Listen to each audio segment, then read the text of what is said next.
panel. I thought what we would do is we'll ask a few questions.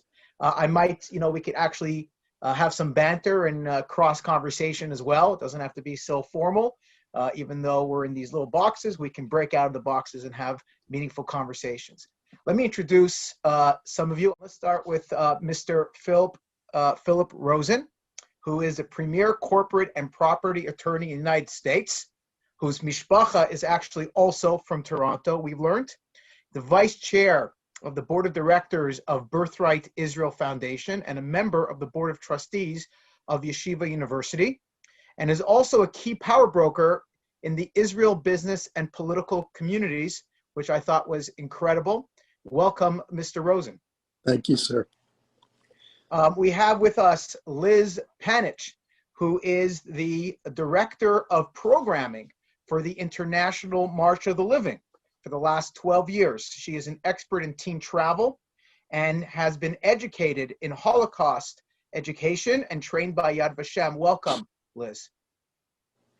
And finally, we have Rabbi Yonah Bookstein, who is the co-founder of the Pico Shul, which I need to know what that is, and the Shabbat tent, which I also don't know what that is. He is a outreach professional who either founded or created J-Connect and Julicious. I found that the Julicious Festival, I'm not sure what that is. Maybe you can share some insight with us. Also was most notable is as one of the most followed congregational rabbis on Twitter. Also, I don't know how they track that, but that's amazing. Welcome, Rabbi Yonah. So, go ahead.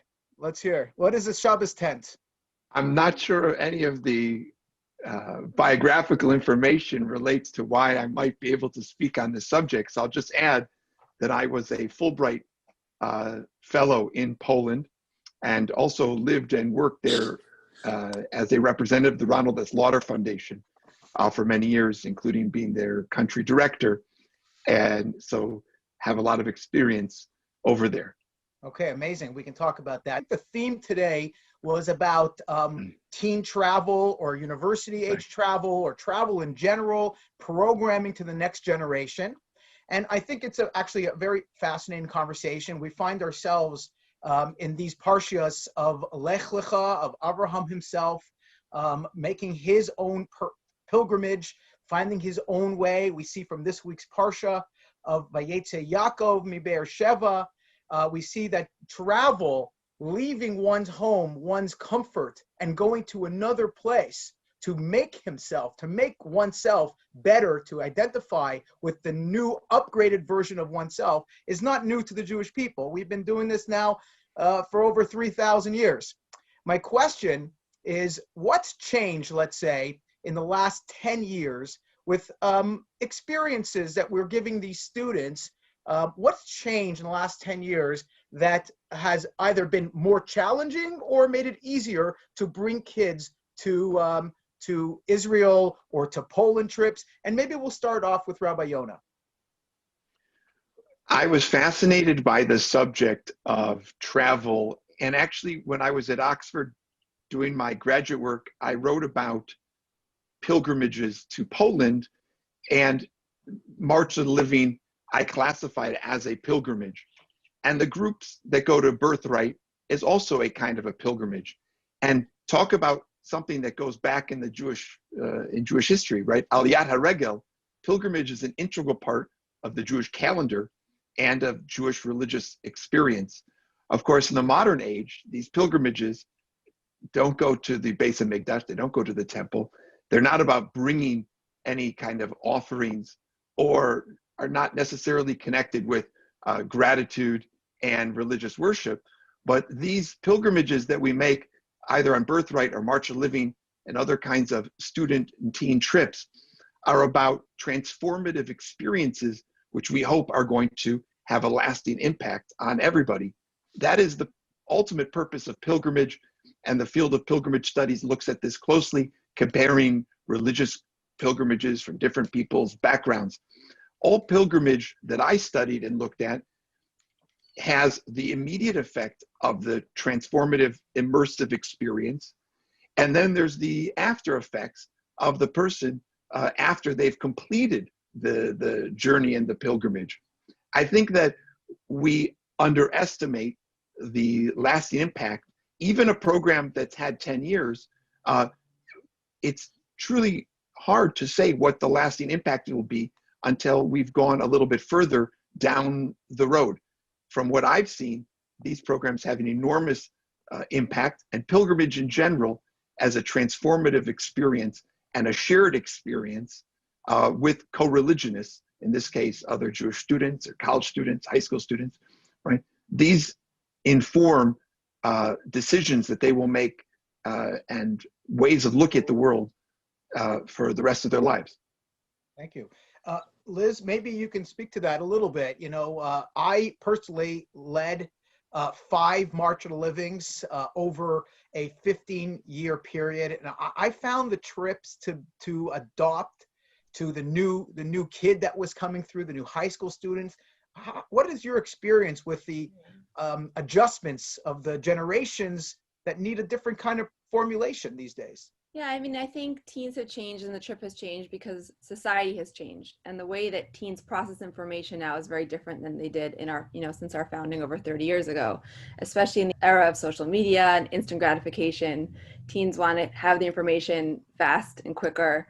And they also want to be very involved in what they're doing. They're not passive learners, they're very active learners. So we've had to adapt to that. And, all of our different regions, do that in their own way. But we've had to find a way to deliver that educational and historical information in a way that the teens are able to receive it, in a way that they have some kind of sense of authority over what they're learning and agency. And we've also had to find ways to introduce technology. This is a generation that is constantly addicted to their phones.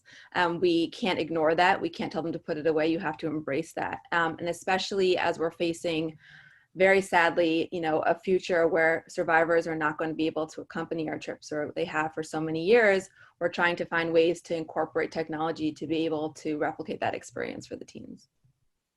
Fantastic. Phil, what do you think? You've been on the board of the Birthright. Birthright's brought hundreds of thousands of young adults to Israel. How has that transformed the landscape of the Jewish world? So let me take you back, and I just want to make a point that Glenn, I also sit on the NCSY board in the United States. So I'm very proud of all the stuff that you do, and I'm involved with the March of the Living. So Liz, I think what you do is also great. Rav Yonah, you're going to have to bring me around to the California style. So just when we founded Birthright, which was 18 years ago, the concept was, and it was founded by two geniuses, one of them Canadian, Charles Bronfman and Michael Steinhardt, who decided that they wanted to figure out a way to bring at least 100, 200, up to 1,000 kids closer to Judaism. They felt that a lot of people were leaving Judaism, leaving either because they're converting or just having no contact with their Jewish background, with their Jewish mentality. So they wanted to bring them back, and they had very modest goals. Over the 18 years, we have brought 750,000 young people between the ages of 18 and 26 to Israel on Birthright trips. Included in that is also 100,000 Israelis who act as our guides and show the young people from the United States, Canada, South America, Europe, show them what Israelis are like, not just Israel. We do a lot of testing to see how we're doing. We do a lot of polls and a lot of testing. And what we've discovered is that between 75 and 85% of the people who've gone on Birthright feel that their trip changed their lives, and changed their lives for the good, obviously. A lot of people feel the connection to Israel has become enormously stronger, and they feel the connection to Judaism has become stronger. Obviously, there are things that we do every single year to improve and to change. We do specialty trips. We do special needs trips. We do trips for all sorts of different groups. We do an LGBTQ group. We do groups that are dedicated to cooking. We do groups that are dedicated to the environment, et cetera, all to try to bring more and more people closer to Israel and Judaism, two parts. What's changed over the years is a group of, I don't know what you call them, but people who are naysayers who come on the trip. And so we've had, I think, a total of maybe 15 out of the 750,000 who have gone. And of course, the New York Times published a front page article about the 8 of those 15 as if it's a crisis. That to me is just a, what we call in lawyer talk, a red herring. It really is not a problem. It's not an issue. Most people who go on this trip want to learn, and we do that. One of the questions you set, and sorry, Glenn, I know I'm taking up too much time, but one of the questions you asked was on follow-up, and I think that's what you're getting to. I think the fact that their lives have changed is an amazing part, and you don't see that very often. You see it on the March of the Living, you see it on some high school trips, but Birthright does it in quantity, 50,000 a year. That's part A. Part B is what we do is we make use of the phones that they have, and we download for them an app which leads them to all sorts of possibilities in terms of follow-up. There's local follow-up, there's social follow-up, there's educational follow-up, there's partners in Torah, there's a slew of follow-up that we offer them, but we do one step further. We have bus counselors who are these Israeli soldiers and sometimes American counselors whose job it is, they're given, out of the 40 kids on a bus, they're given a certain number that they are required to be in charge of the follow-up. And so to me, when you've got personal responsibility for follow-up, you get results. And I think that that's shown. We see it every day, and we're real happy with the result. Thank you. You brought up a lot of points, and I would like to go back to some of those points. Let's start off with the follow-up. There is sometimes criticism from, usually not from donors themselves who fund these things, that 2 weeks, 10 days, you're spending all this money, and what are you getting? The kids come right back to the same homes, come back to the same communities, come back to the same kind of routines that they had before, and you haven't really moved the needle. Liz, what do you say to that? So first I'll say the March of a Living is not a 2-week experience. And for those who believe it, I'll explain that the March of a Living has an extensive preparation process. So in some countries, like in Panama and Mexico, for example, they're learning for an entire year before going on the trip. So this is not like a once in a life, drop once in a bucket trip. They prepare and prepare and prepare, and really going on the trip is a culmination of an entire year of study. That's first of all. Second of all, we do also have follow-up, but I can get to that in a moment. But we found that, and I know that Phil was quoting studies too, but we've also done our own, and we find that of those that come on the trip, 95% of them say that the trip strengthened their Jewish identity. So if that's follow-up, that you need that, that's right there. And that was a survey that was taken on students 1, 5, 10, and 15 years out. And they say that the March has still had a tremendous impact on how they view Israel, on their return travel to Israel, on their, desire to marry Jewish, raise their children Jewish, send their Jewish to Jewish education, everything.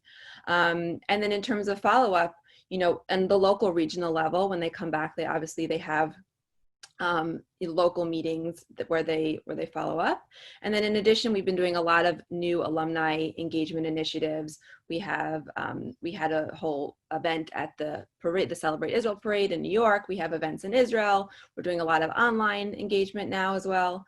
And if you want the ultimate follow-up, we're now facing an era where our original marchers that went in the late 80s and early 90s are now sending their children to have the same experience.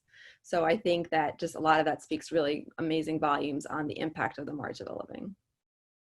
Absolutely, thank you. Yeah, I see that every day. Absolutely, in our own communities, we see the exact same thing. Rabbi Yonah, I mean, you spoke about pilgrimages. You don't necessarily run a trip like that, but outreach is outreach and follow-up is follow-up. What do you have to say about investing too much on the spark and not enough on the follow-up? Well, I was a Hillel rabbi at Long Beach State and UC Irvine, and then at USC. That's what got us to California. And I had the chance to be with students before their Israel Birthright trips and afterwards.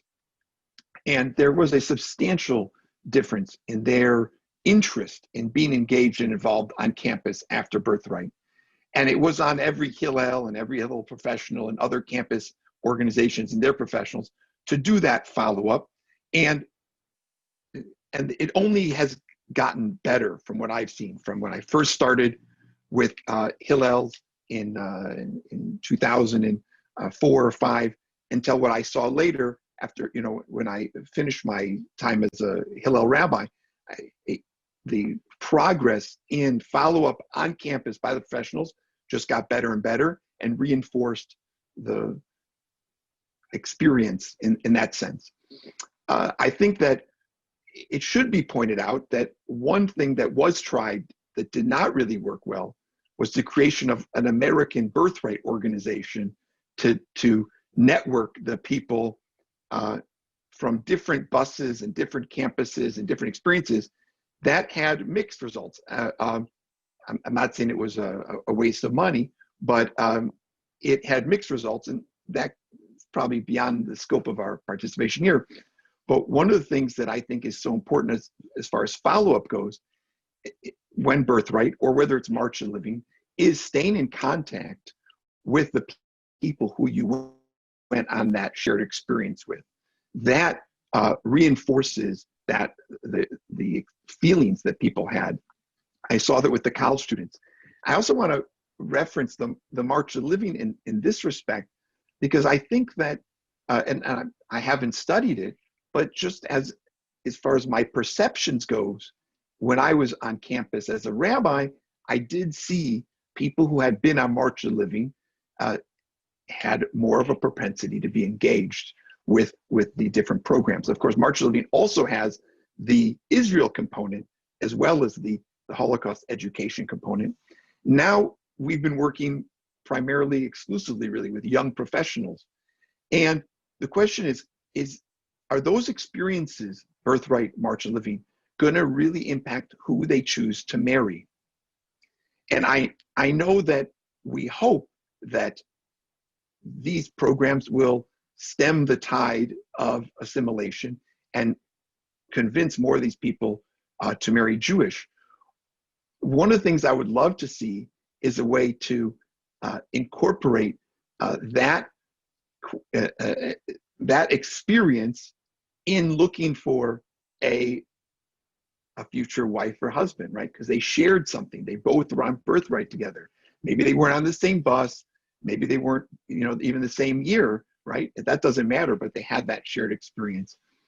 And I think that shared experiences of Birthright and the impact clearly will improve their chances of staying Jewish, being engaged, and raising Jewish families.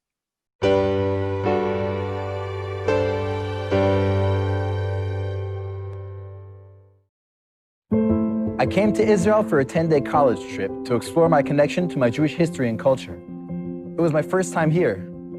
I was so far from home and felt so free. When I overdosed, my roommate found me unconscious in my room, barely able to breathe. I'm taking pills for over 2 years now, whatever I can get my hands on, mostly Oxy. The doctors saved my life that night, but the next time, it could kill me. Or I might find a lifeline, someone to give me strength. That someone is Amudim Israel. A counselor from the trip recommended that I call them. Amudim Israel set me up in an effective rehab program and helped give me the tools I needed to live a life free of addiction. Amudim means pillars. When I needed it most, Amudim Israel was the pillar of strength for me. Amudim Israel saved my life. Now I am a pillar for myself. Thank you, Amudim.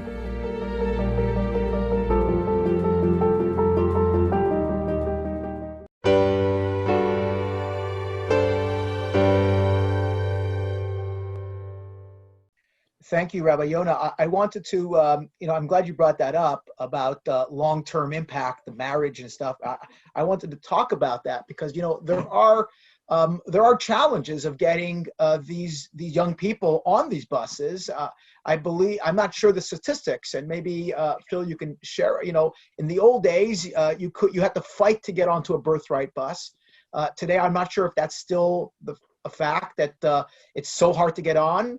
The fact that there used to be so many students that wanted to go, we knew that was making an impact. Now, if there's less kids going, is it true that we're making less of an impact? How do we get more kids? And I think that's a fair question for Birthright, and I think that's a fair question for March for Living. It's a very good question. First of all, let's start with the basis as to what we're all doing here. And it starts from a line that Shlomo Carlebach used to use. He used to always say that you're waking up the Pintel Yid. And that's a phrase that I know Chabad uses, and everybody who is into bringing people back to Judaism, back to involved in Judaism, uses that. So to say that, waking up the Pintel Yid is not enough is probably true, but it's a lot. It's a hell of a lot. You've got a 50 to 60% intermarriage rate.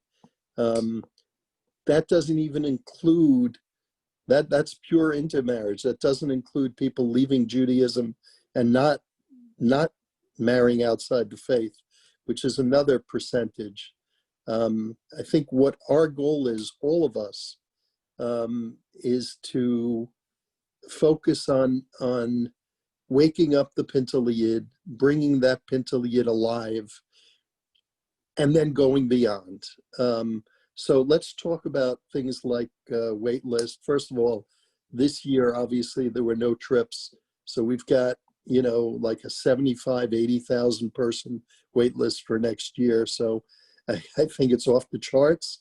And we're going to have to go out and do some major fundraising to try to make sure that we're able to bring all of those people, which we will. I think that, our goal is that to get this 50,000 that we've been bringing every year for the last bunch of years. Our goal is to get the 50,000 that we're not bringing and get them to go. And that's one of our projects, is to figure out how to spread the word more and more, how important it is that they go. One of the great stories is given by a friend of mine who sits on the board with me, Rachel Cohn. And Rachel tells the story that her friend came to her and said, why don't we go on vacation to Israel?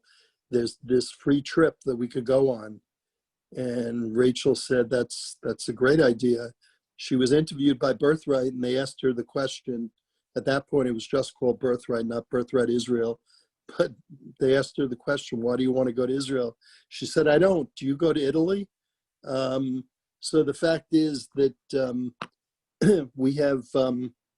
we're very focused on getting as many people as we can to go on Birthright trips and to wake up the Pintel Yid. And I think we're doing that, and we're doing a great job of it. I think, obviously we could get better every single year, and we focus on it. We have an entire team in Israel, an entire team in the United States. The United States team is focused on the fundraising parts. The Israel team is focused on making sure that the trips have the educational and other impact that we want it to have, and improving it literally every year. We have a great educational staff, and that's the biggest part of the focus, because people need to be educated. It's not a tour, pure and simple. It's a tour which creates the connection. You go, I always wonder, I speak to groups. Every year I speak to, I would say probably 30 or 40 groups of 40 people each. Whether when I'm in Israel or in the United States, I just love talking to groups, and I must do an okay job because they ask me to do it every time. But when I talk to the groups, I ask them, what was the most impactful part of the trip? I also ask them, what are they taking from the trip that will change their life? Because everyone's used that expression, changed my life. So I want to hear what. And it's amazing how it differs as to what had the biggest impact. You know, for many, Yad Vashem, for others, the Kotel, for others, Tzfat. And then for some, it's the port in Tel Aviv after they've been to the Kotel, because what they say is, I could see that there are Jews like me here in Israel, and that's what's important. So that's very profound. it's an amazing study that if you figure it out, if you focus on it, you could figure out some great information about the Jewish future. So well, thank you for that. Very profound. You know, Liz, you live in a different world a little bit. The March of Living is a bit race against time. You want to get as many kids to live that experience with a survivor. I remember in the older days, the March of Living was every other year, and then I think in North America, and then it transformed to every year to just start getting as many kids as possible.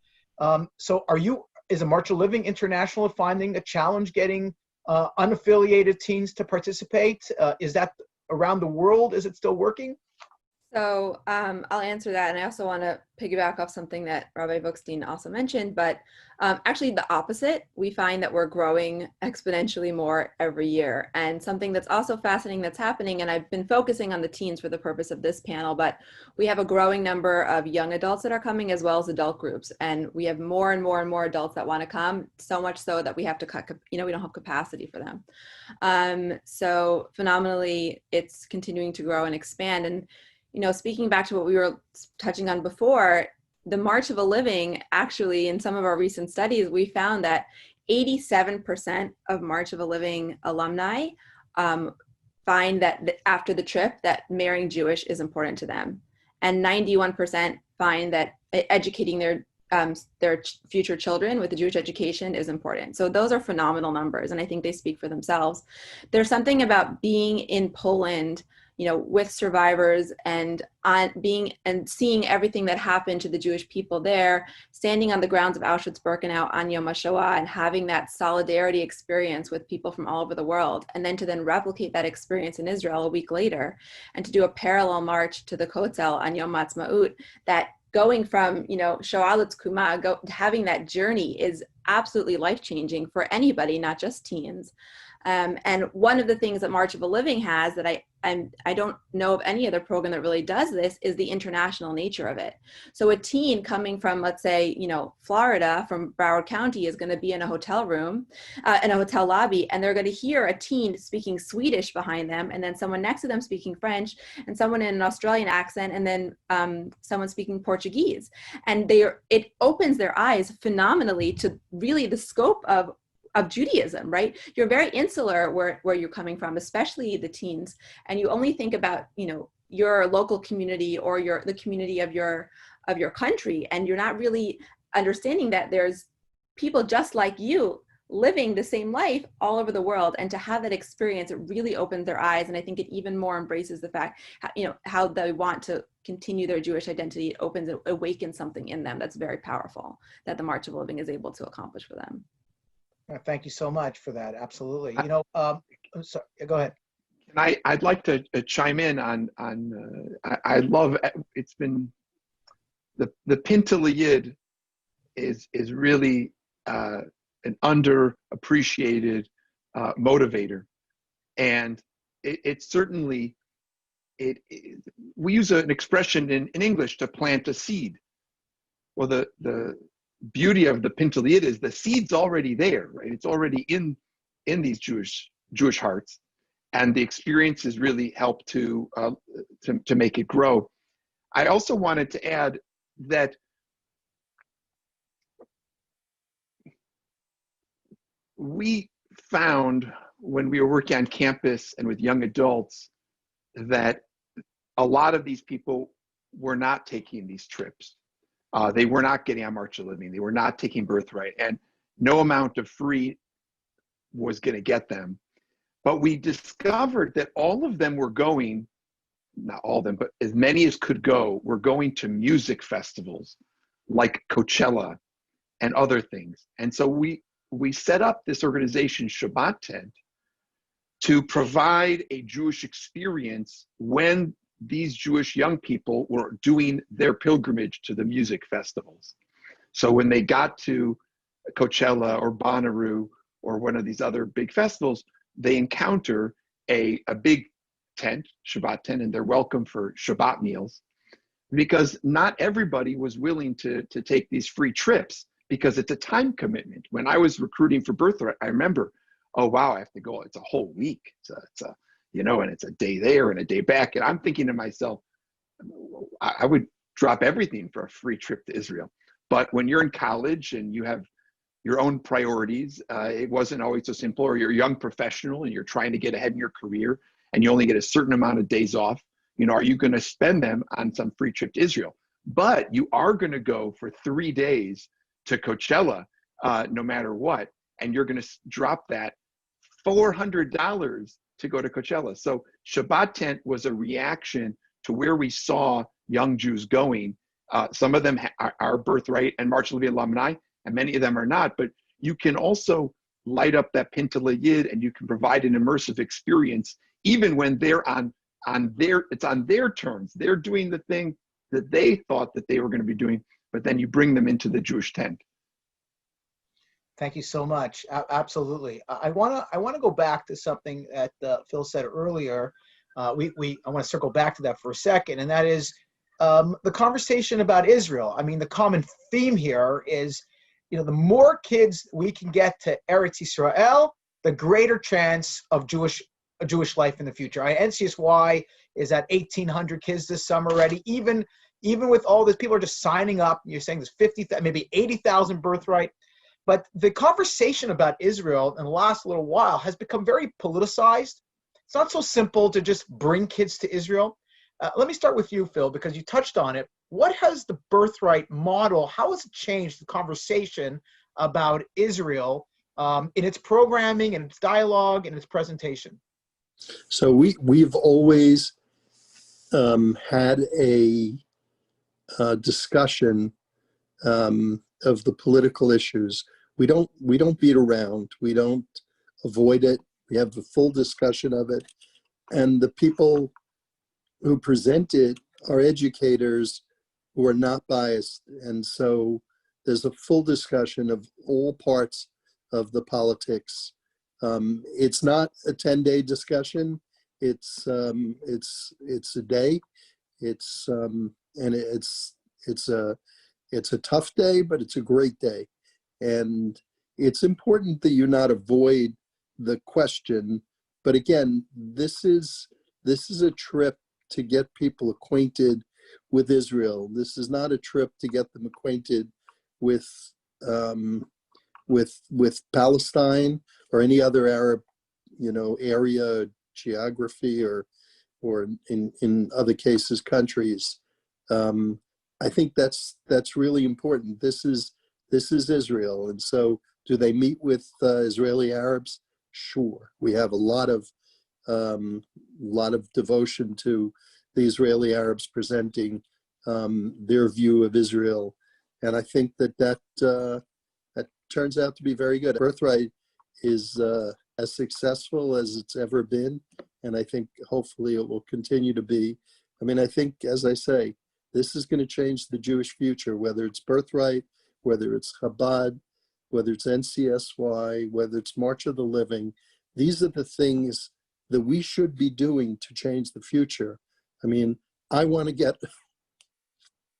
upstairs, and I want them to say, how many years were you on the board of Birthright? Wow. So that's my view of life, and I know you guys are going to be the same place that I am. Please, I hope to hold on to your coattails, tell you the truth. Yasher koach to you and all your efforts. Liz, you know, we live in a very complex age for teens. You know, helicopter parents involved with kids, can't do this, can't do that. I'm curious if parents' influence on the March of Living, vis-a-vis the Israel discussion as well, has changed over the last little while. Have you changed the education? Have you had to massage the parent influence on these kids as part of your programming? I mean, the March of a Living is committed to the Jewish future in the state of Israel no matter what. And our students become ambassadors for Israel regardless of the political landscape. That being said, you know, every group is going to do it a little bit differently depending on the cultural background that they're coming from. You have to remember that we're not just bringing teens from the States or from Canada. We're really coming from all over. So South Africa has its own unique challenges that they're coming from in their story, and South America as well. So some groups will, you know, meet with the population, we meet with the Druze population, meet with Arab Israelis. So everyone's going to do it in their own way. But what we really find is that the students that come on the march are coming right before college. So when they come on this experience, they feel compelled to become ambassadors for Israel, right? It's not even that we need to tell them. They come from this experience in Poland, and they have this life-changing journey in Israel, and then they go onto campus and they're seeing everything that's happening with the BDS movement and all this anti-Israel rhetoric, and they can say, no, I've been to Israel, I've done that experience through Poland, I spoke to survivors, and I know the importance of Israel, and they're able to stand up for the state of Israel. And we're seeing that more and more. Obviously, what's happening on campus is getting worse and worse, and then we're addressing it as best as we can. Thank you. I'd love to hear from Rabbi Yonah on this. How is the conversation about Israel on campus changed in the last little while?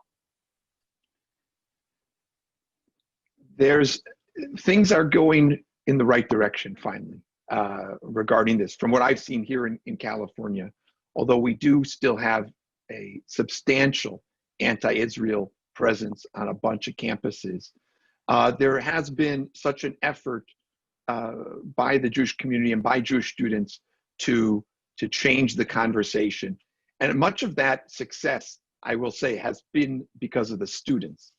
Not to put down all of us, professionals, but the students themselves have created networks and organizations that are standing up for Israel. And because of their independent identity, they even have more credibility than some of the established organizations. When we were recruiting for Birthright and have been recruiting for Birthright, the politics, I never met a student who said they weren't going to go to the program because of politics.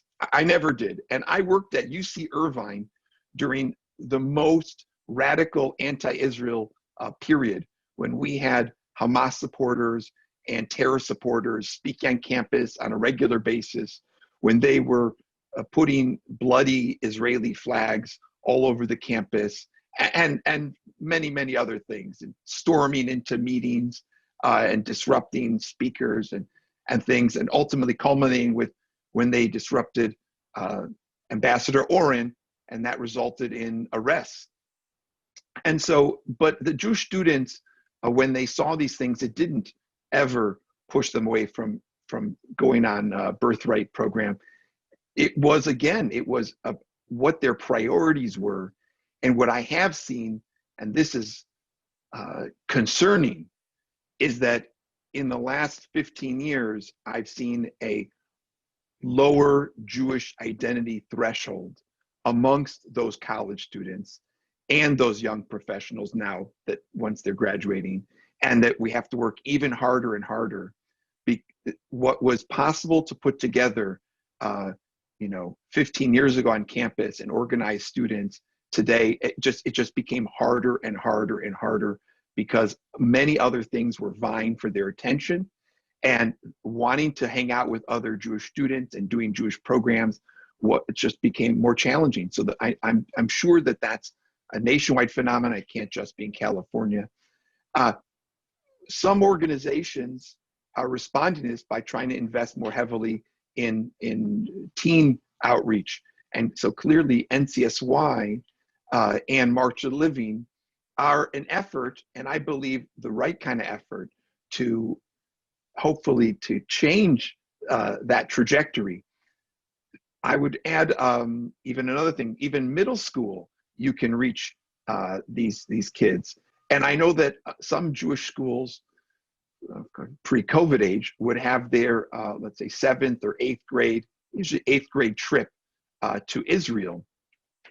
And while some might think that that's too early, it actually is probably, this day and age, would be a great first Israel experience if you can get 8th graders to Israel.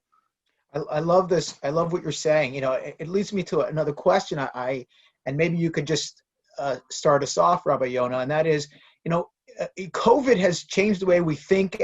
The word pivot has never been more used in the last 9 months. I mean, it's incredible how many ways the Jewish community has reframed itself. What kind of innovation have you seen, or can you even suggest? And I'd love to hear from you and your programming and the Birthright and March. What's the innovation? What's the next step for all of us in these programs? The advent of the smartphone, presents, I think, an incredible opportunity and of course challenge. All these things do. We have to figure out ways to engage people, engage the young Jews. But I'm not convinced there's a magic bullet. We rather have to come up with many different kinds of ways to engage people. And if I were to offer one suggestion to the Jewish world, would be that we can't put all of our resources into these programs. We have to put more resources into more kinds of programs, right? Because of the differentiation of young adults and their experiences, we're going to have to reach them in different ways. So again, we're going out to music festivals, and sometimes people think that they think that we're Chabadniks, but we're not. We're just students of Shlomo Carlebach and other great rabbis who said you have to go to where the kids are. So that's one thing we can be investing in more. We have to use their smartphones with interactive ways. It's not enough just to have a passive app where you can look up stuff. You have to have something which is going to pull them and want them to engage in it more. And I know that there's also an effort, certainly in the outreach movement I've seen, they're doing trips all over the world. They're doing, from here in LA, they run them to Costa Rica, to London, and this. And I think that, again, these do carry an expense, but when it comes to the future of Jewish people, I don't think we really can worry about dollars and cents. And any trip organized with Jewish students, whether they're in high school or college, with great professionals who provide education and a wonderful Shabbos experience, is going to have an impact on them. So I would like to see a proliferation of it could be stateside. These trips don't have to leave the country even. They don't have to get on planes. They could go to the Rocky Mountains.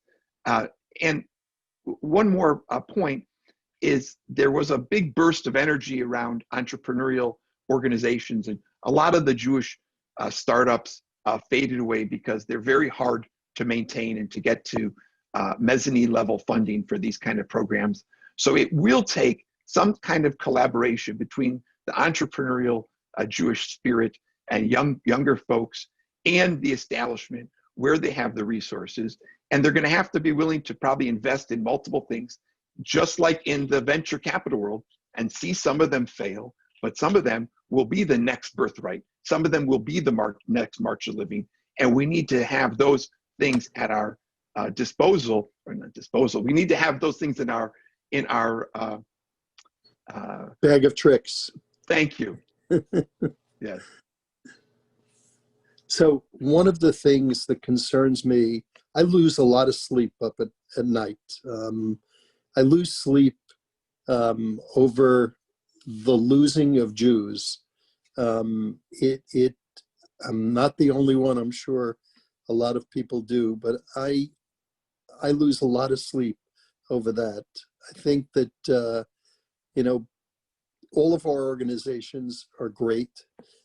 Birthright being the largest and affects the most number of people annually, but all of the organizations, especially March of the Living and the Kiruv organizations and Rav Yona's organization, all great causes, but it still is not changing the percentages of people we're losing in a material way. It's changing them in some respects.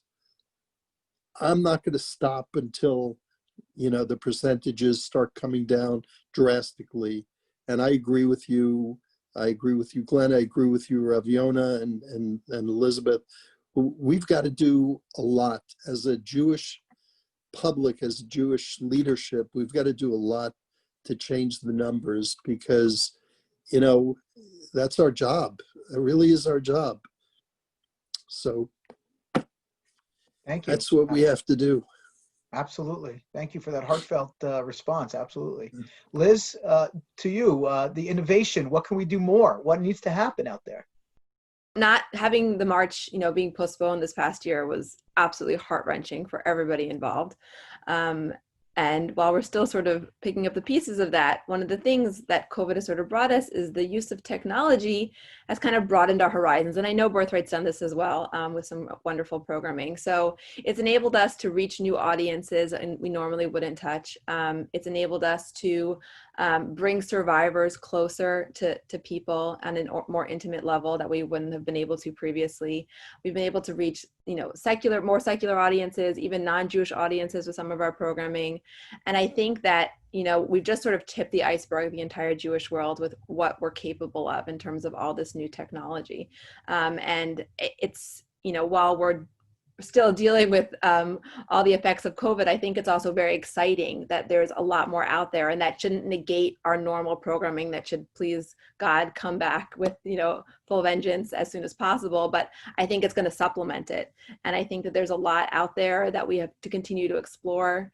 And I'm personally excited for all that's capable to come about, as we continue to grow and innovate.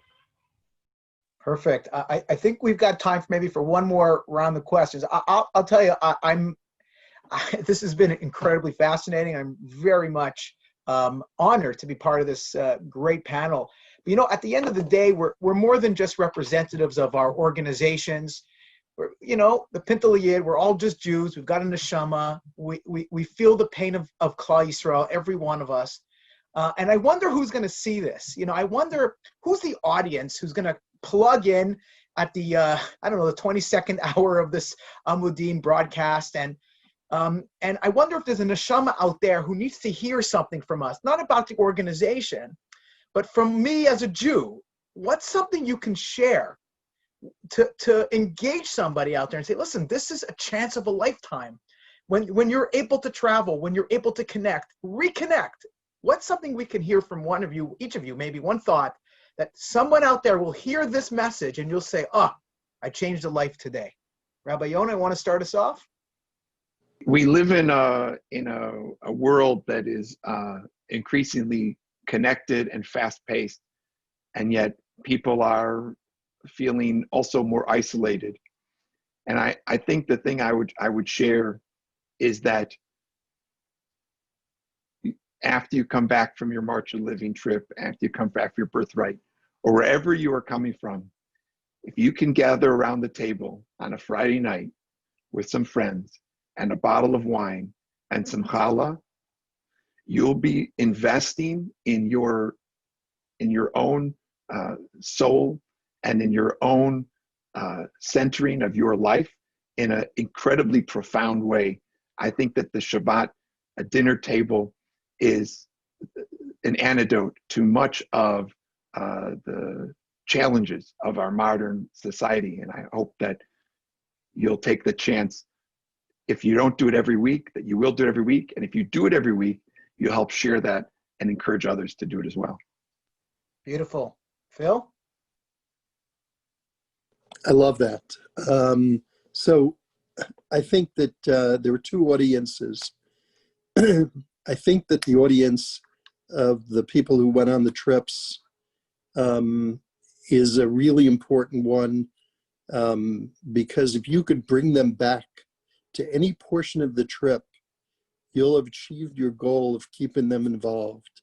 Any portion of your trip, whether it's, and Shabbat to me is the most important one, but whether it's, you know, a visit to Tzfat or a visit to the Kotel, any portion of the trip, you'll bring them back to when they had that great feeling in their hearts. Thank you so much. Liz, you get the final word on this one. Okay. I guess for anyone listening, I'll tell you, I think that there's a lot of hope for our future. I think the younger generations are very motivated. I think they really want to be agents for change. And I would say, don't be afraid to engage them and speak to kids, speak to teens, hear what they have to say. They're smart. They're much smarter than we give them credit for. And then they also want to hear from you. And I would impart your wisdom to them as well. And just to continue that line of communication open between the different generations. And I think that that's just going to bring us to a better future. Please God. Beautiful.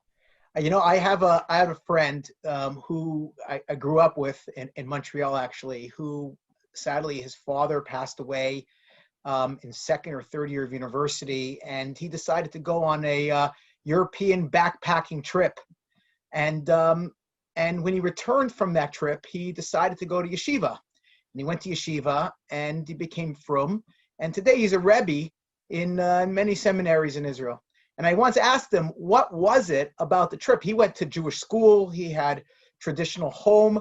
What was it that transformed his life? And he said, you know, I had to say Kaddish. And I wasn't sure I wanted to say Kaddish, but I walked into one shul in Italy, and somebody came over to me and they said, do you have the page?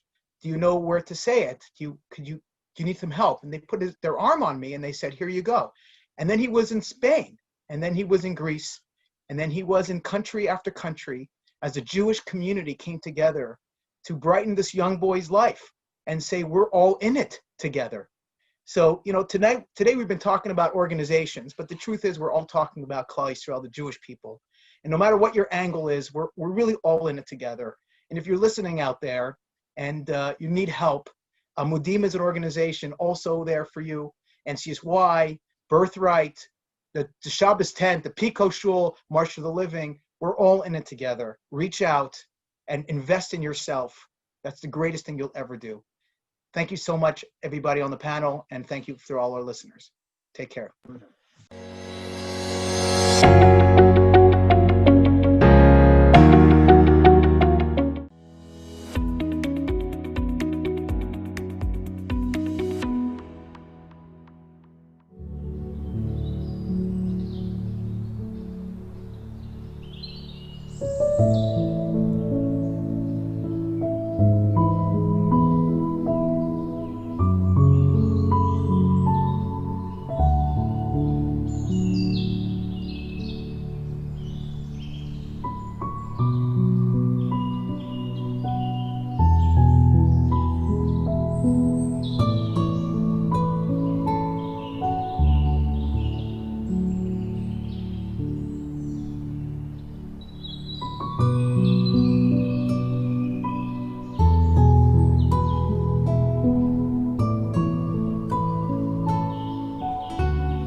So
my name is Eli Epstein. I am a businessman based in New York. I began working in the UAE and in fact in the region called the Gulf in 1989. I was then CEO of a company that manufactured a petroleum byproduct. We had acquired some assets from British Petroleum. They had a pre-existing contract with a place that no one at that point had heard of called Dubai.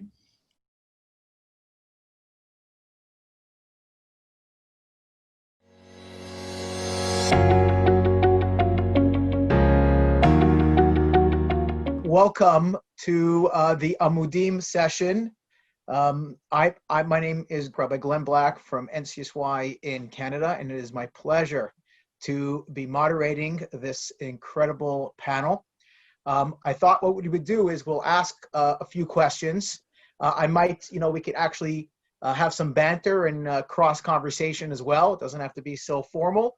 Even though we're in these little boxes, we can break out of the boxes and have meaningful conversations. Let me introduce some of you. Let's start with Mr. Philip Rosen, who is a premier corporate and property attorney in the United States, whose mishpacha is actually also from Toronto, we've learned. The vice chair of the board of directors of Birthright Israel Foundation and a member of the board of trustees of Yeshiva University, and is also a key power broker in the Israel business and political communities, which I thought was incredible. Welcome, Mr. Rosen. Thank you, sir. We have with us Liz Panich, who is the director of programming for the International March of the Living for the last 12 years. She is an expert in teen travel and has been educated in Holocaust education and trained by Yad Vashem. Welcome, Liz. And finally, we have Rabbi Yonah Bookstein, who is the co-founder of the Pico Shul, which I need to know what that is, and the Shabbat tent, which I also don't know what that is. He is a outreach professional who either founded or created J-Connect and Julicious. I found that the Julicious Festival, I'm not sure what that is. Maybe you can share some insight with us. Also was most notable is one of the most followed congregational rabbis on Twitter. Also, I don't know how they track that, but that's amazing. Welcome, Rabbi Yonah. So, go ahead. Let's hear. What is the Shabbos tent? I'm not sure any of the biographical information relates to why I might be able to speak on this subject. So I'll just add that I was a Fulbright fellow in Poland and also lived and worked there as a representative of the Ronald S. Lauder Foundation for many years, including being their country director. And so have a lot of experience over there.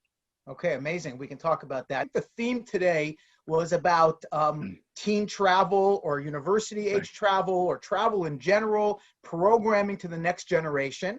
And I think it's actually a very fascinating conversation. We find ourselves in these parshias of Lech Lecha, of Abraham himself, making his own pilgrimage, finding his own way. We see from this week's parsha of Vayetze Yaakov mi Be'er Sheva, we see that travel, leaving one's home, one's comfort, and going to another place to make himself, to make oneself better, to identify with the new upgraded version of oneself is not new to the Jewish people. We've been doing this now for over 3,000 years.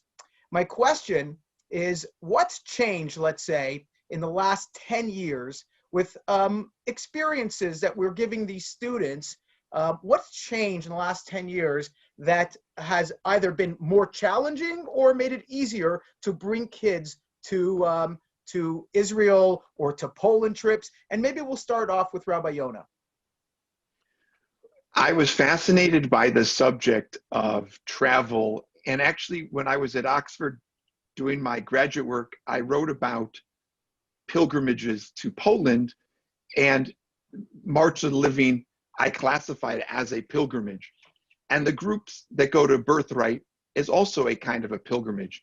And talk about something that goes back in the Jewish history, right? Aliyat HaRegel, pilgrimage is an integral part of the Jewish calendar and of Jewish religious experience. Of course, in the modern age, these pilgrimages don't go to the Beis HaMikdash, they don't go to the temple. They're not about bringing any kind of offerings, or are not necessarily connected with gratitude and religious worship. But these pilgrimages that we make either on Birthright or March of Living and other kinds of student and teen trips are about transformative experiences, which we hope are going to have a lasting impact on everybody.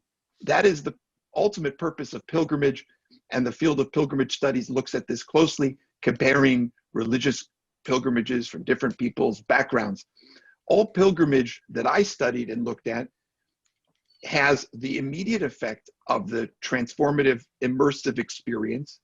And then there's the after effects of the person after they've completed the journey and the pilgrimage. I think that we underestimate the lasting impact. Even a program that's had 10 years, it's truly hard to say what the lasting impact will be until we've gone a little bit further down the road. From what I've seen, these programs have an enormous impact, and pilgrimage in general as a transformative experience and a shared experience with co-religionists, in this case, other Jewish students or college students, high school students, right? These inform decisions that they will make and ways of looking at the world for the rest of their lives. Thank you. Liz, maybe you can speak to that a little bit. You know, I personally led 5 March of the Livings over a 15-year period, and I found the trips to adopt to the new kid that was coming through, the new high school students. What is your experience with the adjustments of the generations that need a different kind of formulation these days? Yeah, I mean, I think teens have changed and the trip has changed because society has changed. And the way that teens process information now is very different than they did in our, since our founding over 30 years ago, especially in the era of social media and instant gratification. Teens want to have the information fast and quicker. And they also want to be very involved in what they're doing. They're not passive learners, they're very active learners. So we've had to adapt to that. And, all of our different regions, do that in their own way.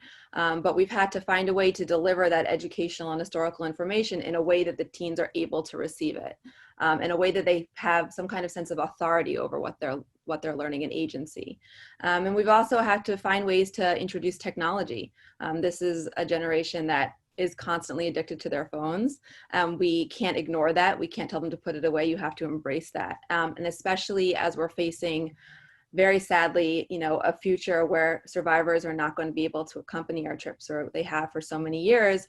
We're trying to find ways to incorporate technology to be able to replicate that experience for the teens.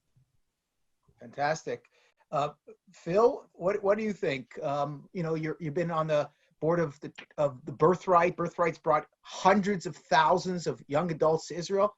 How has that transformed the landscape of the Jewish world? So let me take you back, and I just want to make a point that Glenn, I also sit on the NCSY board in the United States. So I'm very proud of all the stuff that you do, and I'm involved with the March of the Living. So Liz, I think what you do is also great. Rav Yonah, you're going to have to bring me around to the California style. So just when we founded Birthright, which was 18 years ago, the concept was, and it was founded by two geniuses, one of them Canadian, Charles Bronfman and Michael Steinhardt, who decided that they wanted to figure out a way to bring at least 100, 200, up to 1,000 kids closer to Judaism. They felt that a lot of people were leaving Judaism, leaving either because they're converting or just having no contact with their Jewish background, with their Jewish mentality. So they wanted to bring them back, and they had very modest goals. Over the 18 years, we have brought 750,000 young people between the ages of 18 and 26 to Israel on Birthright trips. Included in that is also 100,000 Israelis who act as our guides and show the young people from the United States, Canada, South America, Europe, show them what Israelis are like, not just Israel. We do a lot of testing to see how we're doing. We do a lot of polls and a lot of testing. And what we've discovered is that between 75 and 85% of the people who've gone on Birthright feel that their trip changed their lives, and changed their lives for the good, obviously. A lot of people feel the connection to Israel has become enormously stronger, and they feel the connection to Judaism has become stronger. Obviously, there are things that we do every single year to improve and to change. We do specialty trips. We do special needs trips. We do trips for all sorts of different groups. We do an LGBTQ group. We do groups that are dedicated to cooking. We do groups that are dedicated to the environment, et cetera, all to try to bring more and more people closer to Israel and Judaism, two parts. What's changed over the years is a group of, I don't know what you call them, but people who are naysayers who come on the trip. And so we've had, I think, a total of maybe 15 out of the 750,000 who have gone. And of course, the New York Times published a front page article about the 8 of those 15 as if it's a crisis. That to me is just a what we call in lawyer talk a red herring. It really is not a problem. It's not an issue. Most people who go on this trip want to learn, and we do that. One of the questions you set, and sorry, Glenn, I know I'm taking up too much time, but one of the questions you asked was on follow-up, and I think that's what you're getting to. I think the fact that their lives have changed is an amazing part, and you don't see that very often. You see it on the March of the Living, you see it on some high school trips, but Birthright does it in quantity, 50,000 a year. That's part A. Part B is what we do is we make use of the phones that they have, and we download for them an app which leads them to all sorts of possibilities in terms of follow-up. There's local follow-up, there's social follow-up, there's educational follow-up, there's partners in Torah, there's a slew of follow-up that we offer them, but we do one step further. We have bus counselors who are these Israeli soldiers and sometimes American counselors whose job it is, they're given, out of the 40 kids on a bus, they're given a certain number that they are required to be in charge of the follow-up.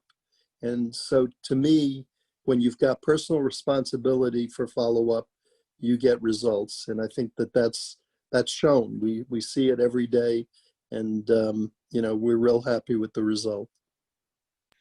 Thank you. You know, you brought up a lot of points, and I would like to go back to some of those points. Let's start off with the follow-up. You know, there is sometimes criticism from, usually not from donors themselves who fund these things, that, you know, 2 weeks, 10 days, you're spending all this money, and what are you getting? The kids come right back to the same homes, come back to the same communities, come back to the same kind of routines that they had before, and you haven't really moved the needle. Liz, what do you say to that? So first I'll say the March of a Living is not a 2-week experience. And for those who believe it, I'll explain that the March of a Living has an extensive preparation process. So in some countries, like in Panama and Mexico, for example, they're learning for an entire year before going on the trip. So this is not like a once in a life, you know, drop once in a bucket trip. They prepare and prepare and prepare, and really going on the trip is a culmination of an entire year of study. That's first of all. Second of all, we do also have follow-up, but I can get to that in a moment. But, you know, we found that, you know, and I know that Phil was quoting studies too, but we've also done our own, and we find that of those that come on the trip, 95% of them say that the trip strengthened their Jewish identity. So if that's follow-up, that you need that, you know, that's right there. And that was a survey that was taken on students 1, 5, 10, and 15 years out. And they say that the March has still had a tremendous impact on how they view Israel, on their return travel to Israel, on their, you know, desire to marry Jewish, raise their children Jewish, send their Jewish to Jewish education, you know, everything. And then in terms of follow-up, you know, and the local regional level, when they come back, they have local meetings where they follow up. And then in addition, we've been doing a lot of new alumni engagement initiatives. We had a whole event at the parade, the Celebrate Israel parade in New York. We have events in Israel. We're doing a lot of online engagement now as well. And, you know, if you want the ultimate follow-up, we're now facing an era where our original marchers that went in the late 80s and early 90s are now sending their children to have the same experience. So I think that just a lot of that speaks really amazing volumes on the impact of the March of a Living. Absolutely, thank you. Yeah, I see that every day. Absolutely, in our own communities, we see the exact same thing. Rabbi Yonah, I mean, you spoke about pilgrimages. You don't necessarily run a trip like that, but outreach is outreach and follow-up is follow-up. What do you have to say about investing too much on the spark and not enough on the follow-up? Well, I was a Hillel rabbi at Long Beach State and UC Irvine, and then at USC.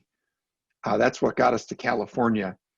And I had the chance to be with students before their Israel birthright trips and afterwards. And there was a substantial difference in their interest in being engaged and involved on campus after Birthright. And it was on every Hillel and every Hillel professional and other campus organizations and their professionals to do that follow-up. And it only has gotten better from what I've seen, from when I first started with Hillel in 2004 or 5 until what I saw later after, you know, when I finished my time as a Hillel rabbi. The progress in follow-up on campus by the professionals just got better and better and reinforced the experience in that sense.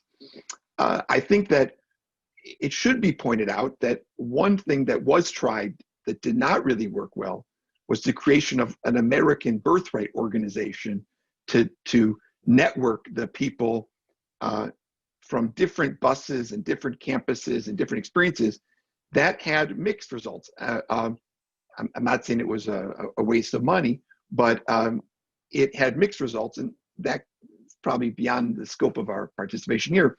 But one of the things that I think is so important as far as follow-up goes, when Birthright, or whether it's March of Living, is staying in contact with the people who you went on that shared experience with. That reinforces that the feelings that people had. I saw that with the college students. I also want to reference the March of Living in this respect, because I think that, and I haven't studied it, but just as far as my perceptions goes, when I was on campus as a rabbi, I did see people who had been on March of Living had more of a propensity to be engaged with the different programs. Of course, March of Living also has the Israel component as well as the Holocaust education component. Now we've been working primarily, exclusively really, with young professionals. And the question is are those experiences, Birthright, March of Living, going to really impact who they choose to marry? And I know that we hope that these programs will stem the tide of assimilation and convince more of these people to marry Jewish. One of the things I would love to see is a way to incorporate that experience in looking for a future wife or husband, right? Because they shared something. They both were on Birthright together. Maybe they weren't on the same bus. Maybe they weren't, even the same year, right? That doesn't matter, but they had that shared experience. And I think that shared experiences of Birthright and the impact clearly will improve their chances of staying Jewish, being engaged, and raising Jewish families.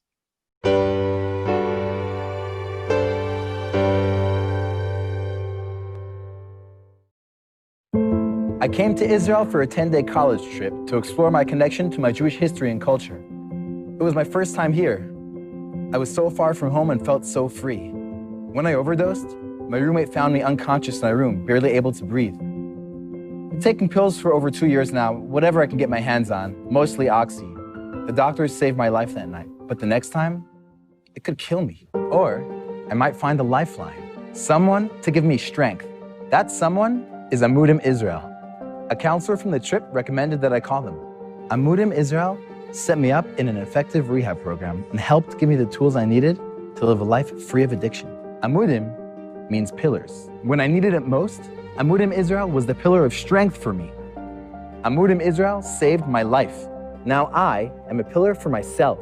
Thank you, Amudim.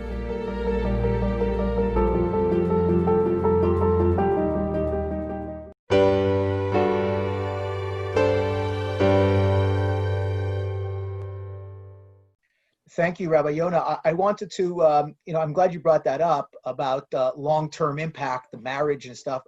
I wanted to talk about that because, there are challenges of getting these young people on these buses. I'm not sure the statistics, and maybe Phil, you can share. In the old days, you had to fight to get onto a Birthright bus. Today, I'm not sure if that's still a fact that it's so hard to get on.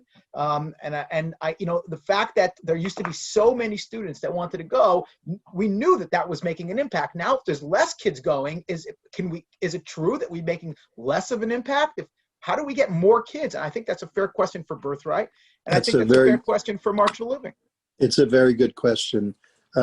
First of all, let's start with the basis as to what we're all doing here.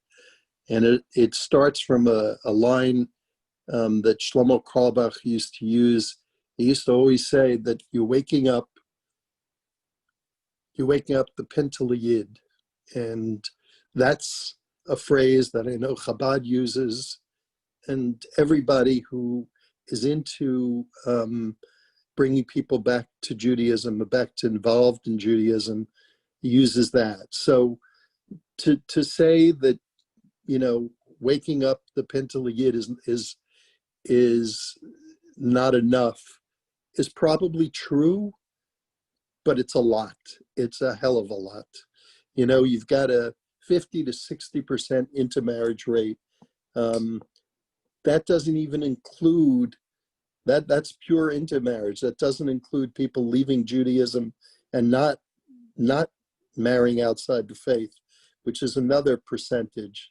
I think what our goal is, all of us, is to focus on waking up the Pintel Yid, bringing that Pintel Yid alive, and then going beyond.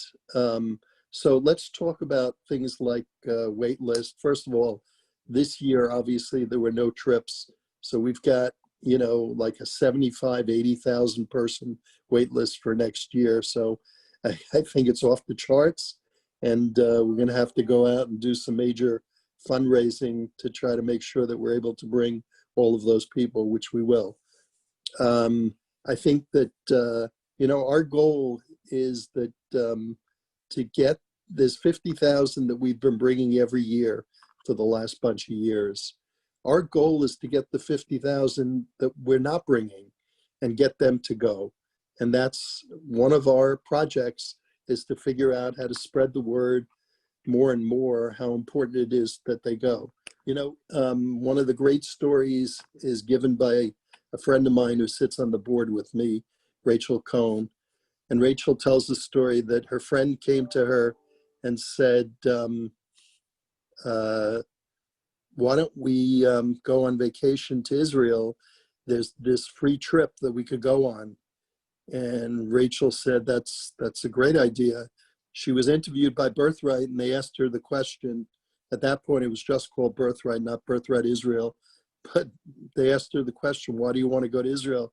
She said, I don't. Do you go to Italy? So the fact is that we're very focused on getting as many people as we can to go on Birthright trips and to wake up the Pintel Yid. And I think we're doing that, and we're doing a great job of it. I think, you know, obviously we could get better every single year, and we focus on it. We have an entire team in Israel, an entire team in the United States. The United States team is focused on the fundraising parts. The Israel team is focused on making sure that the trips have the educational and other impact that we want it to have, and improving it literally every year. We have a great educational staff, and that's the biggest part of the focus, because people need to be educated. It's not a tour, pure and simple. It's a tour which creates the connection. You go, I always wonder, I speak to groups. Every year I speak to, I would say probably 30 or 40 groups of 40 people each. Whether when I'm in Israel or in the United States, I just love talking to groups, and I must do an okay job because they ask me to do it every time. But when I talk to the groups, I ask them, what was the most impactful part of the trip? I also ask them, what are they taking from the trip that will change their life? Because everyone's used that expression, changed my life. So I want to hear what. And it's amazing how it differs as to what had the biggest impact. You know, for many, Yad Vashem, for others, the Kotel, for others, Tzfat. And then for some, it's the port in Tel Aviv after they've been to the Kotel, because what they say is, I could see that there are Jews like me here in Israel, and that's what's important. So that's very profound. It's an amazing study that if you figure it out, if you focus on it, you could figure out some great information about the Jewish future. So well, thank you for that. Very profound. You know, Liz, you live in a different world a little bit. You know, the March of Living is a bit race against time. You know, we want to get as many kids to live that experience with a survivor. I remember in the older days, the March of Living was every other year, and then I think in North America, and then it transformed to every year to just start getting as many kids as possible. So is a March of Living International finding a challenge getting unaffiliated teens to participate? Is that around the world? Is it still working? So I'll answer that. And I also want to piggyback off something that Rabbi Vokstein also mentioned, but actually the opposite. We find that we're growing exponentially more every year. And something that's also fascinating that's happening, and I've been focusing on the teens for the purpose of this panel, but we have a growing number of young adults that are coming as well as adult groups. And we have more and more and more adults that want to come, so much so that we have to cut, we don't have capacity for them. So phenomenally, it's continuing to grow and expand. And speaking back to what we were touching on before, the March of a Living, actually, in some of our recent studies, we found that 87% of March of a Living alumni find that after the trip that marrying Jewish is important to them. And 91% find that educating their future children with a Jewish education is important. So those are phenomenal numbers, and I think they speak for themselves. There's something about being in Poland, with survivors and seeing everything that happened to the Jewish people there, standing on the grounds of Auschwitz-Birkenau on Yom HaShoah and having that solidarity experience with people from all over the world, and then to replicate that experience in Israel a week later, and to do a parallel march to the Kotel on Yom Ha'atzmaut, that going from, Shoah L'Tkuma, having that journey is absolutely life-changing for anybody, not just teens.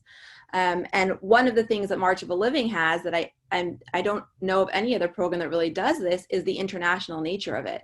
So a teen coming from, let's say, Florida, from Broward County, is going to be in a hotel room, in a hotel lobby, and they're going to hear a teen speaking Swedish behind them, and then someone next to them speaking French, and someone in an Australian accent, and then someone speaking Portuguese. And it opens their eyes phenomenally to really the scope of Judaism, right? You're very insular where you're coming from, especially the teens, and you only think about your local community or the community of your country, and you're not really understanding that there's people just like you living the same life all over the world. And to have that experience, it really opens their eyes, and I think it even more embraces the fact how they want to continue their Jewish identity. It awakens something in them that's very powerful, that the March of Living is able to accomplish for them. Thank you so much for that. Absolutely. Sorry, go ahead. And I'd like to chime in on I love, it's been, the Pintaliyid is really an underappreciated motivator. And it certainly, we use an expression in English, to plant a seed. Well, the beauty of the Pintaliyid is the seed's already there, right? It's already in these Jewish hearts, and the experiences really help to make it grow. I also wanted to add that we found when we were working on campus and with young adults that a lot of these people were not taking these trips. They were not getting on March of Living. They were not taking Birthright, and no amount of free was going to get them. But we discovered that all of them were going, not all of them, but as many as could go, were going to music festivals like Coachella and other things. And so we set up this organization, Shabbat Tent, to provide a Jewish experience when these Jewish young people were doing their pilgrimage to the music festivals. So when they got to Coachella or Bonnaroo or one of these other big festivals, they encounter a big tent, Shabbat tent, and they're welcome for Shabbat meals, because not everybody was willing to take these free trips, because it's a time commitment. When I was recruiting for Birthright, I remember, oh wow, I have to go, it's a whole week. It's a and it's a day there and a day back. And I'm thinking to myself, I would drop everything for a free trip to Israel. But when you're in college and you have your own priorities, it wasn't always so simple. Or you're a young professional and you're trying to get ahead in your career and you only get a certain amount of days off. Are you going to spend them on some free trip to Israel? But you are going to go for 3 days to Coachella, no matter what. and you're going to drop that $400 to go to Coachella. So Shabbat tent was a reaction to where we saw young Jews going. Some of them are Birthright and March Levi alumni, and many of them are not. But you can also light up that Pinta Yid, and you can provide an immersive experience, even when they're it's on their terms. They're doing the thing that they thought that they were going to be doing, but then you bring them into the Jewish tent. Thank you so much. Absolutely. I want to go back to something that Phil said earlier. I want to circle back to that for a second, and that is the conversation about Israel. I mean, the common theme here is, the more kids we can get to Eretz Israel, the greater chance of Jewish life in the future. NCSY is at 1,800 kids this summer already. Even with all this, people are just signing up. You're saying there's 50,000, maybe 80,000 Birthright. But the conversation about Israel in the last little while has become very politicized. It's not so simple to just bring kids to Israel. Let me start with you, Phil, because you touched on it. What has the Birthright model, how has it changed the conversation about Israel in its programming and its dialogue and its presentation? So we've always had a discussion of the political issues. We don't beat around. We don't avoid it. We have a full discussion of it, and the people who present it are educators who are not biased, and so there's a full discussion of all parts of the politics. It's not a 10-day discussion. It's a day. It's a tough day, but it's a great day. And it's important that you not avoid the question. But again, this is a trip to get people acquainted with Israel. This is not a trip to get them acquainted with Palestine or any other Arab, area, geography, or in other cases, countries. I think that's really important. This is Israel, and so do they meet with Israeli Arabs? Sure, we have a lot of devotion to the Israeli Arabs presenting their view of Israel, and I think that turns out to be very good. Birthright is as successful as it's ever been, and I think hopefully it will continue to be. I mean, I think, as I say, this is going to change the Jewish future, whether it's Birthright, whether it's Chabad, whether it's NCSY, whether it's March of the Living. These are the things that we should be doing to change the future. I mean, I want to get upstairs, and I want them to say, how many years were you on the board of Birthright? Wow. So that's my view of life, and I know you guys are going to be the same place that I am. Please, I hope to hold on to your coattails, tell you the truth. Yasher koach to you and all your efforts. Liz, we live in a very complex age for teens. Helicopter parents involved with kids, can't do this, can't do that. I'm curious if parents' influence on the March of Living, vis-a-vis the Israel discussion as well, has changed over the last little while. Have you changed the education? Have you had to massage the parent influence on these kids as part of your programming? I mean, the March of a Living is committed to the Jewish future in the state of Israel no matter what. And our students become ambassadors for Israel regardless of the political landscape. That being said, every group is going to do it a little bit differently depending on the cultural background that they're coming from. You have to remember that we're not just bringing teens from the States or from Canada. We're really coming from all over. So South Africa has its own unique challenges that they're coming from in their story, and South America as well. So some groups will, meet with the population, meet with the Druze population, meet with Arab Israelis. So everyone's going to do it in their own way. But what we really find is that the students that come on the march are coming right before college. So when they come on this experience, they feel compelled to become ambassadors for Israel, right? It's not even that we need to tell them. They come from this experience in Poland, then they have this life-changing journey in Israel, and then they go onto campus and they're seeing everything that's happening with the BDS movement and all this anti-Israel rhetoric, and they can say, no, I've been to Israel, I've I've done that experience through Poland. I spoke to survivors, and I know the importance of Israel, and they're able to stand up for the state of Israel.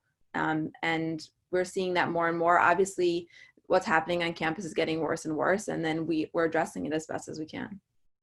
Thank you. I'd love to hear from Rabbi Yonah on this. How is the conversation about Israel on campus changed in the last little while?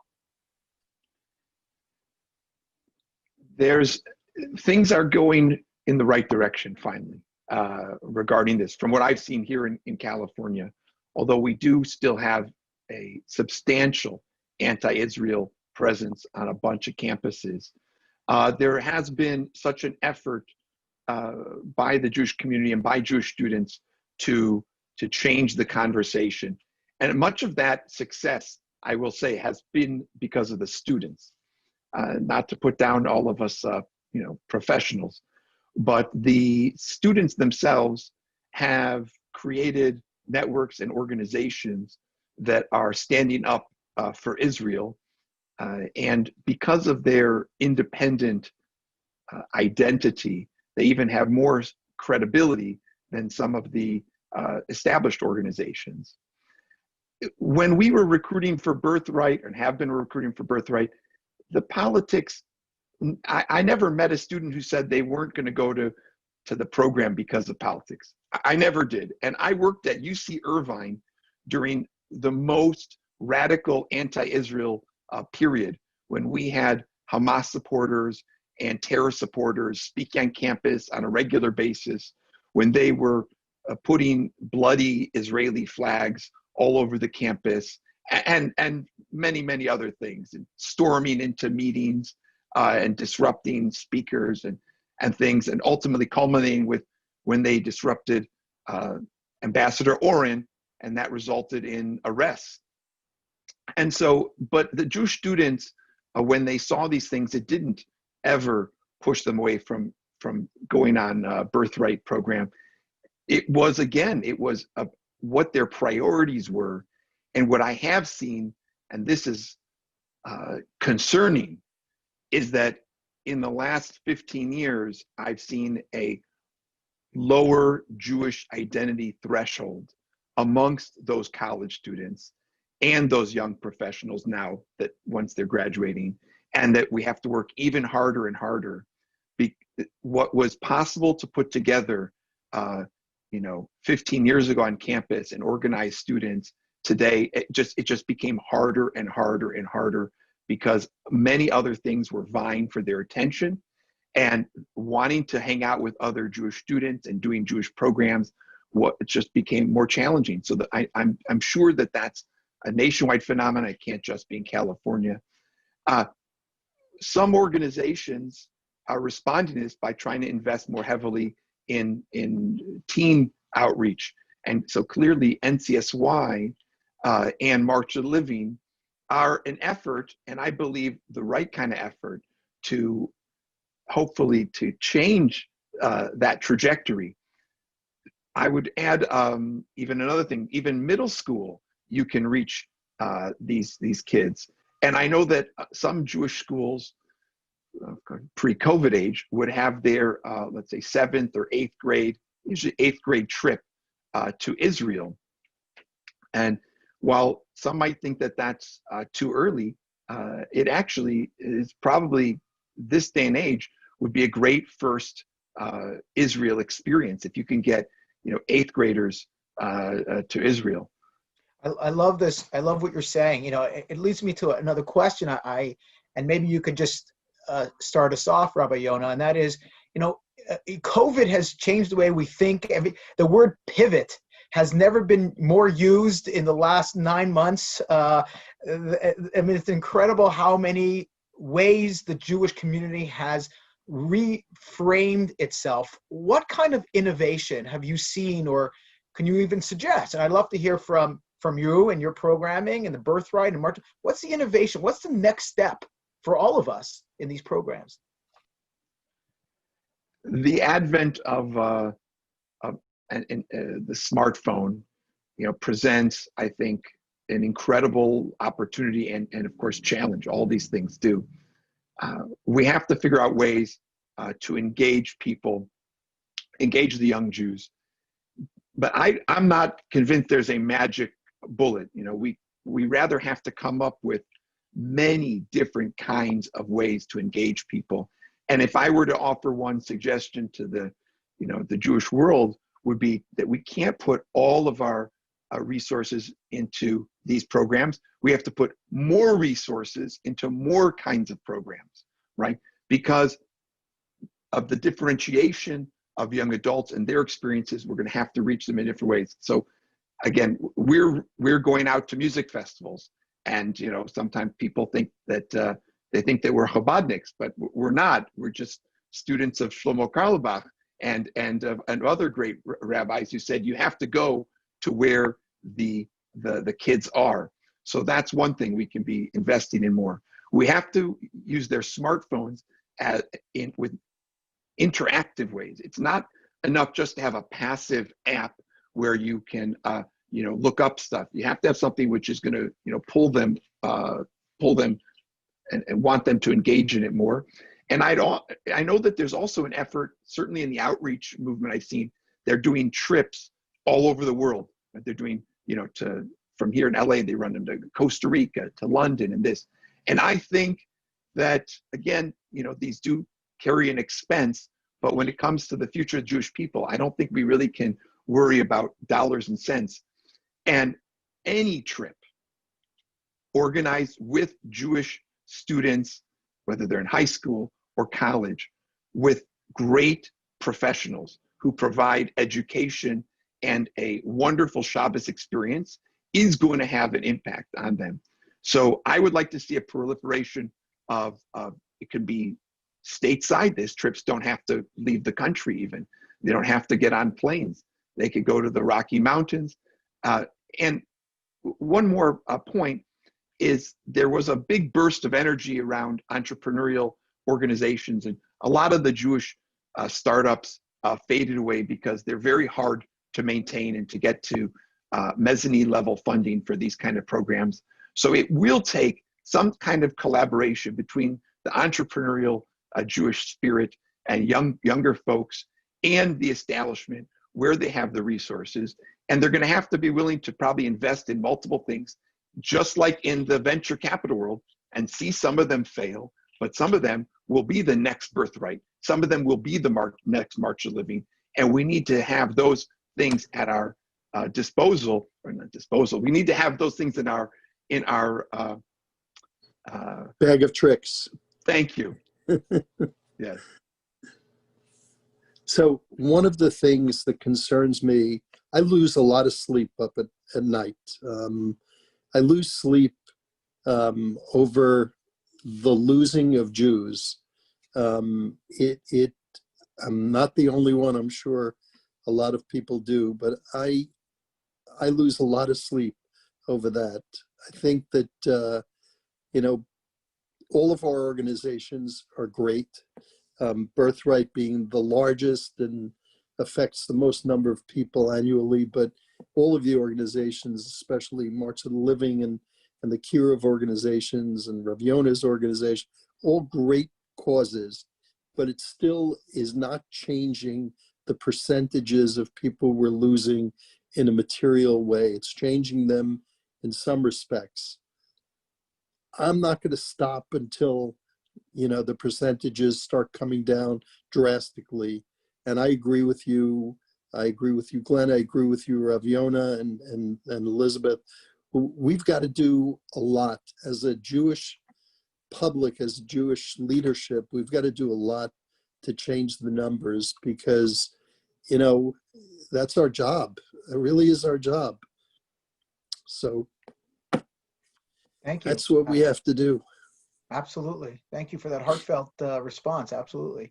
Liz, to you, the innovation, what can we do more? What needs to happen out there? Not having the march, you know, being postponed this past year was absolutely heart-wrenching for everybody involved. And while we're still sort of picking up the pieces of that, one of the things that COVID has sort of brought us is the use of technology has kind of broadened our horizons. And I know Birthright's done this as well, with some wonderful programming. So it's enabled us to reach new audiences and we normally wouldn't touch. It's enabled us to bring survivors closer to people on a more intimate level that we wouldn't have been able to previously. We've been able to reach, more secular audiences, even non-Jewish audiences with some of our programming. And I think that, we've just sort of tipped the iceberg of the entire Jewish world with what we're capable of in terms of all this new technology. And it's, while we're still dealing with all the effects of COVID, I think it's also very exciting that there's a lot more out there, and that shouldn't negate our normal programming. That should, please God, come back with, full vengeance as soon as possible. But I think it's going to supplement it. And I think that there's a lot out there that we have to continue to explore. And I'm personally excited for all that's capable to come about, as we continue to grow and innovate. Perfect. I think we've got time maybe for one more round of questions. I'll tell you, this has been incredibly fascinating. I'm very much honored to be part of this great panel. But, at the end of the day, we're more than just representatives of our organizations. We're, the Pintel Yid, we're all just Jews. We've got a neshama. We feel the pain of Klal Yisrael, every one of us. And I wonder who's going to see this. I wonder who's the audience who's going to plug in at the the 22nd hour of this Amudim broadcast, and I wonder if there's a neshama out there who needs to hear something from us, not about the organization, but from me as a Jew. What's something you can share to engage somebody out there and say, listen, this is a chance of a lifetime. When you're able to travel, when you're able to reconnect. What's something we can hear from one of you, each of you, maybe one thought that someone out there will hear this message and you'll say, oh, I changed a life today.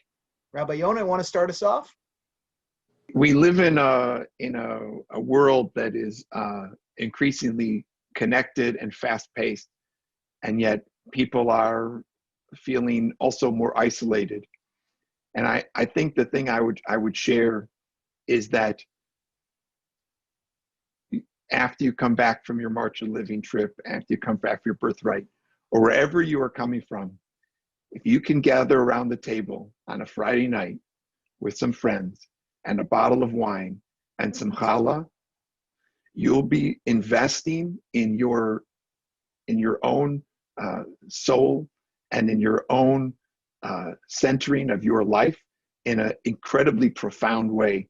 I think that the Shabbat dinner table is an antidote to much of the challenges of our modern society. And I hope that you'll take the chance, if you don't do it every week, that you will do it every week. And if you do it every week, you'll help share that and encourage others to do it as well. Beautiful. Phil? I love that. So I think that there were two audiences. I think that the audience of the people who went on the trips is a really important one, because if you could bring them back to any portion of the trip, you'll have achieved your goal of keeping them involved. Any portion of your trip, whether it's, and Shabbat to me is the most important one, but whether it's, a visit to Tzfat or a visit to the Kotel, any portion of the trip, you'll bring them back to when they had that great feeling in their hearts. Thank you so much. Liz, you get the final word on this one. Okay. I guess for anyone listening, I'll tell you, I think that there's a lot of hope for our future. I think the younger generations are very motivated. I think they really want to be agents for change. And I would say, don't be afraid to engage them and speak to kids, speak to teens, hear what they have to say. They're smart. They're much smarter than we give them credit for. And then they also want to hear from you. And I would impart your wisdom to them as well. And just to continue that line of communication open between the different generations.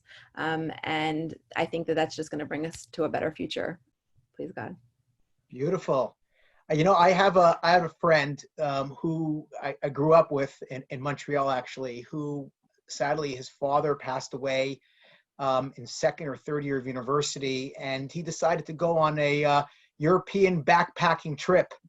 And when he returned from that trip, he decided to go to yeshiva. And he went to yeshiva and he became frum. And today he's a rebbe in many seminaries in Israel. And I once asked him, what was it about the trip? He went to Jewish school. He had traditional home. What was it that transformed his life? And he said, you know, I had to say Kaddish, and I wasn't sure I wanted to say Kaddish, but I walked into one shul in Italy, and somebody came over to me and they said, do you have the page? Do you know where to say it? Do you need some help? And they put their arm on me and they said, here you go. And then he was in Spain, and then he was in Greece, and then he was in country after country as the Jewish community came together to brighten this young boy's life and say, we're all in it together. So, you know, today we've been talking about organizations, but the truth is we're all talking about Klal Yisrael, the Jewish people. And no matter what your angle is, we're really all in it together. And if you're listening out there and you need help, Amudim is an organization also there for you.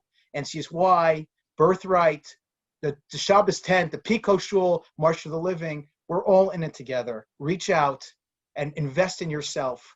That's the greatest thing you'll ever do. Thank you so much, everybody on the panel, and thank you for all our listeners. Take care.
So my name is Eli Epstein. I am a businessman based in New York.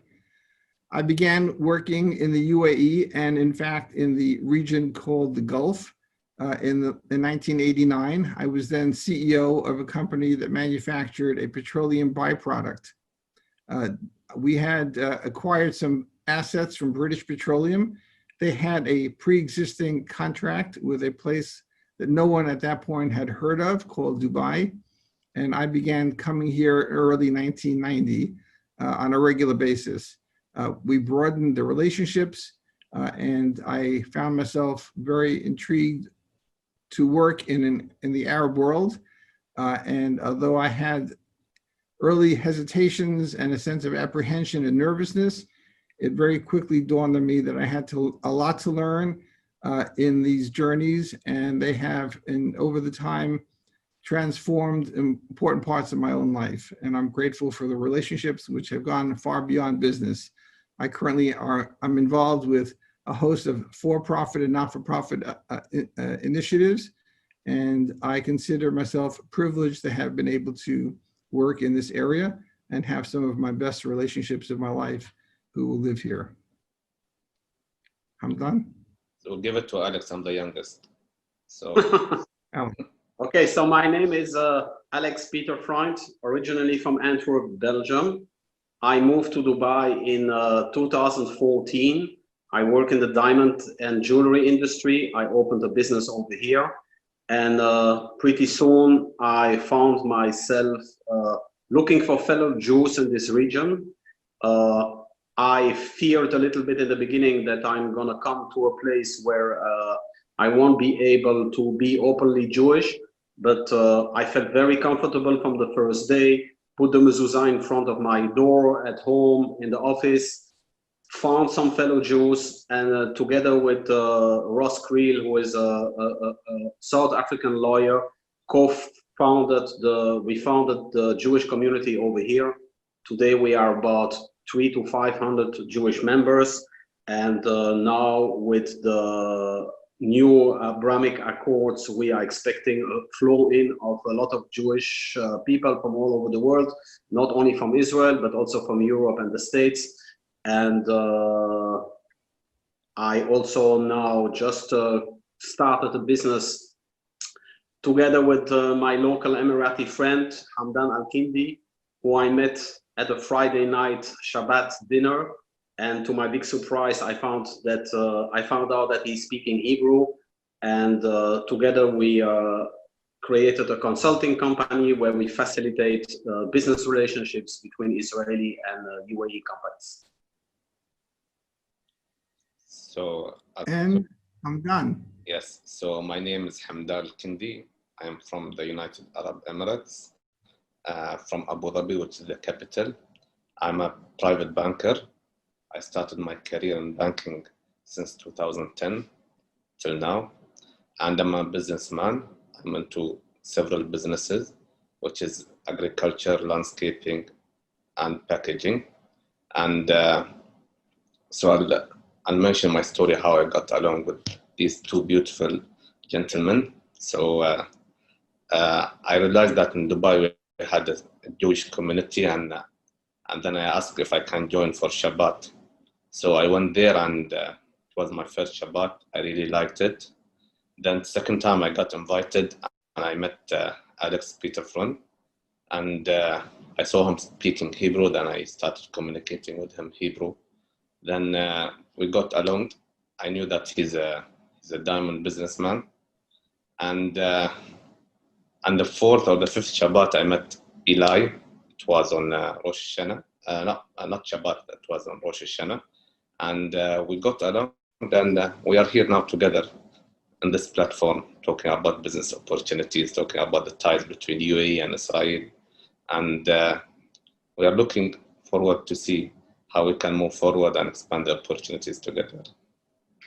I think we're going to wind up talking a lot more than just the business, but I would like to add something of my thoughts to what Alex said, and then ask Hamdan a question. I never mentioned this to Alex, but when I first began to travel here, there were two things that I was told. One, my competitors in the States, a large American aluminum company, asked whether they could represent us because we were told that there would never be a chance that the Dubai Aluminium, which was the customer that the British Petroleum had, the assets that we acquired, they would never do business with our company because I was Jewish. And of course, I didn't know that. I never knew if that was right or wrong. My colleagues back in my the business we had as a joint venture with an oil company told me, well, you have to try first and see what happens. But when I did get here, I was told by a British expat, with good intentions, I think, I don't hold anything against him, that I should try to avoid using my last name because it sounded too Jewish. And just imagine that sense of, I'm sure, Alex, you can understand, you didn't know at that point to what extent you can tell people who you are and your background. There was a sense of unease that I think all of us felt, and the sense that you needed to really be rather private about your own ethnic and religious background. Over a time, it became very changed for me. Within a few years, I was asked to represent Dubai government in a potential joint venture in Kuwait. And increasingly, I grew more and more confident that people here were actually intrigued by my own background. And I had, it didn't happen all at once, but over time, those relationships really, really changed for me and for my Emirati friends. And we blossomed in understanding each other and ultimately respecting each other. I actually tell anyone who asks that I've learned a lot about my connection to Islam, and I pray differently. I pray differently as a Jew because of watching my Muslim brothers pray. And I took care of my parents differently because I saw how they took care of their parents. There are many impacts that I had, and I can elaborate. I'm happy to share them. But Hamdan, I don't know, I never did ask you, what made you learn Hebrew? How did that happen? Look, I was working in a Swiss bank. For me, as a Muslim, I don't go and eat. I prefer going to halal restaurants, but in Zurich, you cannot find the good quality halal like we have it here in the United Arab Emirates. So my second option was going to kosher restaurants. So, I used to travel there frequently to Switzerland. And I started going to kosher restaurants. Suddenly, I started meeting friends, when I'm having my breakfast, my lunch, my dinner. And from there, I saw them speaking. Then I asked, there's a language I heard. It was similar to Russian, Arabic. I was curious to know. And then I asked, may I know what language you speak? They told me Hebrew. Even for me, I didn't know what does Hebrew mean. Then they told me it's the language of the Jews. So then I got interested. I started, YouTubing, Googling. Then I had a private tutor and I started learning. And now I'm speaking. I'm not speaking fluent, but B2 level, which is good.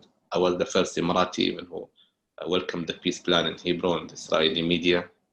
And now I think everybody knows me in the Israeli market. So, Alex, do you think it would be fair to the people who might be viewing this that we switch to Hebrew a little bit and have a conversation among ourselves in Hebrew? I think we should do that with pleasure. It's like we are Friday now, and it's almost Shabbat. So as the first time I met Hamdan was on Shabbat. So I introduced myself, Hamdan. I said, my name is Alex Peter Freund. And then he continued, and I think we can continue like that. So I will introduce myself again to Hamdan. Hamdan, my name is Alex, nice meeting you. And then Hamdan spoke in Hebrew. קוראים לי חמדן, נעים להכיר אותך. חמדן, אתה מדבר עברית? איך זה שאתה מדבר עברית? כן, אני מדבר. למדתי בשוויץ. So you can... חמדן, מותר לי לשאול אותך, האם יש הרבה אמירתים שמדברים עכשיו עברית? לא, עכשיו יש הרבה לומדים עברית בבית ספר באונליין. האם אתה מכיר עוד אחד?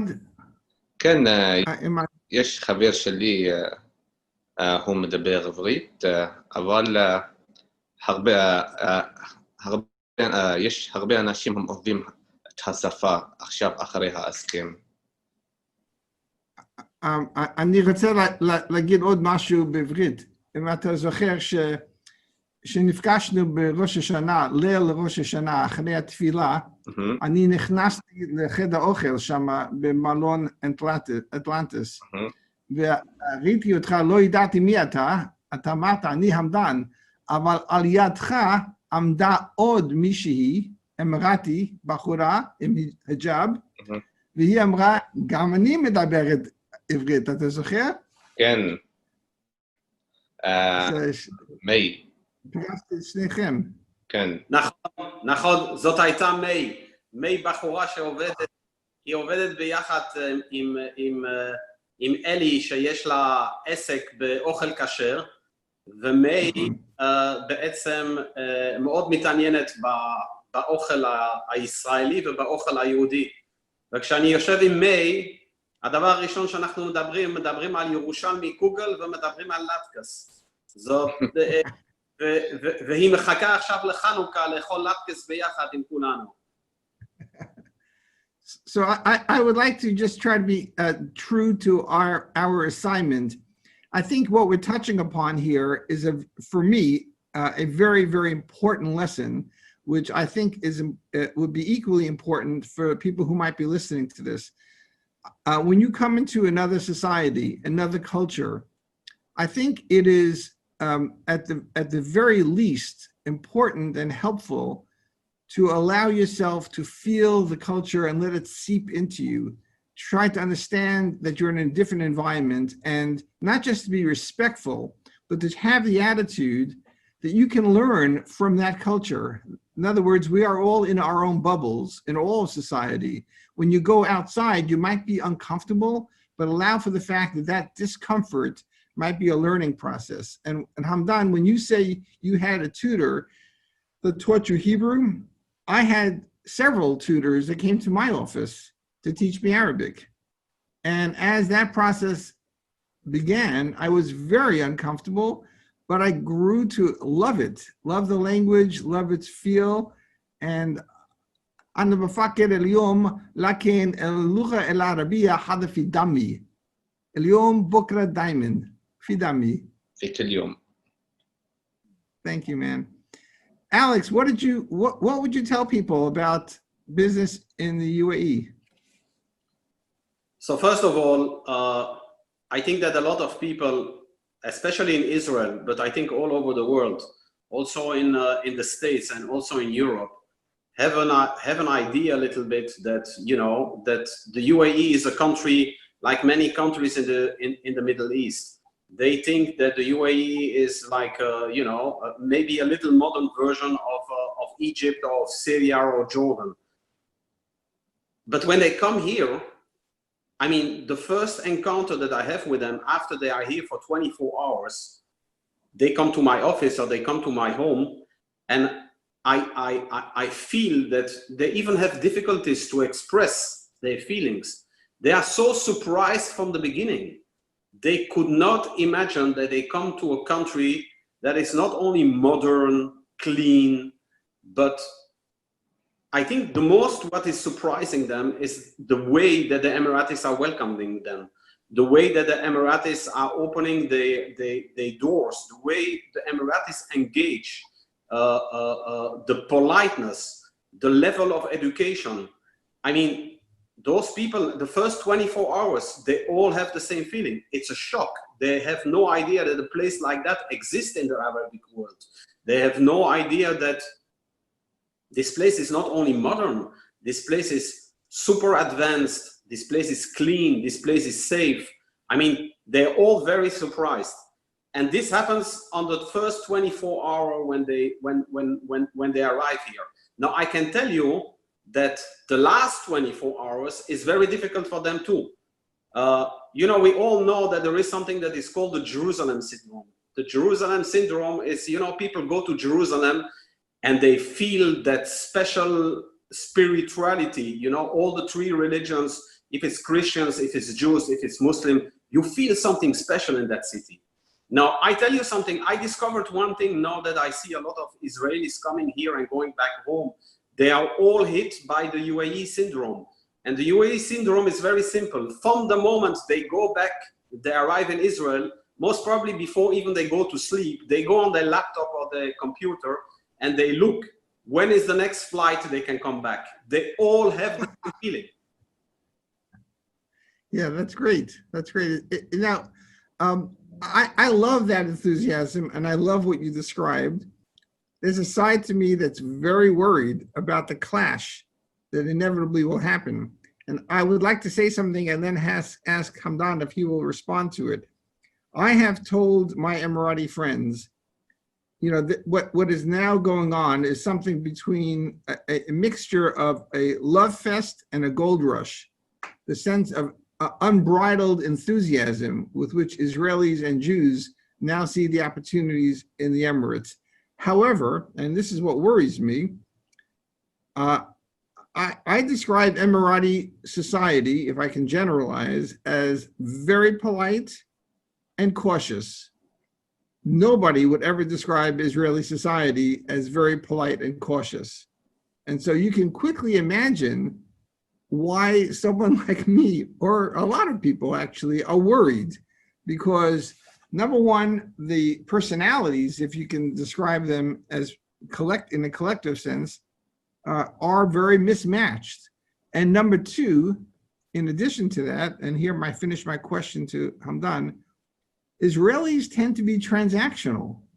They're here to do business. They love the idea that they're going to sell something. They'll teach you how to make falafel, you know, that we didn't actually have in Europe. And I am a little bit concerned about that. And I would like to know, Hamdan, what do you think? Look, first of all, the United Arab Emirates is a very developed country. We have everything here.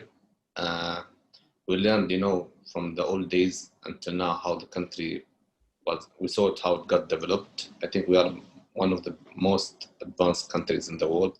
So for us doing business, usually it's very important to have the relationship. So we cannot do it like transaction from the first day.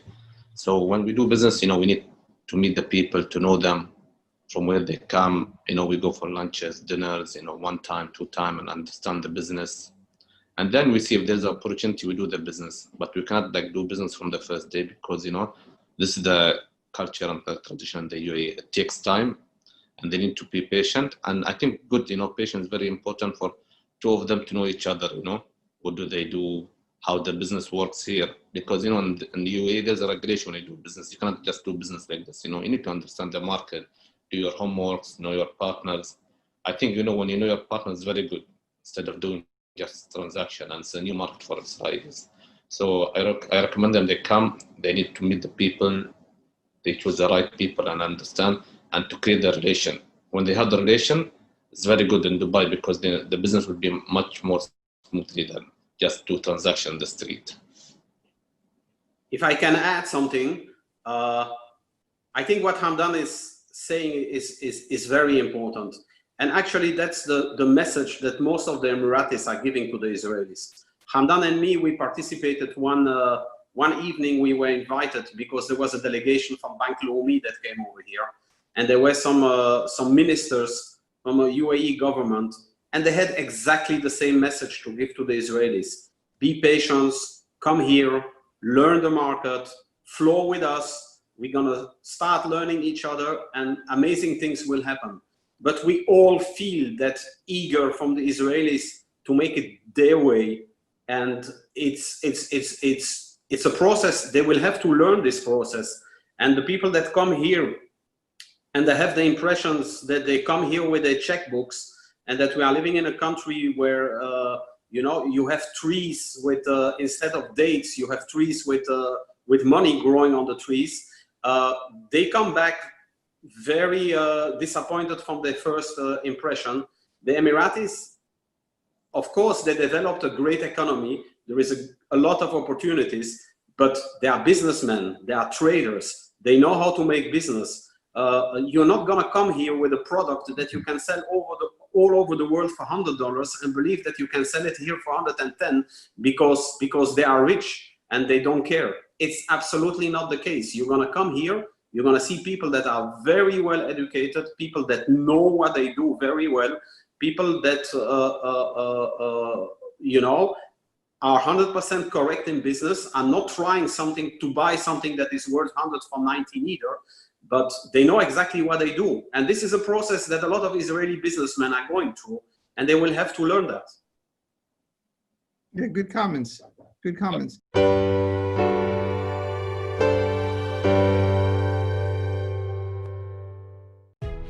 The tzedakah that people choose to give their hard-earned money to me is a very personal and very private decision. I could tell you that the causes and the issues that Amudim deals with are certainly worthy of anybody's hard-earned tzedakah money. I can assure you that you will get as much, if not more, bang for your buck at Amudim than virtually any other of the countless reputable charities that there are within our community. And I would just humbly ask that if these are issues that you feel our community needs to work on further, which it does, then Amudim is a cause worthy of your tzedakah dollars.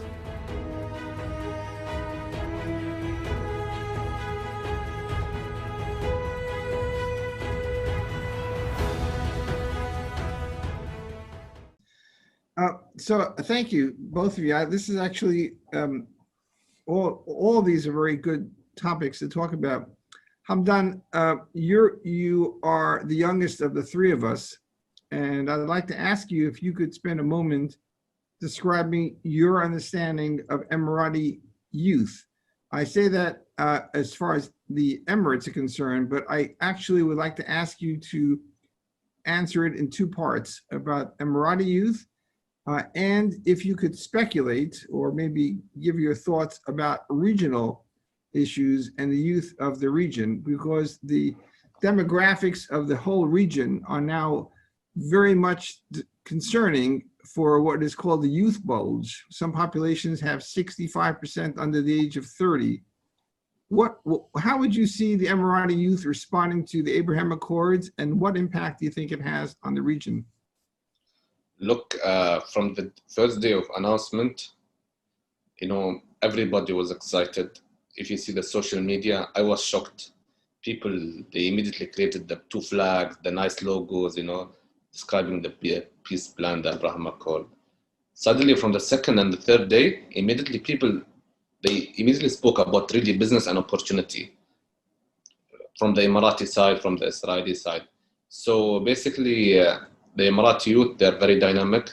They're looking out for opportunity, and everybody here, they want to be more creative, you know. They don't want like to depending on importing from overseas. So I think, you know, collaborating even with the Israeli market and to have something that really comes from this country to be invented here, to be produced here. So I think the Emiratis are very dynamic people. They are very active, especially even the young ones. What about regional? Would you speculate beyond this country, beyond the UAE? Regional, it depends, but now let's see, you know, what will happen here, you know, how will be the reaction, but even regional, it's going to expand. Alex, what are your thoughts?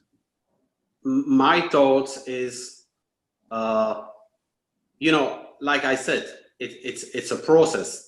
It's actually two cultures that were not used to interact, and my dream and my vision and my goal actually in the next coming years, besides seeing that as a pure business opportunity, I would like to see that much more as interfaith relationships between two religions. There is a lot of stereotypes from both sides. There is a lot of knowledge that has to be shared. And I think that the Jewish community over here in Dubai will open their doors and will interact with the local community. This is something that already started. I mean, there is already a group that has been created from some Emiratis eventually to learn Hebrew, together with you know, with a big part of the Jewish population that is living here doesn't speak Hebrew neither.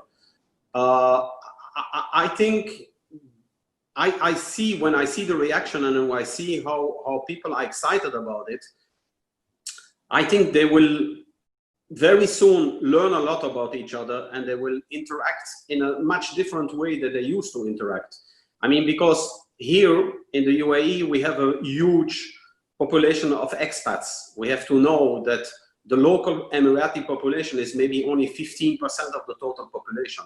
So it happens very, very often that people come over here in all kinds of industries, and they interact with South Africans, with Americans, with Europeans, with Indians, but they almost have no interaction with the local population. And for them, those events will allow them actually to interact with the local population. And the local population is looking for it, is open for it. And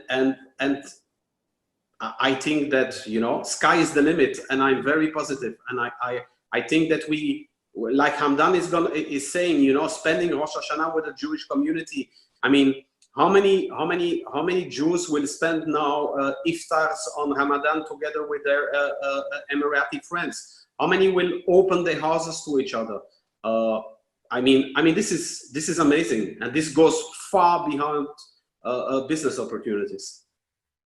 Yeah, so I want to build on that, Alex, and you and I share a post-Holocaust Ashkenazic experience. I think true of your family in Antwerp, certainly true of my family originally from Poland, and understandably, because of their experiences, my parents kept us in a pretty hermetically sealed environment. And I'm quick to say that at our table, the likelihood of having anyone that was really not like us sitting at that table is the same as a Martian. And I'm speaking even about non-observant Jews sitting at the table, let alone a Christian or a Muslim.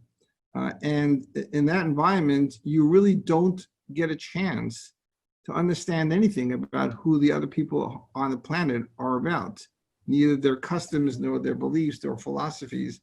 And I think that that's unfortunate. It's true of not just our background, but I think it's true of many backgrounds.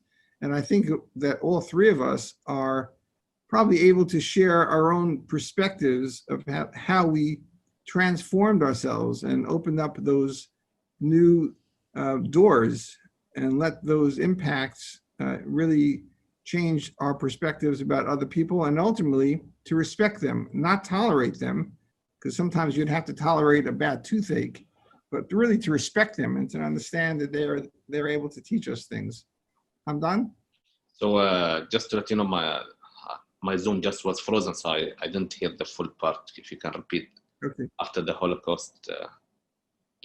Now we came from sheltered backgrounds, and we had our own preconceived notions about who the other people on the planet are, and sometimes those are correctly referred to as prejudices.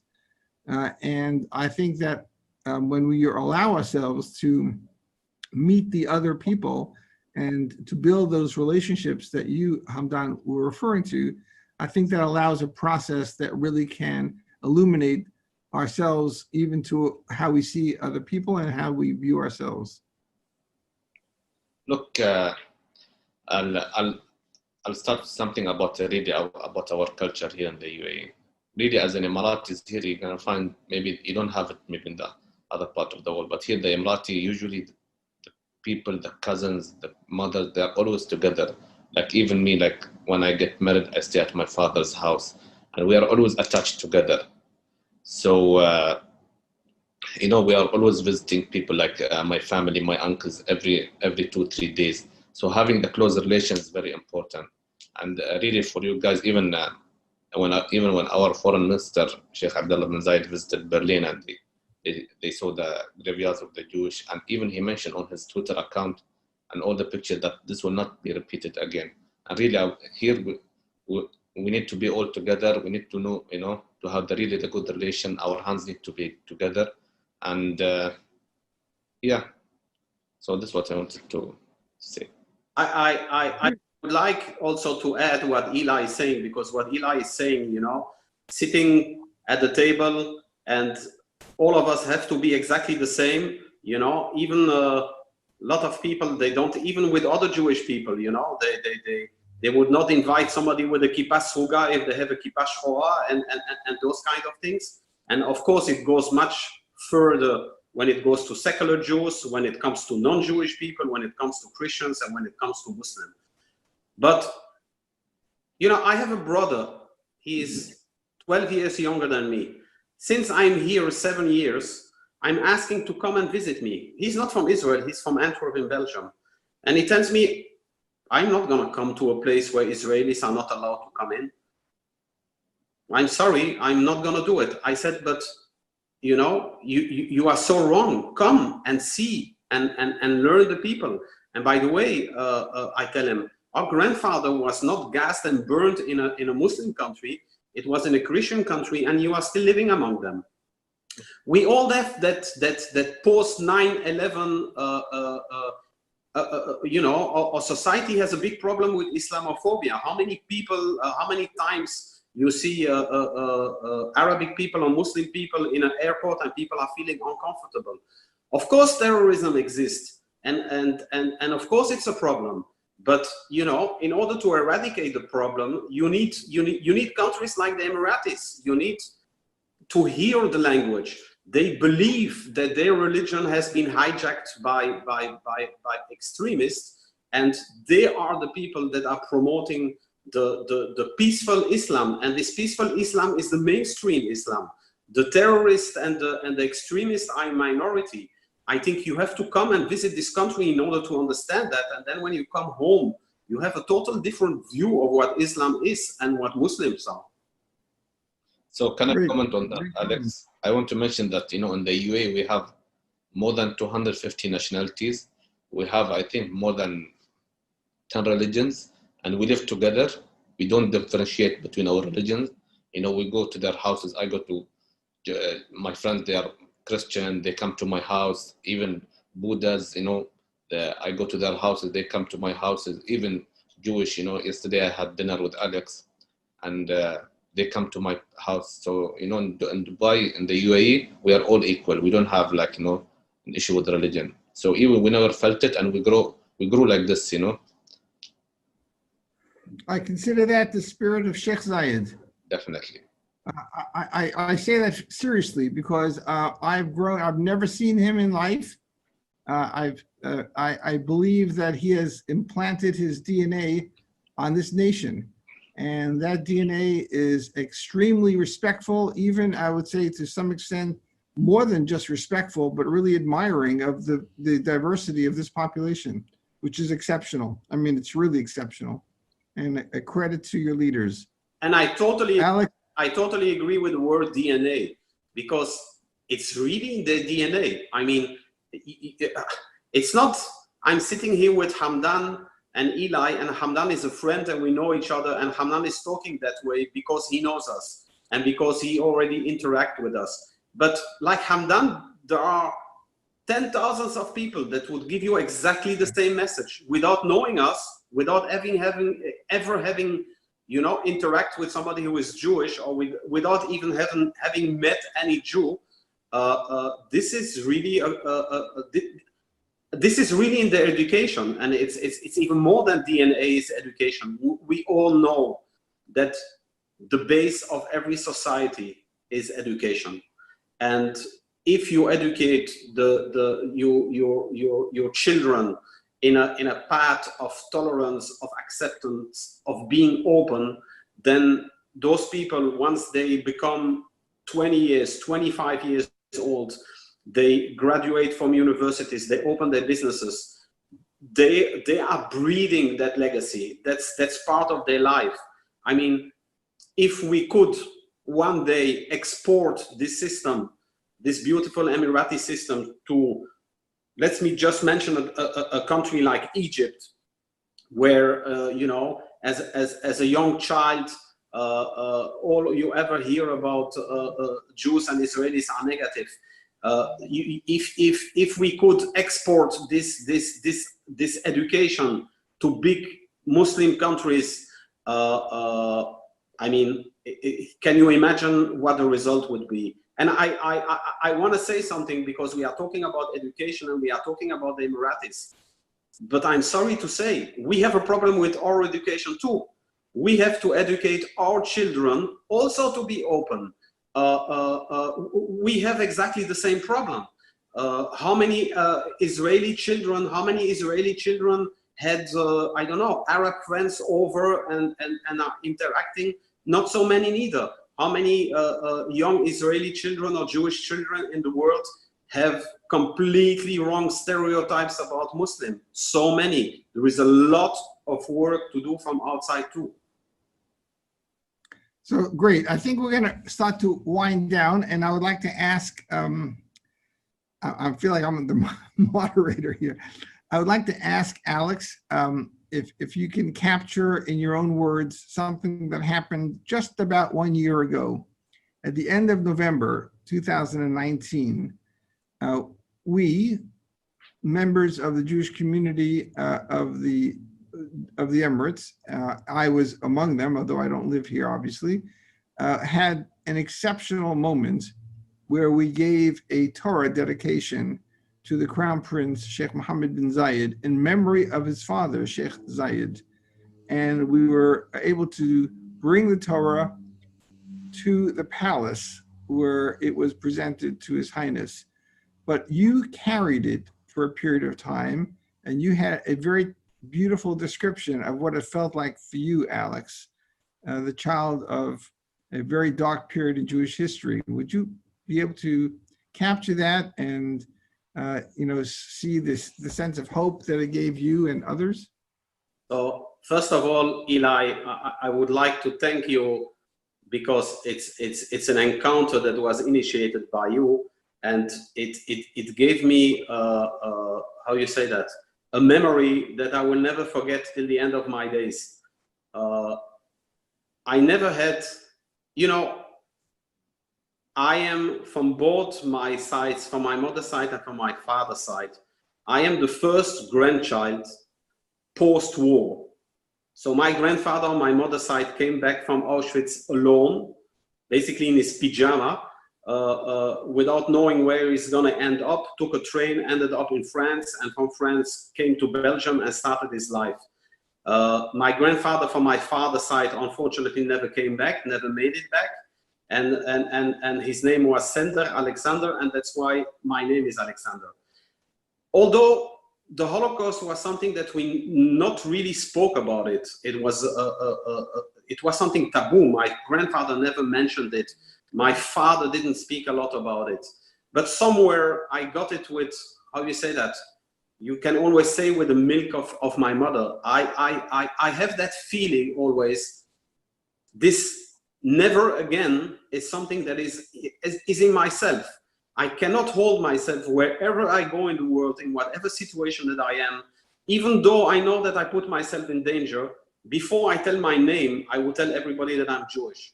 And if you have a problem with that, you have the problem and I don't have the problem. So I always have that feeling. And when I was entering the palace, and the Torah that was dedicated was a Sephardic Torah with a heavy case around it, and carrying the Torah, I don't know how much it weighs. It weighs maybe, I don't know, 20 kilo or something like that, or maybe 25. It's quite heavy.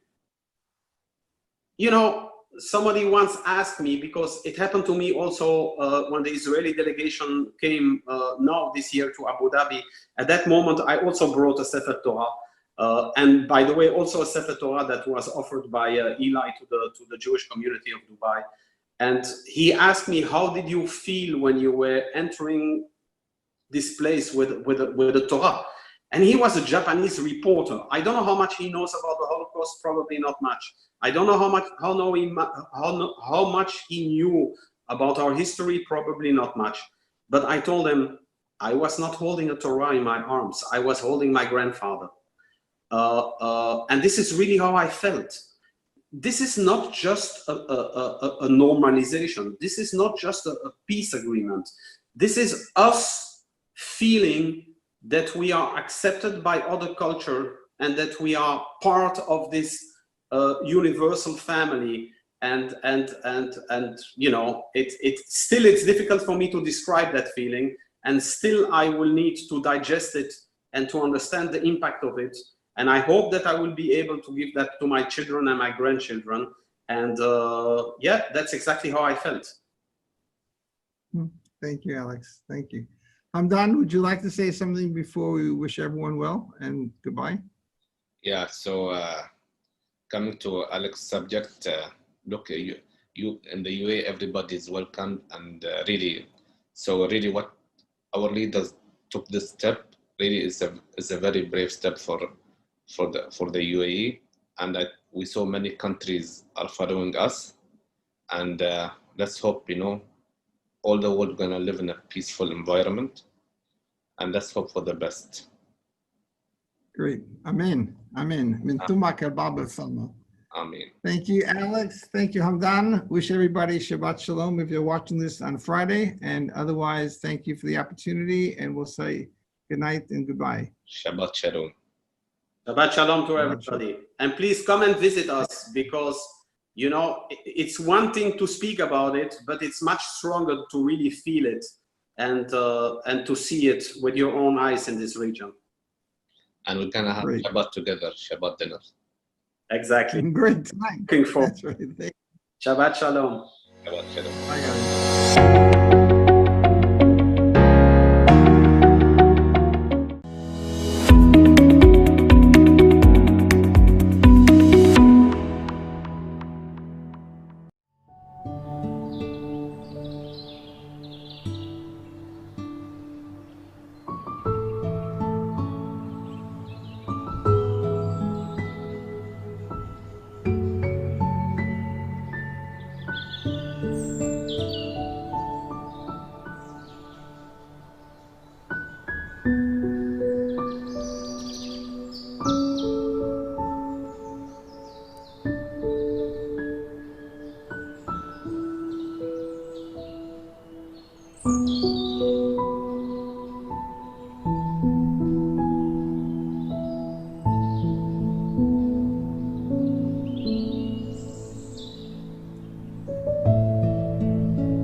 We're sitting with Rabbi Aryeh Lightstone, Chief of Staff and Senior Advisor to American Ambassador to Israel, David Friedman. Rabbi Lightstone has his own portfolio, as he was recently named head of the Abraham Fund, a $3 billion fund that is an outgrowth of the Abrahamic Accords. Rabbi Lightstone has been instrumental in the sealing of the Abraham Accords, the normalization deals between Israel, the UAE, Bahrain, and Sudan. Amudim, an organization dedicated to serving community members in times of crisis, has brought us here today. My name is Uri Pilichowski. Rabbi Lightstone, thank you for joining us. Welcome. Thank you for having me. What an exciting privilege to be here with you and all of the people tuning in on behalf of Amudim. Let's get right into it. I know our time is limited. Every second of yours is valuable, making peace for America, for the Gulf, for Israel, and really for the entire world. I'd like to ask you about President Trump. We're recording this before the election results are in, and so we're going to leave this ambiguous as to what's going to happen in the future. But the Trump administration has been the administration that is most supportive of Israel. You've been with the president and his senior staff. What do you think drives the president to be so supportive of Israel? Yeah, first of all, great question. Thank you again for spending part of today with me. It's really not that complicated, as most things in the Trump administration are not that complicated. If it's good for America, we want to promote it, we want to grow it, we want to support it. And if it's not, then we want to do the opposite. It is a quintessential value. It is a quintessential American value to be pro-Israel. And President Trump is nothing if not a quintessential pro-American, and therefore it follows that he would be appropriately pro-Israel. Now, again, pro-Israel has so many different connotations. It's sort of a silly statement even to make. It's a nice cheering thing. But I know you well. I know the audience fairly well. And there's a sophistication here that I think needs to be addressed. And when you talk about pro-Israel, it really talks about interest. What is the interest of the United States of America in this region? And there's something in Israel that should be of interest to every American. Right, left, center, progressive, conservative, religious, not.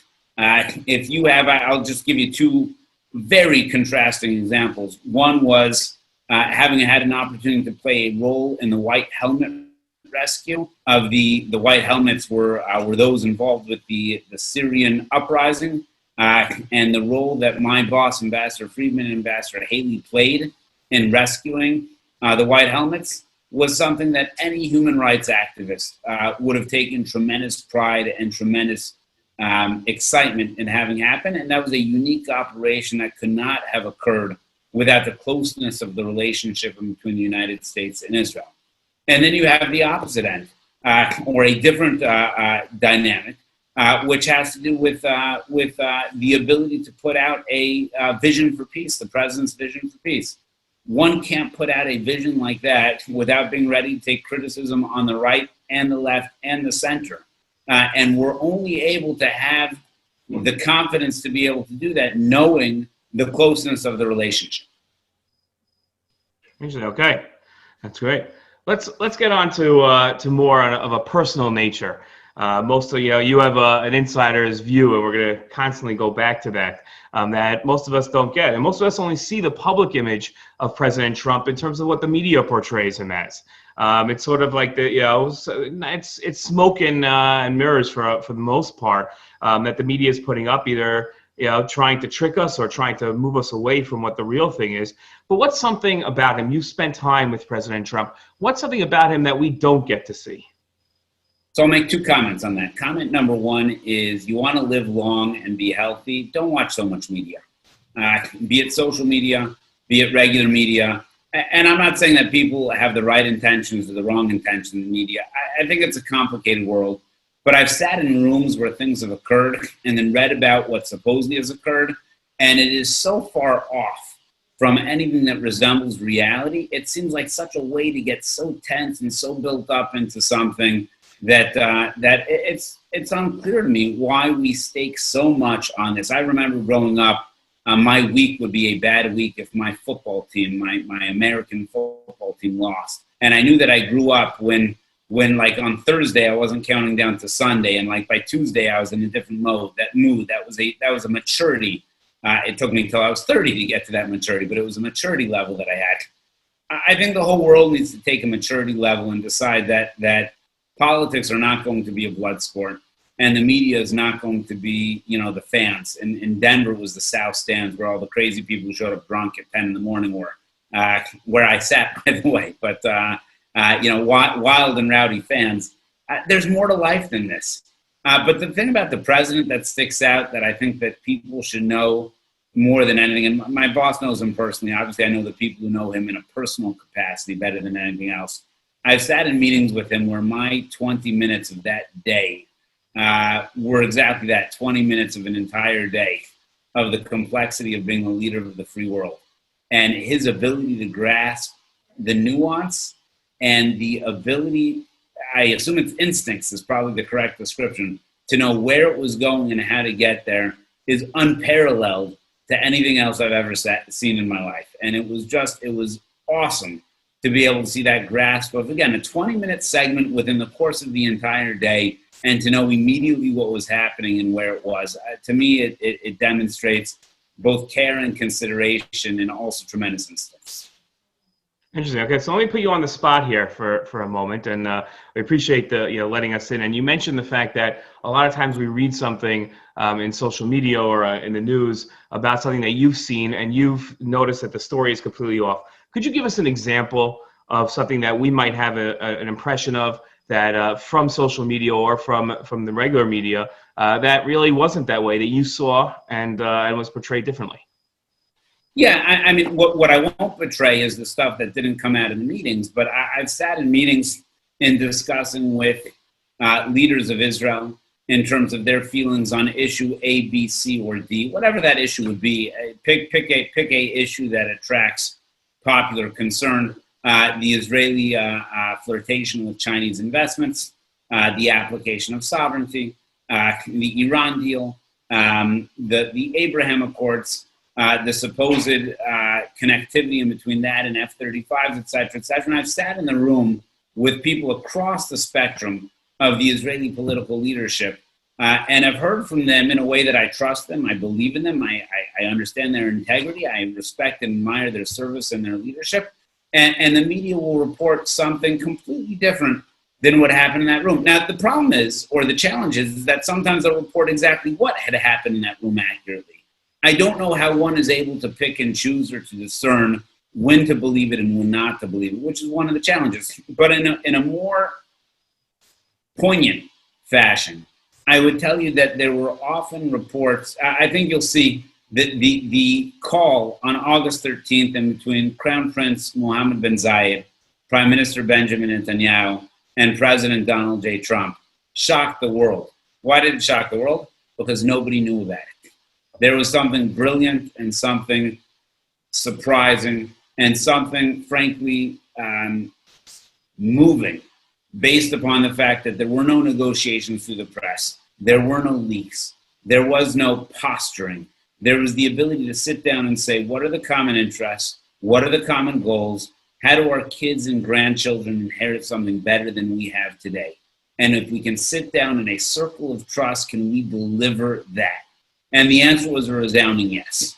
What bothers me to a great degree, and I'm a big believer in the free press, and I'm a big believer in transparency, but I'm also a big believer in the fact that there is the ability, when you want to do something that changes the paradigm, to have that circle of trust, to have that ability to have a conversation without being concerned about how it affects your poll numbers in the physical democracy or your poll numbers in the street.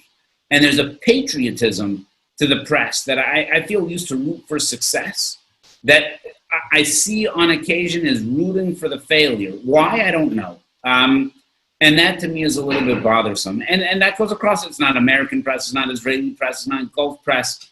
To me, I'm the guy who tears up at a football game when the planes fly overhead. My instinct is that as at a strong commercial, when they have the flag and they're proud to be an American, my instinct is to stand there at attention and to cry. Is the country perfect? No. Is it the single greatest country in the history of the world and the single greatest force for good that you and I and everybody around us have ever known? Absolutely yes. And the fact that people are rooting against it just bothers me and boggles my mind. I'm sure it's much more poignant for you being the guy that's trying to get the country to success than the rest of us who are just feeling it and watching it on the side. I'm gonna jump in. I disagree with that. Okay. I disagree with that. This goes back to my first comment. The country is not made up of leaders. Leaders have a chance to set policies. People ask about the U.S.-Israel relationship based upon political leaders, and yes, you'll have public relations and you'll have some policy relations. That'll be a difference. People will ask about the Abraham Accords. How do we know it's going to remain a war and peace, et cetera, et cetera? One of my passions has been the implementation of the Accords, not per se the signing of new Accords. And that's because peace is not a piece of paper. Peace is in between a person. You and I can go into a business deal tomorrow and sign a contract. You and I both know that we have the ability to abuse that contract within the letter of the law. And you and I will never sit down and do another deal together again. But I also know that if I shake your hand and I conduct myself in a moral and proper fashion, the next deal you're going to come running back to me. That's what peace is supposed to be about. That's what war and peace is supposed to be about. That's what the relationship between the U.S. and Israel is supposed to be about. That's why I'm describing it's a quintessential U.S. value to be pro-Israel. You don't like this prime minister? Okay. You don't like that prime minister? Also okay. You don't like this president? Fine. But you're telling me that you don't like the values that Israel stands for in the region? Check your values. Where are you as an American? What are you rooting for? And the same thing with the media, and the same thing with peace. You're rooting for peace. You're rooting against peace. It's again difficult for me to understand. And when you say that it's the leaders who are making the difference, I absolutely disagree. The leaders set the tone, but it is everybody, our citizens. That's why we live in the countries that we live. You as the Israelis, I'll make this comment to the Israelis listening. When you go to the UAE or to Bahrain, don't go as a tourist. Go as a Zionist. Give them an example of what you think their impression of Israel should be. When they come here, don't treat them as clients. Treat them as Zionists. What impression do you want to give them of Israel? And I would make the same argument when they go to America. I'm asking people to call to their higher calling, their higher responsibility, and people are capable of doing it. Don't pawn this off on your leaders. Take the responsibility for yourself. You can make the peace warmer. It's absolutely up to you. Okay, an important point. So behind you, you have what many people probably till this call are assuming on this meeting is a virtual background. But having been to your home, I know that's not a virtual background. That's actually something I'm not going to give away where you got it from. But it's the seal of the United States Embassy here in Yerushalayim. And so tell us, it's arguably the highlight of the last 4 years among many, many highlights. For the Trump administration, for the United States, and definitely for Israel, was moving the American embassy in Israel from Tel Aviv to Yerushalayim. You played a big part of that embassy move. Can you give us some background into the move? Give us something that we don't necessarily know about the move. Not the politics, but give us an insider's view of what it was like that day and what went on. So I'll tell you this. When you board a plane and people allow members of the military to board first, there's a separate group of people who serve their country that don't get nearly the amount of credit, and they don't put their lives in jeopardy the same way that the military do, and it's a different level of sacrifice. But it's sacrifice nonetheless, and that's the career foreign service officers, the people who serve our State Department and represent the United States of America around the globe in hundreds, if not thousands, of missions, embassies, and consulates around the world. And they go and they represent our country with a great amount of pride and a great amount of diligence. The comment I would give to you on the moving of the embassy, of the recognition of the Golan, of the merging of the embassy and the consulate, of the constant stream of high-level visitors, of the release of the president's vision for peace, of the Abraham Accords, we never doubled our staff. We never tripled our staff. I don't think we hired a single new staff member during this entire time. There were people who bid on this position years ago to be able to be in a place that's near and dear to their heart as Americans, as people interested in the region, as it's an exciting place to be. People should know that they have worked diligently and expertly on trying to accomplish the goals of this administration in a professional and efficient and an effective fashion. And I'll just give you one example of that. May 14th, 2018, 4:11 p.m., Ambassador Friedman, on behalf of President Trump, officially opened our embassy in Jerusalem 70 years to the minute to the minute of Harry Truman recognizing the state of Israel, a gutsy and bold decision that he made against the advice of many of his advisors. I will not say that moving our embassy to Jerusalem was a fully endorsed idea of the vast majority of the US government. The president took tremendous courage, vision, and conviction in order to be able to make that decision. But once that decision was made, the wheels of the US government went rolling and produced something that was seen by hundreds of millions of people on that day. There wasn't a single TV producer who works for us. There wasn't a single makeup artist who works for us. There wasn't a single TV contractor who works for us or a light show person who works for us. And they pulled that off. And you know what happened the next day? They went to work. They didn't ask for a day off. They didn't ask for a memorial. Nobody clapped for them. But they went to work. And they deserve a lot of credit. For a great deal of 2018 and 2019, prior to the COVID coronavirus, our embassy in Jerusalem was, I believe, the third most visited tourist site in all of Jerusalem. NPR commented that it is not easy to make a historic heritage site in Jerusalem that's less than 1,500 years old, but President Trump managed to do one that was less than 5 months old. I mean, it is a featured stop on almost all tourist sites. Israeli school children go there, Israeli soldiers go there, evangelical groups go there. There's a South Korean tour group that goes there that has a special bottle of wine that they open only at the opening of the US Embassy in Jerusalem. I'm saying there's a sign and there's a message and there's symbolism. It's very powerful. But I'll tell you the following thing.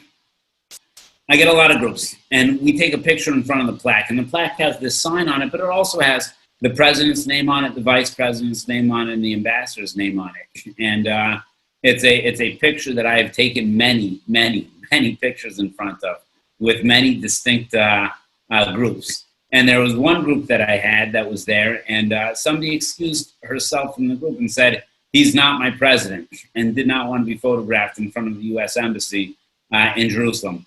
And when we went inside of the ambassador's office, where we welcome everybody who's able to come, I normally give a spiel. I gave a different speech that particular day, and I wanted to speak about heroism.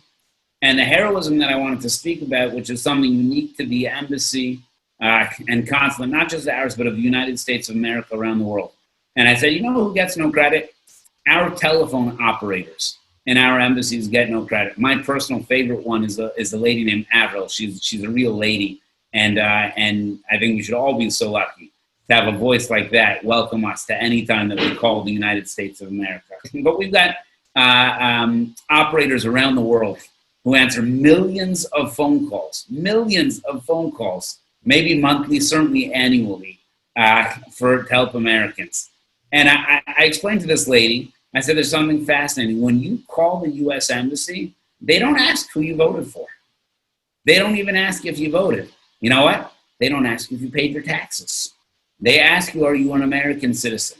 And if the answer to that is yes, and you need help, and we legally can do so, then we will do so. And we will not treat you differently if you voted for him or for her, for it or for them. And we won't treat you differently if you paid your taxes or you didn't pay your taxes. There's an unbelievable thing about having an embassy of the United States of America nearly everywhere that you go, and having the power of the United States of America. I don't know if you can see it there, but here's I either wear this or the American flag on every one of my jackets and on occasion my t-shirts, regardless how much my kids make fun of me.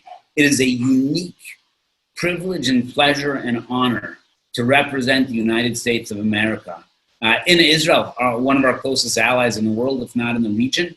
And it's not politics. People who think it's politics are small-minded. My response to that would be to grow up.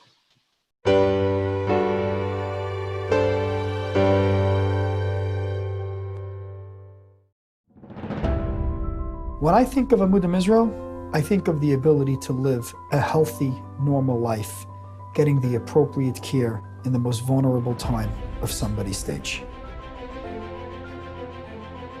What does Amudim mean to me? Help. I mean, that's what it is. Amudim is there to help people. To me, Amudim means giving and support. I would say Amudim Israel is the place, the address that can give people a chance. Amudim is about giving back without expecting anything in return. To me, Amudim Israel means that there's an opportunity for change, that people don't have to be stuck in this cycle of harmful behavior that they feel they're going to be stuck in forever. There's an opportunity to change their lives for the better. Giving a voice for those who need it. Being there is through the whole process, and never giving up, never saying no. Amudim to me is a team of carers. You'll never be turned away, and we'll always be there to help give you that opportunity.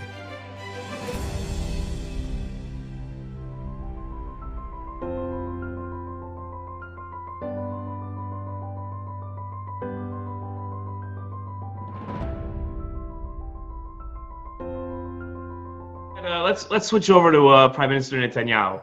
You've had the chance to spend significant time with Prime Minister Netanyahu. He's Israel's longest serving leader. What makes him so good at his job? What a question. What makes Prime Minister Netanyahu so good at his job? He's brilliant. He's a extremely excellent orator, and he's a wonderful strategic thinker. I have never seen him in the room where he did not immediately have something relatable to say to somebody. He did not have something substantive to say to somebody, and did not have the ability to boil down the most complex issues in the world to something that somebody who sees this again in those segments of time can both understand it, ask questions about it, and carry home a specific take-home message. I've sat in the room with members of Congress, with mayors, with governors, with members of the cabinet, talking about issues everywhere from security to economy to agriculture to, I'm not sure if you know this, but Israeli cows produce, I think, 75% more milk than any other cow in the world. Now, I don't know why, I know why I know that, because I've seen it on the slide in the Prime Minister's office. But I can tell you about the milk production of cows, the ability to choose which crop to water when, and the ability to understand the Iranian and ISIS dynamic, all within the same conversation. It's a unique set of talents that's been really inspiring to watch. When I get to see him and my ambassador in the room, my ambassador Friedman, is probably the finest man that I've known. And certainly one of the most brilliant ones. It's fun to watch the intellectual jousting that occurs in between the two of them in a positive way. It's really very inspiring. Okay. Let's move on to the Abrahamic Accords. I know that's very special to you. And we're arguably seeing one of the greatest transformations in Israeli and even Jewish history with the Abrahamic Accords being signed. I know personally we're friends, and you're on a flight almost every week shuttling between the Gulf and Jerusalem. These accords didn't happen overnight, although they seem to the rest of us that they did. How did this all happen? Tell the truth. All you got to do is tell the truth. I don't want to say the Middle East piece is simple. It's most certainly not. It's a complicated region. There are competing values, competing claims. But if you look at the United Arab Emirates, if you look at the Kingdom of Bahrain, if you look at the State of Israel, you look at countries that share many values, maybe not all values, but many values. They certainly are invested in progress, they're invested in advancement, and they share a secret weapon. They are all very close allies of the United States of America. And when we sat down and we spoke to each of these countries, they understood unambiguously how we feel about the other countries. They also understood with exceptional clarity what the opportunities that the future could have if we were able to ignore the repetitive, damaging nature of the view of the Middle East of the past. And you have visionary leaders with the Crown Prince, with the King, with the prime minister, certainly with the president.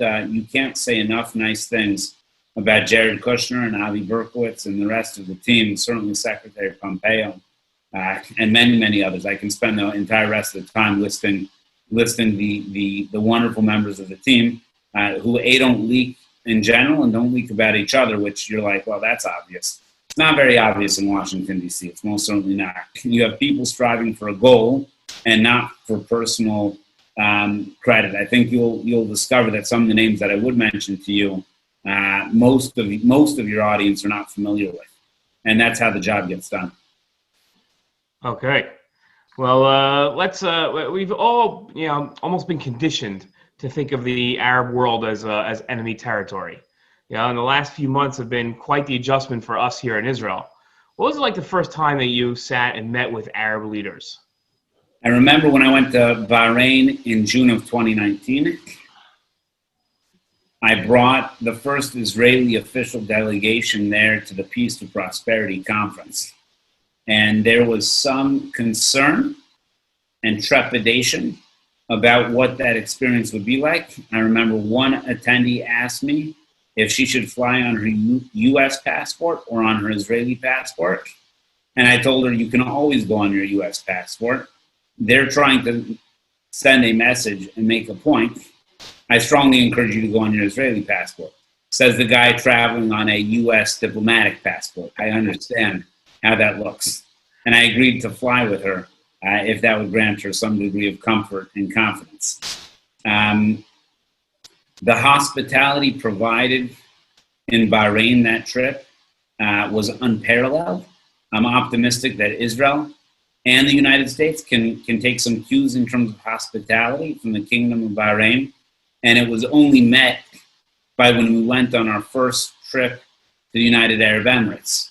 The hospitality, the concern for the other, the open-mindedness. I learned very quickly that the concept of tolerance is actually a dirty word in both of those countries. Tolerance or tolerate means that I have to put up with somebody. They don't want to put up with people. They want to embrace. They want to challenge. They want to care for the other person, not to tolerate the other person.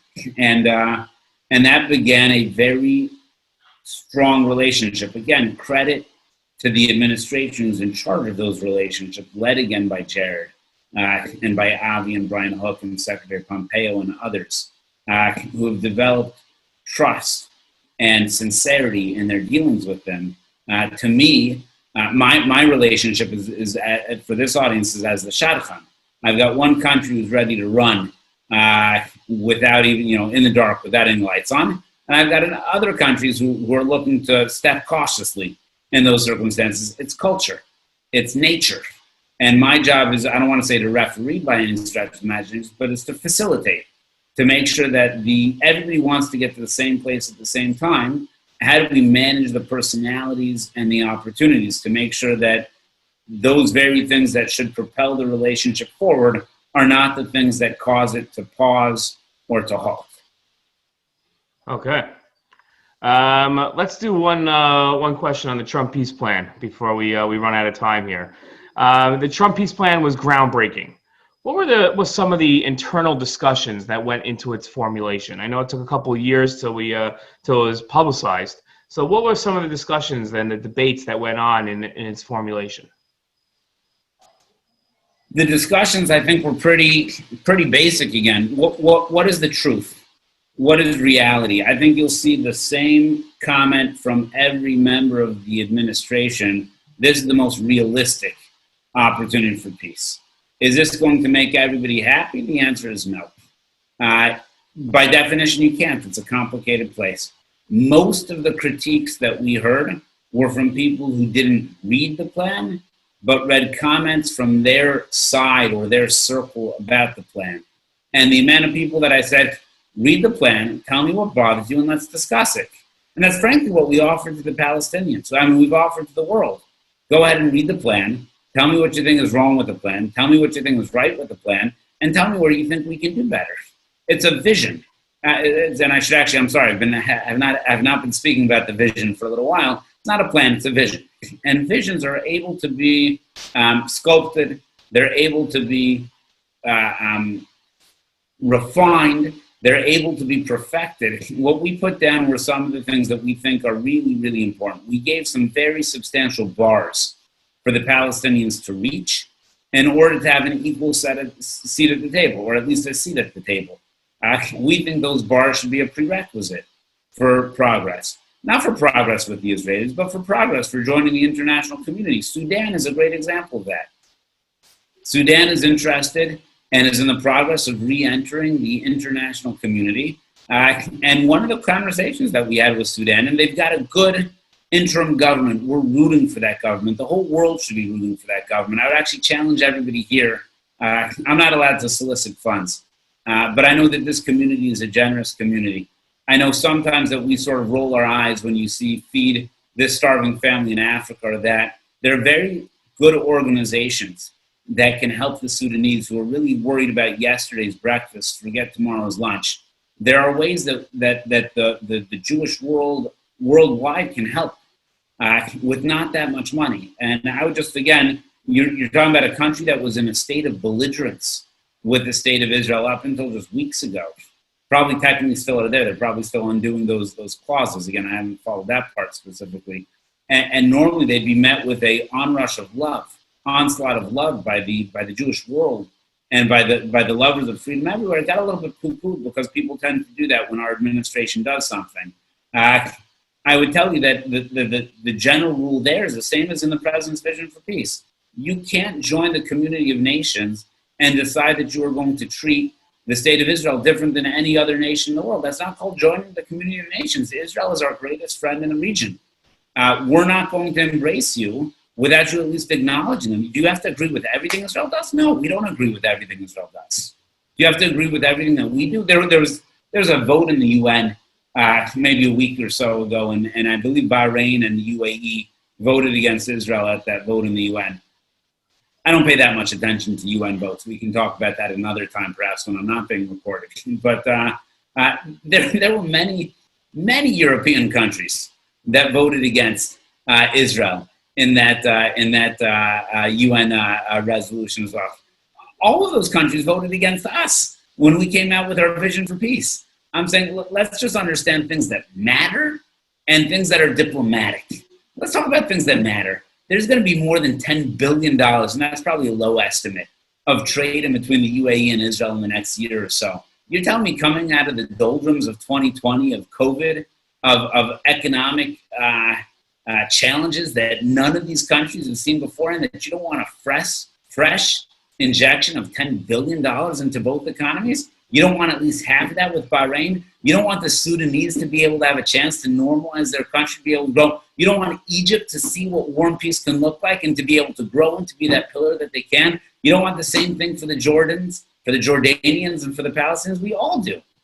You just got to see the Emirates and the Bahrainis and the Israelis sitting together. I've got the Bahrainis in town this week.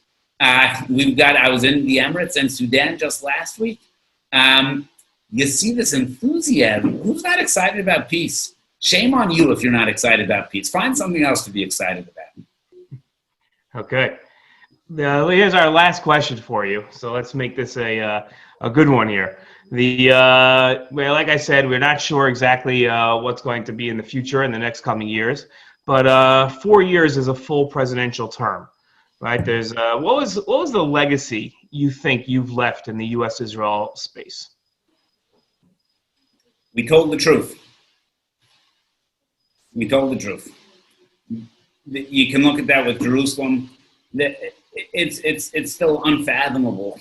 Ambassador Friedman's first comment in December. It's exactly a year ago. It was in December, 4 years ago, when he was first nominated to be the ambassador. He said, "I look forward to working from my office in Jerusalem." And people were like, "Oh, he's a flamethrower. He's a bankruptcy attorney from Long Island. What does that guy possibly know?" Where's the capital of Israel?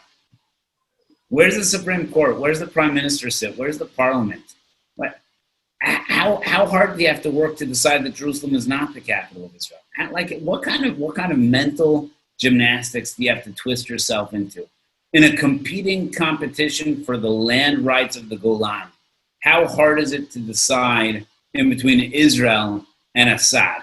That's really a complicated equation. Now, I understand there's international law and there's various different computations that are there. But have you ever stood up there? Have you ever stood up there and understood the strategic threat and importance? Have you heard the lecture from Avigdor Kalani, who he and his company saved the state of Israel in '73? We as our ally, in what way, shape, or form would it be in our interest to make Israel an indefensible country? Is the entire region not better when Israel is a regional superpower? Are we not better when Israel is connected with the UAE and Bahrain and others who share their values? If it's so complicated to lie all the time, it's got to be exhausting. I am thrilled that our administration is exhausted from running around and finding the fruits of the labor of telling the truth. There's a different type of exhaustion that you see from people who have to twist themselves into pretzels to come up with the truth that they'd like to see instead of the truth that it is. And if there's a lasting legacy, and the president deserves all of the credit, but he surrounded himself with the vice president and secretary of state and Jared Kushner and Ambassador Friedman in regards to Middle East policy. Jared Kushner stood up on May 14th in 2018 when he helped open the embassy of the United States of America in Jerusalem and said, today peace is closer than it was yesterday. And on a linear line, that is an obvious statement. But on a policy line, many people wanted to demonstrate that that was not true. I believe that that statement was vindicated for now and for all of history. And it's because he told the truth. Very much so. Rabbi Lightstone, I have to tell you, we've been staring at that's the circle symbol of the U.S. Embassy behind you, but more than the eagle's wings that are sticking out in the American flag is the Star of David. That's part of that's on the back of our dollar bills, and it really tells to the strength of the U.S.-Israel relationship. And we all owe you, you and Ambassador Friedman and Avi Berkowitz and Jared Kushner and Secretary Pompeo and the President and the Vice President and all the officers of the United States of America a great debt of gratitude for the strength of the U.S.-Israel relationship that you have caused over this last 4 years. Aryeh, this has been an enlightening session. We want to thank you for taking the time to be with us and to give us that insider's peek that only you can give us, what's behind the curtain. I'd also like to thank Amudim for giving us this opportunity. Amudim functions as a confidential resource center that provides meaningful assistance, enduring support, and direct referrals for individuals and families impacted by sexual abuse, neglect, and addiction, and other crisis-related matters. And Amudim, they foster change and growth by raising awareness and implementing educational programs within our larger community. Rabbi Lightstone, thank you so very much, and thank you everybody for joining with us. It's not possible you're going to have the last word, Rabbi, so I'm going to say something. Number one, thank you for the time together. Thank you for being a friend. But I'll leave this message. I told you that it's not up to the leaders to protect the U.S.-Israel relationship. It's up to the people. At the same point, it's up to you, the people, to take care of your youth, to take care of our future. And Amudim is one of the organizations that is able to do that. When I sit here in Israel, when people ask, there's a lot of things Israel can use from America. I mean, good hot dogs is one of them, but there are many, many things, parking manners. I mean, there's a whole slew of things that we can go through. But amongst the things that the United States of America can learn from Israel is Memorial Day, Yom HaZikaron here. And when everybody pauses for those moments to understand what it means to give to your country, you will understand the sincerity and the depth of that responsibility. And I just feel that in our country, sometimes feel that the country owes them and not that they owe the country. I think that Amudim is one of these organizations that teaches us through giving what responsibility is really all about. And I hope that we can grow beyond just those who are at risk. We can make sure that every kid, every young adult, every adult understands that what you owe America, you will never be able to repay.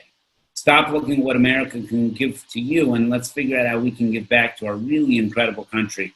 It's really been an honor and a privilege, and looking forward to seeing you again soon. Okay, thank you very much.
Welcome, ladies and gentlemen.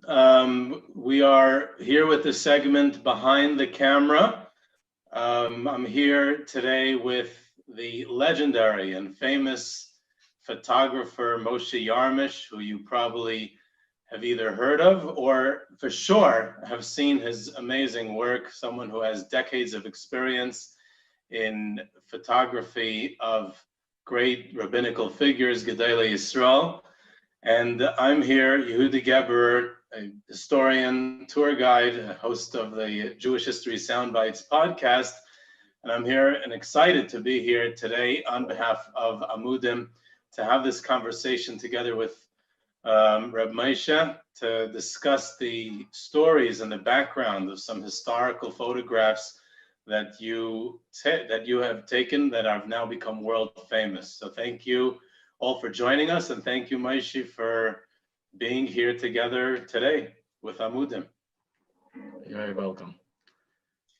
So I propose that we start by taking a look at some of the amazing pictures that you've taken. We'll jump right into it, and here we go. This picture is of the Baba Rebbe. I think it was 1996 or 1997. Hoshana Rabbah is a very serious time, and it's a beautiful time by the Hasidim, and by Baba.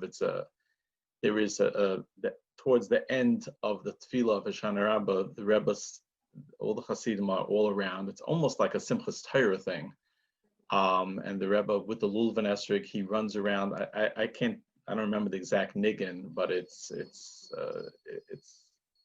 a beautiful time, and I happen to be, I went on the bleachers from on top, and I was just snapping away.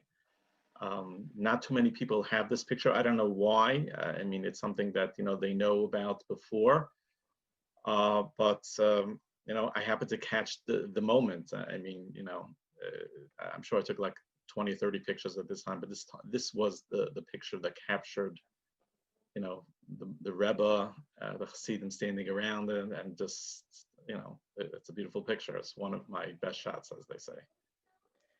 It is.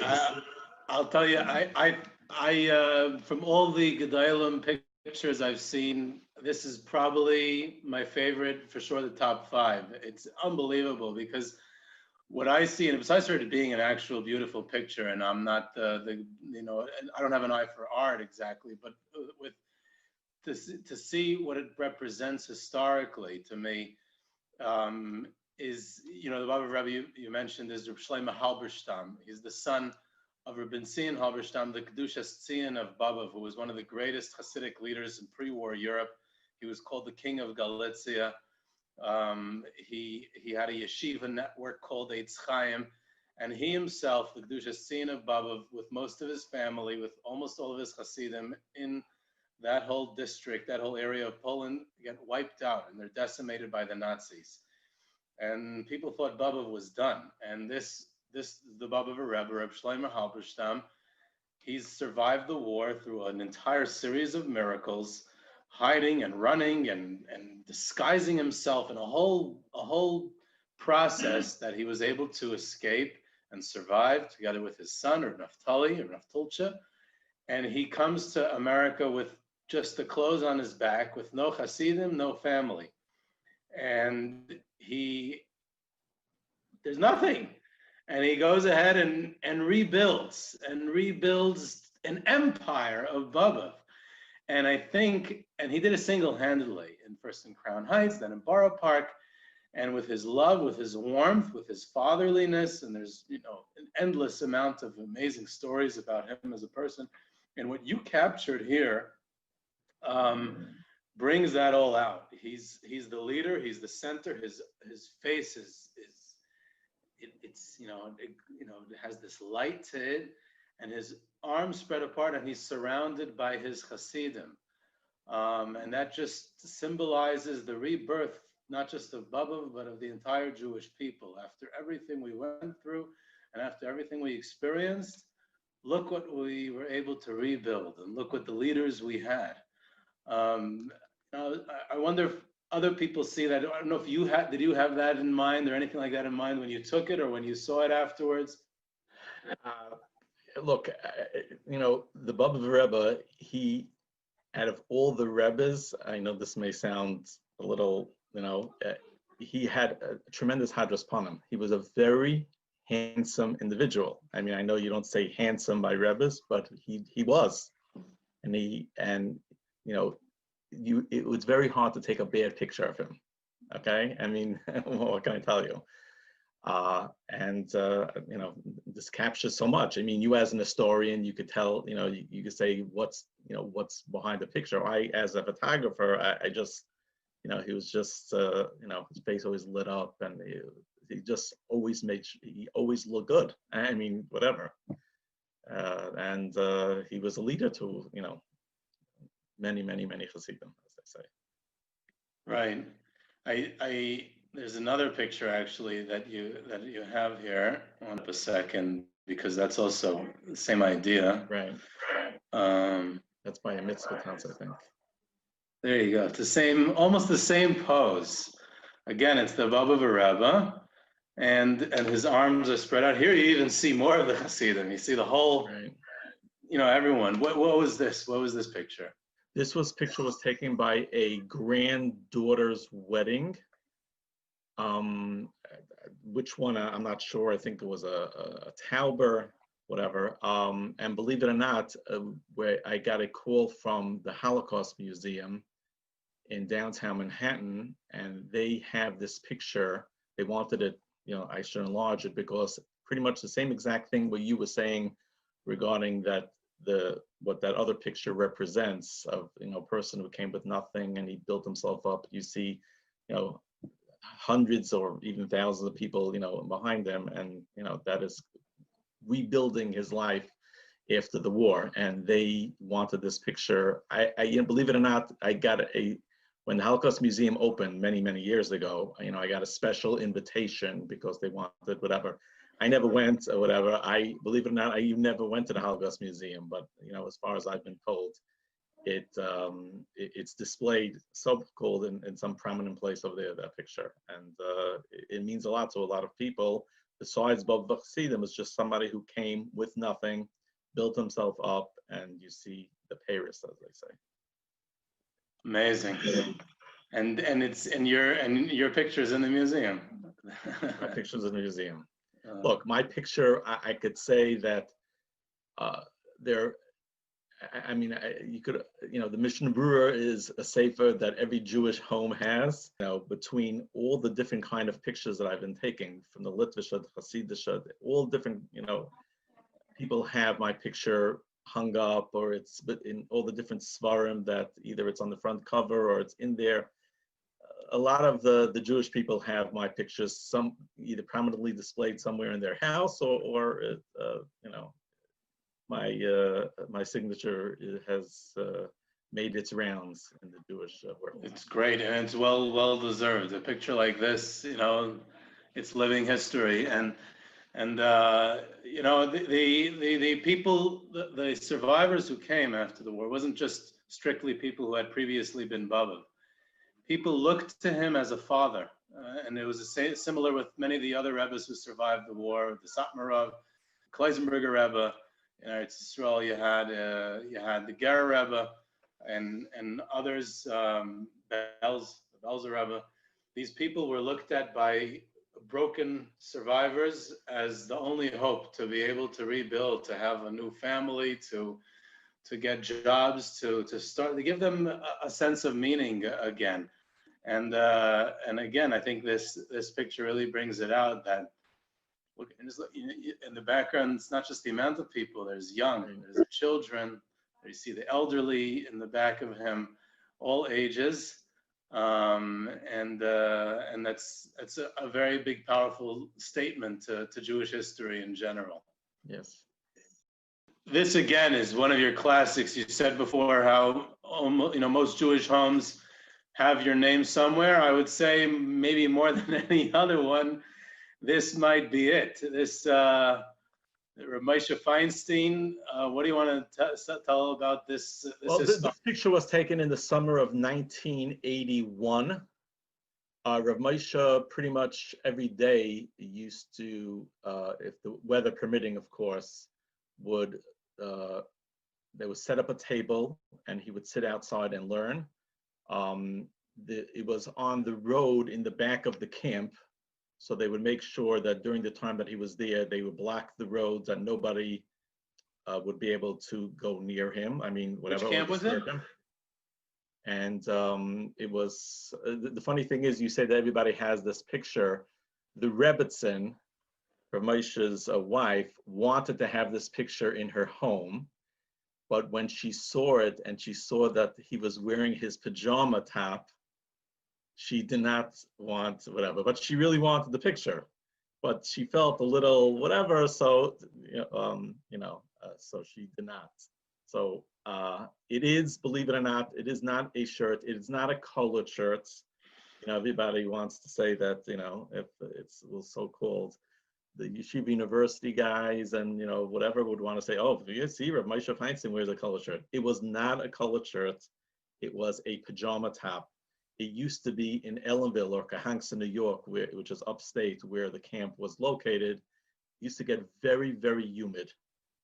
And it used to get very hot. And this was, it was easy for him, and he was most comfortable wearing it.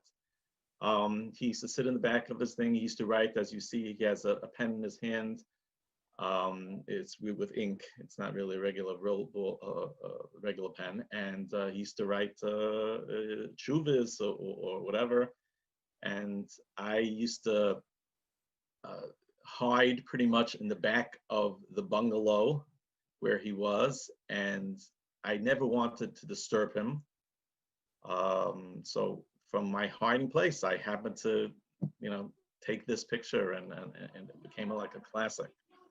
It's there's a picture that is also close to this with his hand on his face in deep thought, but it's the same idea. This is, the Gadol Hadar, and I had the schus of being in his so-called Daled Amos, even though Daled Amos means I was within 6 feet. Trust me, I was never within 6 feet because they really didn't let anybody go near him. They didn't want anybody to disturb him. They felt pretty much that the whole year when he was so accessible, this was his time that he could be alone, that nobody, could disturb him or bother him. So they would make sure that anybody from the camp, all the Talmidim from the Yeshiva Staten Island camp, nobody could disturb him, and he was able to do what he loved to do, and that is, learn and write Jewish. You said the Staten Island camp. Yes. What was this camp? Mesivta Tiferes Yerushalayim was Rav Moshe's yeshiva. They had a sister yeshiva, or sister brother yeshiva, whatever it was called, Yeshiva of Staten Island.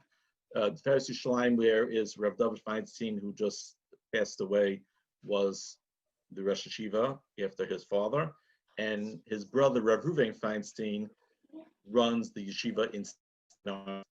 Now, during the summertime, the Staten Island yeshiva would replant itself and go to Kerhankson, New York, which is a little suburb of Ellenville, and that is where the whole camp was, and all the yeshiva was there for the 2 months or a month and a half of that they were off in the summer. And Rav Moshe used to have a bungalow there, and him and his Rebbetzin used to be there usually not the full 2 months, but around 4 weeks, pretty much every summer. Rav David Feinstein rarely used to come. Maybe he used to come there once a summer, twice a summer. He stayed in Manhattan or in the Lower East Side, and this was Rav Moshe's time with Rav Ruven, and I have pictures of them, sitting and learning together, or Rav Moshe would be writing and Rav Ruven would sit there if he needed anything. It was just something that was incredible. I mean, you have the Gadol Hadar. Look. My father learned in Tiferes Yerushalayim. I looked up to Rav Moshe. I mean, like, who am I? But for me, it was Rav Moshe Feinstein. It was the Gadol Hadar. The whole world, revolves around him. It was just an incredible experience. I went to Staten Island Yeshiva for 2 years, 1979 and 1980, and for the next 4 years, even though I was not part of the yeshiva, I went to Tarvadas. I wanted to spend my summers with Rav Moshe, just to be in his proximity. I didn't go to all the camps. Everybody, he looks forward to the summer. They go to Camp Aguda, having a great time. Staten Island was a learning camp, but the fact that Rav Moshe was there was enough for me, and that satisfied my summers. So. Rav Moshe was known that his love for writing. He spent, like you see in this picture, it's not just the sefer that's open, is that he was constantly writing, and you pointed it out. And I never realized that he didn't use a ballpoint pen, by the way. Yes, it was an ink pen. Yes. As a matter of fact. Why did he do that? I don't know. Maybe he started writing before ballpoint pens, and that was his he got used to it, and that's what he did. But if you could see, as a matter of fact, if you look at many of his tshuvas, you'll see it's like, some the ink sometimes was would like spill over or whatever it was. But yeah, he definitely was. It was an ink pen. I always wanted that was my thing. If somebody wanted, if I ever had it, was ever asked, what would I have wanted from Rav Moshe? I mean, like, why would anybody give me anything? But to me, his gold pen was like. I would have gone for the yarmulke. That's the truth. Yeah. I'm sure there are many people that have the yarmulke or whatever, because he probably had the yarmulkes. But for me, the gold pen, the pen itself that wrote all these chedushim, was, I guess, so-called the most prized possession that I could have won. Yeah. I mean, there's been a lot of Gedolei Israel who have written, and most have. Rav Moshe was somehow unique in the fact of the centrality of his writing and how much importance he himself attached to it. The hours each day he devoted to writing, and the thousands of pages. He devoted his life to it, and he had shuvas and chidushim that he wrote when he was young. There was even when he was in Russia, he lost a package, a valise of his writings. When he was going into a wagon and escaping somewhere during the aftermath of the Russian Revolution, and it was on Asara B'Teves, and he had, for the rest of his life, on Asara B'Teves would be like a mini day of mourning for Rav Moshe and his family, because he would remember those writings that he lost, and that's how much importance he attached to it. And in fact, he when he wanted to escape from communist Russia, so he knew that it would not be possible for him to bring all his writings out. So what he did is, in the months leading to his exit, he would take apart his notebooks and he would mail individual pages to different relatives and friends in the United States, hoping that they would understand what they were, and they would return it to him when he left. And he saved the majority of his writings that were in his possession. But you see, even again, then from as a young rabbi in Russia, that his writings were the main thing. And here, what we see here is all the travails that he went through his whole life. And then he's the Paisik Hadar and the most world-renowned Gadol. And in 1981, he's already, I don't know, what, 85 years old, 86 years old. And what's he doing? He's sitting in camp in his time that he has to himself, again, writing. Nothing changes. He's there. That's all he's doing. And the same thing again. Unbelievable. The interesting thing is that as many times as I was in camp, so, there are many times that we davened, I davened in the private minyan that he used to have in his bungalow over there, and you would see him all the time. But he was a person, and trust me, I've seen hundreds of so-called, gedolim, whatever. He was, I would sit there anytime I would be near him. Now, I was a kid, and he was like so much older, but he was a ladar. But you would think that somebody who was in his proximity so, at that time, so many times, that, okay, you get used to it, whatever, but it was something that I would shiver every time you go near him, whatever. I think that's my own personal experience, that as many times I've seen him, I never got used to it. It was just somebody who I would just sit there in front of. It's interesting that you mentioned the tzittering, because one of the other pictures that you sent reminded me of the tzittering. Oh. So you mentioned before the tzittering. This picture actually made me tzitter more than the previous one. Okay. Here you see first of all, there's another person in the picture. I don't know who that is. That is Reuven Feinstein. Oh, wow. So they're learning together. Pretty much learning together, or he was there if he needed anything, whatever. Ramesh was writing his own, as you see, he was writing his own shuvas or whatever. So, but yeah, he sat there together with him. This is in camp again? This is in camp. This is, believe it or not, this is not behind the bungalow. This is like in front. So yeah, same idea. He's sitting with a chair. You see a stick over there in the back that's holding an umbrella to protect him, I guess, from the shade, from the sun.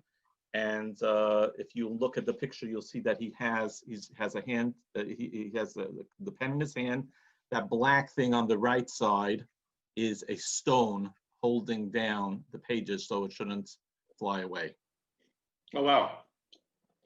I like this picture also because the other picture, both because of the pajamas and the fact that he's looking up and has almost a smile, is much more relaxed. Right. Here, he's wearing his frock, and he's looks very intense, and he's in his writing, and I feel like something's happening. In other words, he's writing a tshuva right now, and here's like Ramesha in action. This is Ramesha Feinstein was asked his questions around the world. He was the ultimate Paisik, the one who took the full responsibility for the entire Jewish people, and everyone turned to him. And he said when he was young, he said when he took it upon himself to be the Paisik for Klal Yisrael, so he had special siyata d'shmaya. He mentioned that when he would open it, it would come very, the first page that he came to was the one he needed. And he said it's because of the responsibility that he took for Klal Yisrael, for that he's taking that achrayus. And I think in that picture you captured that. You captured the achrayus that he's taking, that he's taking it very seriously. All the gunas that he was matir after the war, and all the weighty decisions that he took upon himself that no one else would, in new technology and the things that were relevant for the entire Jewish people, and all kinds of stories that you hear about Reb Moshe Feinstein that convey that responsibility, and that that comes up Right. in the way that he's writing the tshuva, and that his phone was an open phone for anyone. He would himself personally would answer the phone I think for most of the years. He himself would answer the phone till his later years for any rabbi out in the field, in any out-of-town place, any community rabbi, any question they ever had. They knew that there's an address that will answer any question they have, and they're going to call up Rav Moshe Feinstein, and he's going to have the answer that they need at any time. And that was the leadership that he took on his broad shoulders. Yes. Chaval al diavdan, as they say. Okay, so again, I think we're talking about the classics. This is one of those. We have here two of the famous Rabbanei Yerushalayim, Tzaddikim of Yerushalayim, of the previous generation, Reb Shalom Shvadran, the Maggid of Yerushalayim, and his brother-in-law, Reb Shalom Shvadran, was married to Reb Shlomo Zalman Auerbach's sister. Right. So that's who they are, but the picture is much more than that. So you want to tell us a little bit about what's going on? This picture was taken in Sharei Chesed in 1991. It was taken Erev Yom Kippur. It was right after Mincha Erev Yom Kippur. It happens to be that Rav Shalom Shvadron lived to the right of where he's standing. There was a little place to go in, and that's where he lived.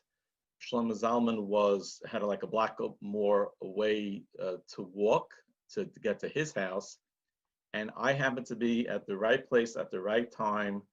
That one was going one way, one was going another way, and they happened to meet. You don't see in the picture, but the person who is holding Shlomo Zalman's hand is his son Rav Baruch. Rav Baruch passed away Nebuch in a car accident of like a few years after this picture was taken. I myself was a newly married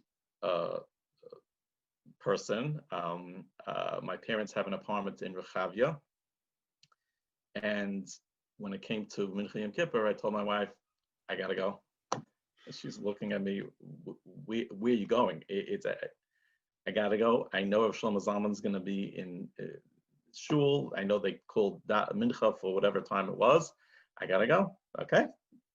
I ran there. I happened to be, it's crazy. Looking back, I mean, just that they were meeting at that time and I happened to be there, whatever. And it turned out to be a classic. As a matter of fact, right after this picture was taken, Shlomo Zalman reminded himself, not because he told me, it's because I'll tell you what happened right after, that he did not get, he had a minig to get Malkus Erev Yom Kippur. In other words, somebody goes with like a strap, I mean, it's I guess a minig Yerushalayim or an older minig for whatever. And right after this picture was taken, instead of him going towards his house, he reminded himself and he went back into the Grosh shul where he davened to, you know, he would lean in the back of the shul. He went down on the floor and somebody, whatever. So I think nothing to do with this picture, but this picture, as I told Yehuda in a previous, when I spoke to him about this picture originally, if you see on the side of Shalom Shvadron by his shoulder, you see a car over there. Why am I telling you that? Because when you look at this picture, take out the car, and this picture I know was taken in 1991, but you could say this picture was taken in 1791 or 1891. It could be 150 years old, because you see two people, old Yerushalmis, the way they were dressed. You see the Jerusalem stone in the background. And, you know, it happens to be taken when it was taken, but it's as they call it, a fatsatig, a picture of old Yerushalayim, with the two of, it happens to be, you know, very famous Yerushalmis. And it's amazing. Yeah. I think it's like you said, the coincidence, or the siyata d'shmaya that you had in this picture, that nothing was planned there. You could say by the Rav Moshe picture, you sat there at a designated time every day, and you knew Rav Moshe would be sitting there, and you were able to get the perfect shot eventually. Here, there couldn't have been anything planned. This is the ultimate picture, and like you said, I think this is more historic than any other picture you have, because it brings out the old Yerushalayim. Two people, Reb Shlomo Zalman Auerbach, again one of the biggest paiskim in the world, the Rosh Yeshiva of Kol Torah, Reb Shalom Shvadron, who was a legendary Maggid. By the way, it was probably early enough. I don't know what time of day it was. It probably wasn't a half hour before Shkia. No. Because Reb Shalom Shvadron was the Chazan in the Chevron Yeshiva in Givat Mordechai. First in Geula, later in Givat Mordechai. He was for decades. He was the Chazan of Chevron Yeshiva for many, many years. Right. I don't know. At this time, was he also the Chazan? Maybe this is like towards the end of his life, so I don't know if he was still the Chazan. Oh, I don't know when he retired. No. Yeah, I don't know. But he had a lot of, he wore a lot of hats. He was in many areas, orator, a great emotional speaker. Fought a lot of the battles that needed to be fought in Yerushalayim in the 1950s and 60s, and an amazingly warm person, a storyteller. Talking about stories, he was a phenomenal storyteller, and he was rich in history and in stories. And the two of them were both brothers-in-law. He was also a big Talmid Chacham. He put out a lot of the Sfarim, his own, his grandfather, the Maharsham, who he's named for, his Halacha Sfarim. He also put out the Musar Sfarim of Rebbe Lapian and Rebbe Leib Chasman, and he was a really multi-talented individual. And Reb Shlomo Zalman. Now, both of them lived in the Sharei Chesed. Today, you mentioned your parents had an apartment in Rechavia. In 1991, it was Rechavia and Sharei Chesed. It was two different worlds. Today, it's Sharei Chesed Rechavia, and the neighborhood has changed. It's been a bit of a change. And they kind of represented that old Sharei Chesed was an old Yerushalmi neighborhood, one of the earliest. It was a center of Yerushalayim life for many, many years. A lot of great people lived there. Rabbi Yaakov Charlap, who was one of the old rabbis of Yerushalayim, was the Rav there for a long time, and other Rabbanim lived there. The Chabina Rav, and these two were from, what's that? Was the Chabina Rav lived there in Sharei Chesed? Chabina Rav lived there. Doiver Schweidenfeld, the Chabina Rav, was also a Holocaust survivor. And he came after, he came middle, kind of. He escaped he lived in Sharei Chesed as well. And here, these two were the last, really, Reb Shlomo Zalman's son, Reb Shmuel Auerbach, continued to live in Sharei Chesed till recently. He passed away.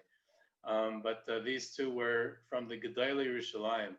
And to get them on Erev Yom Kippur, when, in their strimals, in the streets of Yerushalayim, the old, ancient, little, narrow roads of Sharei Chesed, it really brings out a lot. I love it. And the two are brothers-in-law who are close friends, but they're so different. They're different personalities. Shlomo Zalman was quiet and simple and edel. He used to, be very, unobtrusive. There was one time he was at a bris, and he got honored as a sandik, and the person called him out. The Mayel who called out the honor, he said, "Mayrenu Hagayin Reb Shlomo Zalman Auerbach is mechubed with sandikos." And later that day, that Mayel got a phone call, and he said, "Who is this, please?" And he said, "It's Mayrenu Hagayin Shlomo Zalman Auerbach." And the guy's like, oh my gosh, I'm sorry. What does the Rosh Yeshiva want? And he says, "If you ever call me that again, I will never attend a bris that you are the Mayel." Wow. And he had a certain very, quiet style to him. Reb Shalom Shadron was very modest too, but his persona, he was very charismatic. He was always the main featured speaker everywhere. He would walk from Sharei Chesed to Zichron Moshe. He gave a Chumash here very popular one Friday night in the Zichron Moshe Shul in the neighborhood, and he was always at any gathering. He was the main speaker. He was loud. He was funny. He had a great sense of humor. He was always traveling. He went to Europe many times, the United States many times. He loved going to America and going to different towns and speaking in different shuls and yeshivas. He spent once at Purim in Telz, Cleveland. He was all over the place. So the two had such different personalities, and yet they're brothers-in-law in the street of Shari Chesed. They just come together. They seamlessly come together in your picture. It's fantastic. Yeah.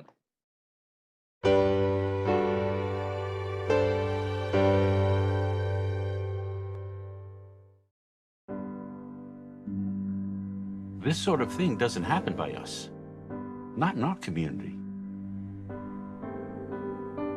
What you're describing just doesn't take place in this community. This type of behavior absolutely does not exist in our school. You must be mistaken. That sort of thing doesn't happen here. Something like that would never happen in a school like this. It just can't be. It's just not possible. I've known him for 15 years. And he would never do that. If he's been with us for so many years. Why only now did this come up? We need 100% proof. He has a family. Children to marry off. He's done so much good. This could ruin his life. We don't air our dirty laundry to the world. Let's not bring the police into this. She's obviously a troubled young lady. Must be a misunderstanding. She must have made a mistake. She's confused. She's lying. There's probably bad blood between Other troubled kids have tried making accusations. But he was never charged by the We police. need to keep this quiet so we don't hurt the reputation of the shul. School, community. What if it's not? We can't ruin his life. We have undeniable. I really don't think he's the Maybe it was a bit There inappropriate. was no way he molested. Just looking for a scapegoat to I'm not explain saying reasons for her own There's no issues. way. Probably protecting the real abuser. Out of it than it really is. I'm sorry, I can't help you. There's nothing I can do. I can't help you. I'm sorry. This just doesn't happen in our community.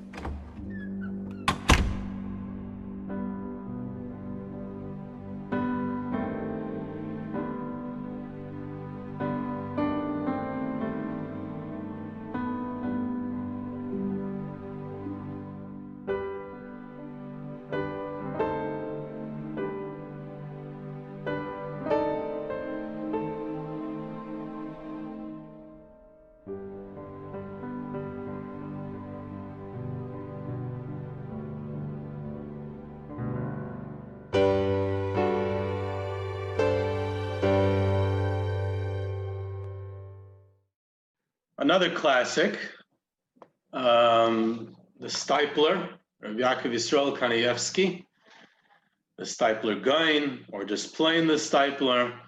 Almost everyone has seen this picture. What's the story with this one? This picture was taken in Sivan of Tuf Shin Membeis, 1982, around Shavuos time. I was in Eretz Israel. I went with my grandfather, Rabbi Tzvi, or Harry Bronstein, they used to call him. And he happened to be, he knew the Stipler. My grandfather was a Talmud of Navardik, and he was very instrumental of bringing the bones from the Alta from the Vardik from Europe, and he brought out the bones from the Alta from the Vardik and he brought them to Eretz Yisrael. Besides that shaykhs that my grandfather had to the Stipler, who was a Talmud from the Alta from the Vardik, was the fact that my grandfather brought out a Yushalmi, a Pirush on the Yushalmi from a person who was called Rav Yitzchak Isaac. It's very hard to pronounce. I'm not exactly sure I pronounce it. Karishlikov or Karishlovsk, whatever. He was the Poltava Gaon. My grandfather, in one of his trips to Russia, where my grandfather was a Moyal, and he went, there was a lot of people who were left over right after the war, and there was no Moyal in there, so my grandfather went for Mila to Russia. So on one of his trips, he was very close to Rabbi Yehuda Levin, who was the chief rabbi of Moscow. And he asked my grandfather to come to the hospital.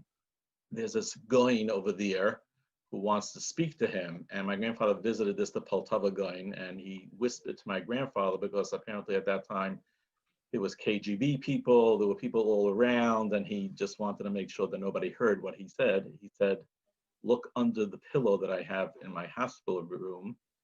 And it was Iksav Yad. And he told them there are other places where there are other Kisvei Yad. This was a pirush that this person, without Svarim, pretty much from memory, wrote on the Yerushalmi. Now, why am I telling you this? Because since this person did not have a lot of Svarim, so there was a lot of editing that needed to be done. Now, who was a person that my grandfather knew that knew Yerushalmi? Yerushalmi was like a new thing. I mean, most people, evidence Babli, Yerushalmi was like very rare that people were proficient in Yerushalmi. The person who my grandfather found out was proficient in Yerushalmi was Rav Chaim Kanievsky. My grandfather went to Eretz Israel in one of his many trips, and he went to Bnei Brak, and he told Rav Chaim Kanievsky, he showed him the Ksav Yad that he had, and he asked him, and he paid him. Whatever, I don't know how much he paid him. I'll tell you another story about the paying in a second. And Rav Chaim Kanievsky and his chavrusa, Rav Beryl Weintraub, who he learned with for many, many years together, he went over to editing part of this pirush on the Yerushalmi. Now, it happens to be that Rav Chaim Kanievsky, if you ever look in the room where he is, that's one of the prominent Sfarim that are displayed over there, is this Yerushalmi, or the pirush on Yerushalmi, which Rav Chaim Kanievsky worked on. The interesting thing I was saying about paying for that, he used to pay Rav Chaim Kanievsky, who had no shaykhs to money. He didn't, money. He didn't understand. The whole thing was like so foreign to him.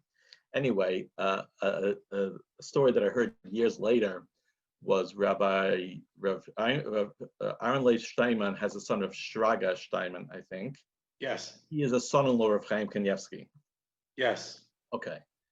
Now, it came to the chasana when Shraga Steinman when was getting married to his wife, I guess, Rav Chaim Kanievsky's daughter, and at that time, and Rav Shraga Steinman told this to my brother in Eretz Yisrael, the story. He says that Rav Chaim Kanievsky, the day of the chasana, had no money to pay for the chasana. And he had, and Rav Chaim Kanievsky, anybody who knows Rav Chaim Kanievsky, it's Baal B'tochen, it's not even a shayla by him. And it was like $3,000, whatever it was at that time. And my grandfather gave Rav Chaim Kanievsky a check that day, or maybe the day before, for exactly $3,000 to give him like a head, to pay him ahead for his work that he's going to do in Yerushalmi. Crazy story. I mean, you can't make this up. Anyway, so let's get back to this picture. I went with my grandfather to the Stipler. I think I only saw the Stipler twice. Once I went myself, and once I went with my grandfather. So now the way it worked in the Stipler didn't hear. He was either hard of hearing or totally deaf. And you would come into his room over there, and unless he looked up, you could sit there for a half hour. I mean, you weren't going to tap him on the shoulder, say, hey, I'm here. He would just, he was that little safer, to my memory, was like a Mishnayos or something like that. And he was like deeply engrossed in it. If you see there a piece of paper in front, those are like fitluch that people, wrote to him. But me and my grandfather sat there for around 10 to 15 minutes before he even, picked up his head to look at us. Anyway, he had a face that was, to me, frightening. His face was like a scary face. Now, besides the fact that he had a scary face, I'm not saying anything bad, I'm just saying it was just scary. Besides the fact that people always knew that he was very makbid on pictures. I mean, there are pictures of him I guess I have in my collection, but I guess people know. He has a stick in the ear. When people were taking a picture of him, he would always cover his face. With those two things in mind, knowing how he was scared, a scary face, and how he was very mocking on pictures, I was sitting with my grandfather waiting for him to have him, and I brought a camera with me. Now, I was scared, I was frightened to death to take out the camera. I was frightened to death. I took the camera, as soon as I walked in, I looked at this person, I said, I am not taking any pictures of him. I took the camera, I put it on the shelf. My grandfather, we were both sitting there. My grandfather turns to me, he says, take a picture. I said, I can't.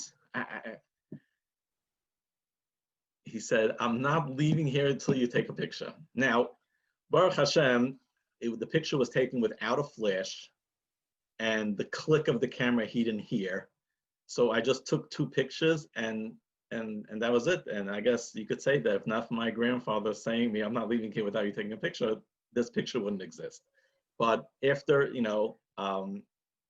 people don't realize, when you explain to somebody now a day and age, what means, when you take a picture and you have to go to the store and you have to get it developed and you have to wait and you have anxiety, you took a good picture, but you have no idea how it would come out. And it would be like sometimes a week in between, not knowing how this picture came out. Today, everybody has a digital camera. You take a picture, oh, it's not good, you take another one, whatever. But, and I guess, as you said before, siyata d'shmaya, you can't get more siyata d'shmaya than a picture that came out like this, which is a classic of all classics, this picture. This picture was like one of my most treasured pictures, besides the picture itself, but also because of who it was and how hard it was to get a picture of him. And I guess, as you say, the rest is history. It is, the rest is history, because first of all, I like that you gave that history of taking pictures, and we all take pictures with our phones today, and it doesn't make any click of a flash, and you could take 1 million pictures and no one notices, and you see right away if it was a good picture or not. And we're talking about a day where there's film, and you have to develop the film, and like you said, it's a whole different experience of taking the picture. And this is amazing. It captures the stipler, and you mentioned a couple of things about it that reminded me. First of all, the fact that he was deaf, that he didn't hear the click of the picture and didn't even notice that you were there because the noise of people coming in didn't disturb him. He became deaf because he served in the Russian army. He served in, it's not clear if it was in the Tsarist army during World War I, or if it was in the immediate aftermath of World War I during the Russian Civil War, and it was already the Red Army. So he either served for the communists or for the Tsar. There's not that many Gedolei Yisrael who served in active combat in the army. It's interesting. Most of them were able to get out of the draft for one way or another. The draft was something that was a threat that hung over people's heads all the time. But the stipler actually served, and it was during that time that he lost his hearing. It was during the Russian winter, and there's all kinds of stories about it. And one story that's related to it is that he was watching. It was his time. He was doing guard duty, and there was a coat that was passed from whoever was an extra heavy overcoat, and either there's different versions of the story, but either the coat was shatnez, he didn't want to wear it, or it was Shabbos and they had hung it on a tree, but something happened and his ear froze that night, and he became slowly deaf over his lifetime. So that's his deafness. You also mentioned how your grandfather, and this is one of the ways that your grandfather was close with the stipler. The stipler was a close student of Navardik. He studied at the Navardik in Bialystok, which was the main flagship of the Navardik Yeshiva after World War I. And then he was a Rebbe in the Navardik Yeshiva in Pinsk, which is where he mentioned Reb Chaim Kanievsky. Reb Chaim Kanievsky was born in Pinsk. The stipler, his father, was the sandik at his bris, because there were so many great rabbis at the bris that the stipler was afraid of offending one of them if he would give another one the honor of being the sandik. And I just wanted to say, just not to interrupt you, it happens to be that Rav Chaim Kanievsky's Chavrusa was Rav Beryl Weintraub. Now, Rav Beryl Weintraub's father was a Rosh Shmuel Yeshiva Weintraub. in Pinsk. Shmuel Weintraub was a Yeshiva in Shmuel Pinsk. Weintraub, yes. Yes. Yeah. So just, you know.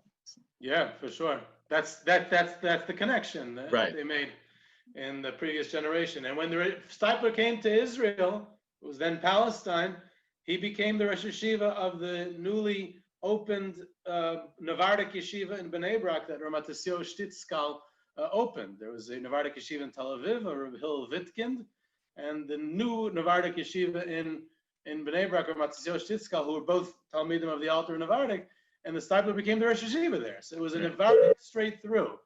And you mentioned that your grandfather learned the Navardic, and that's how you knew the Steipler.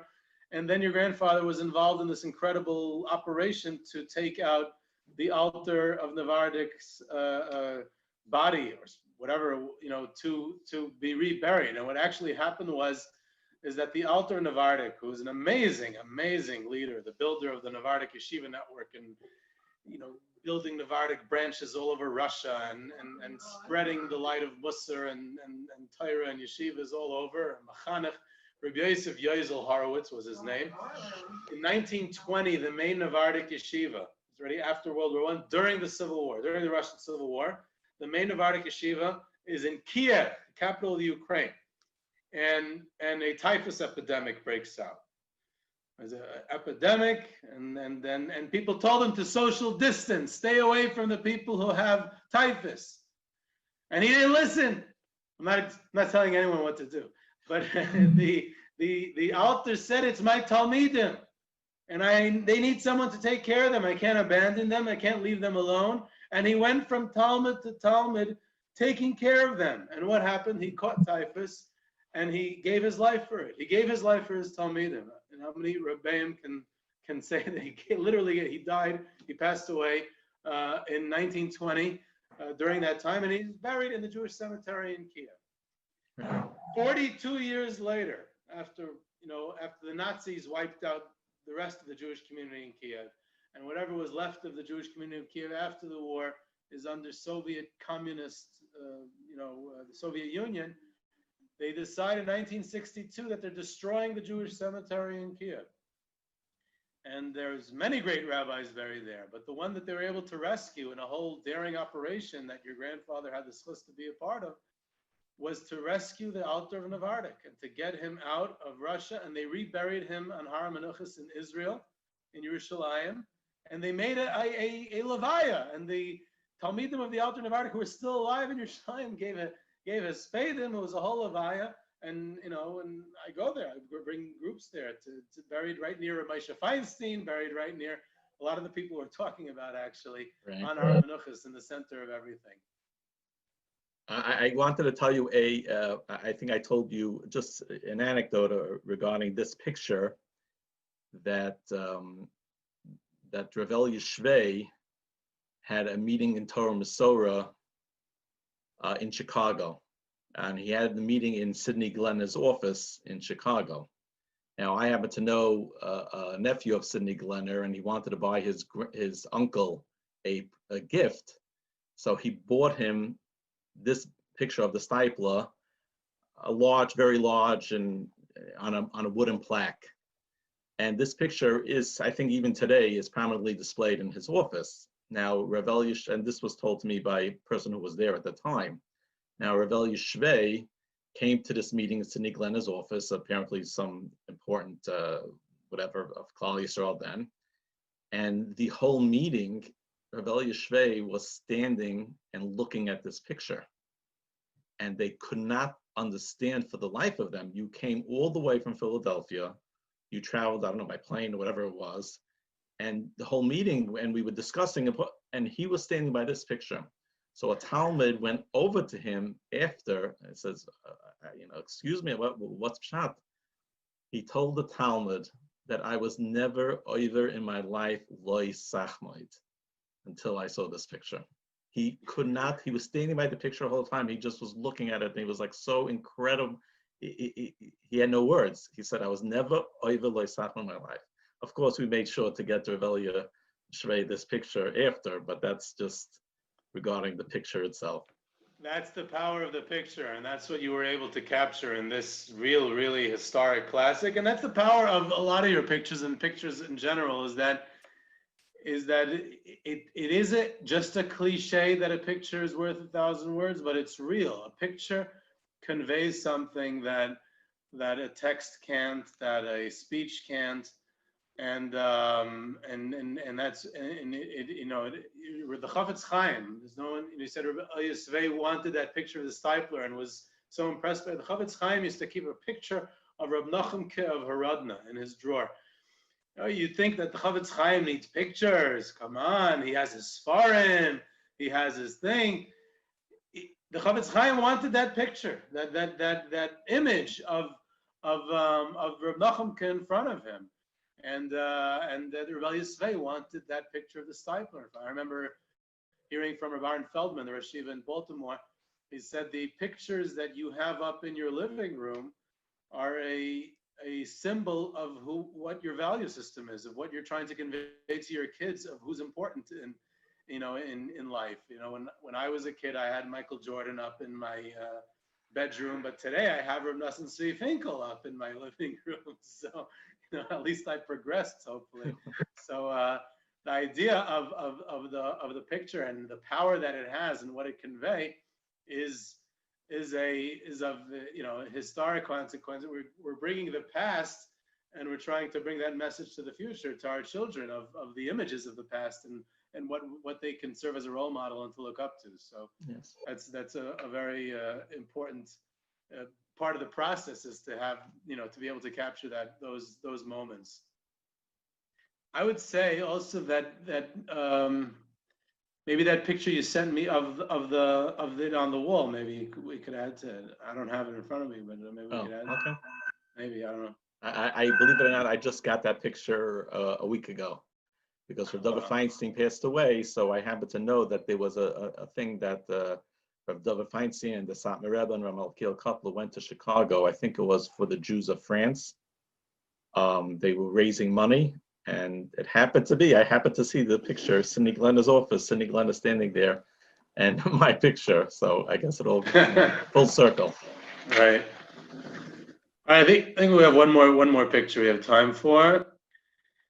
So, Rabbi Lazar Menachem Man Shach, the legendary Ponevezh Rosh Yeshiva, dynamic, charismatic leader for close to 3 decades of the yeshiva world in Israel, and on a larger scale of the entire, ultra-Orthodox Haredi world, especially in Israel, but around the world. And one of the most famous Jewish personalities of the 20th century. So how did you get this picture? And where was it taken? Okay, this picture, believe it or not, was right before a shir, I guess, not a Yarchei Kallah shir, but the regular shir they used to give to his Talmidim. And this is preparing for the shir. He would sit on a bench in the back of the yeshiva. This is not in the front by his regular place, and he was preparing the shir. I happened to capture it in the back, and you would think Rav Shach, he sat there like a regular, among the Talmidim, whatever, just preparing a shir, like anybody else. One of the things that, by the shir itself, it happens to be that I have other pictures. I even have a video that I took of the shir, and I have a bunch of videos from many of these gedolim, which I never released to the public. It was just like, whenever I used to take pictures, I always used to make copies of them and sell them in the store, sell them in yeshiva, whatever. But the videos was something that I always felt that, at least I have something that I never give out. That's so-called, that's all to myself. Now, during this recent period of COVID, and you had a lot of people like stuck in their homes, and just people like, every day you were afraid to even, open up your phone to hear who the latest person who died. It was just like very dark, dreary, depressing, and everybody was home. And it's just, so I said, you know what, the olam so-called needs a little chizuk. And I released little snippets of videos of the different gedolim. Now, it happens to be that one of the things that I released was Rav Shach giving a shir. Now, one of the reason why I thought that it was important, not as if I have to educate the world, because I always felt that to a certain extent that Rav Shach got a raw deal. Well, why am I saying that? There's a whole generation that grew up with Rav Shach. You know, at the end, when there was a big, you know, a lot of politics going on between the Aguda, between Degel, and it was just something that people thought that Rav Shach was a person who was, you know, sitting in his house with a group of advisors, strategizing, and I felt, I mean, like, who am I to feel? But I just wanted to show the world that Rav Shach was a person who he was Torah. I mean, his life, 24 hours, what he enjoyed was not politics. What he enjoyed was not so-called, I don't want to say the word machlokes, but contention, nothing. He was at home and he loved learning. Now, in that snippet of that little piece of the video, the way he used to give a shir was he used to stand in front of the olam, he used to speak for a minute or two, and then the olam would discuss. They would discuss among themselves, what did he mean and whatever. And you see in the video, and I feel bad that you can't, you know, see it from this picture, but I just, you know, you see how he stood back and he was enjoying the Talmidim, the rischa, the iraisa, the tumbling and learning. He would sit back and watch them, and then they would come up and they would ask a question, and he would like go off of where he was, the beam over there, like to go down to the Bachram to speak to them. It was like this was who Rav Shach was, and you know, if I could be a little if I could give a little part of, and if I could help the so-called the situation that, you know, to show the world who Rav Shach was, and I could be a little part of it, you know, I felt so-called good about it. I mean, this picture was taken before that year, but that is pretty much what I wanted to convey to the world. I mean, of course, you know, who am I and whatever, and I'm some American guy who came and happened to be there during the summer, and it took a little video of him. But you know, as a matter of fact, that year or a year before, there was a big kinnis in America, and I mean, I think it was Torah Emes Comments, and they were tumbling about this whole politics and about how Rav Shach, somebody made fun of Rav Shach, and it was the whole major thing. And the interesting thing is, America was tumbling about Rav Shach. I came to Israel, and this is the person who's sitting in the room, giving a shir, koching and learning. And this was who Rav Shach was. In America, they're tumbling that they're so busy with him, and this is who he was. It's not the same. To me, it was like, you know, I don't know what the word is, the contrast between the person who's learning, like this is his life, and in America, they're all tumbling about, you know, I don't know. I agree with you. It's very well said. And Rav Shach was first and foremost a Rebbe of Talmidim, and for, you know, so many years in Panovich, he gave a daily shir, not just a weekly shir klali, and he loved his Talmidim, and he lived it. He lived the learning. If his Talmud would ask him a good question, he could spend all night on it. In the 1950s, he would sometimes travel to Yerushalayim to discuss the question with the Brisker Rav. And you know, when Rabbi Zalman Meltzer, who was his uncle, passed away in 1953, so someone mentioned to the Brisker Rav that, you know, perhaps you know, they're trying to encourage Rav Shach to get more involved in communal activity, what you called, you know, just before, just politics and all that.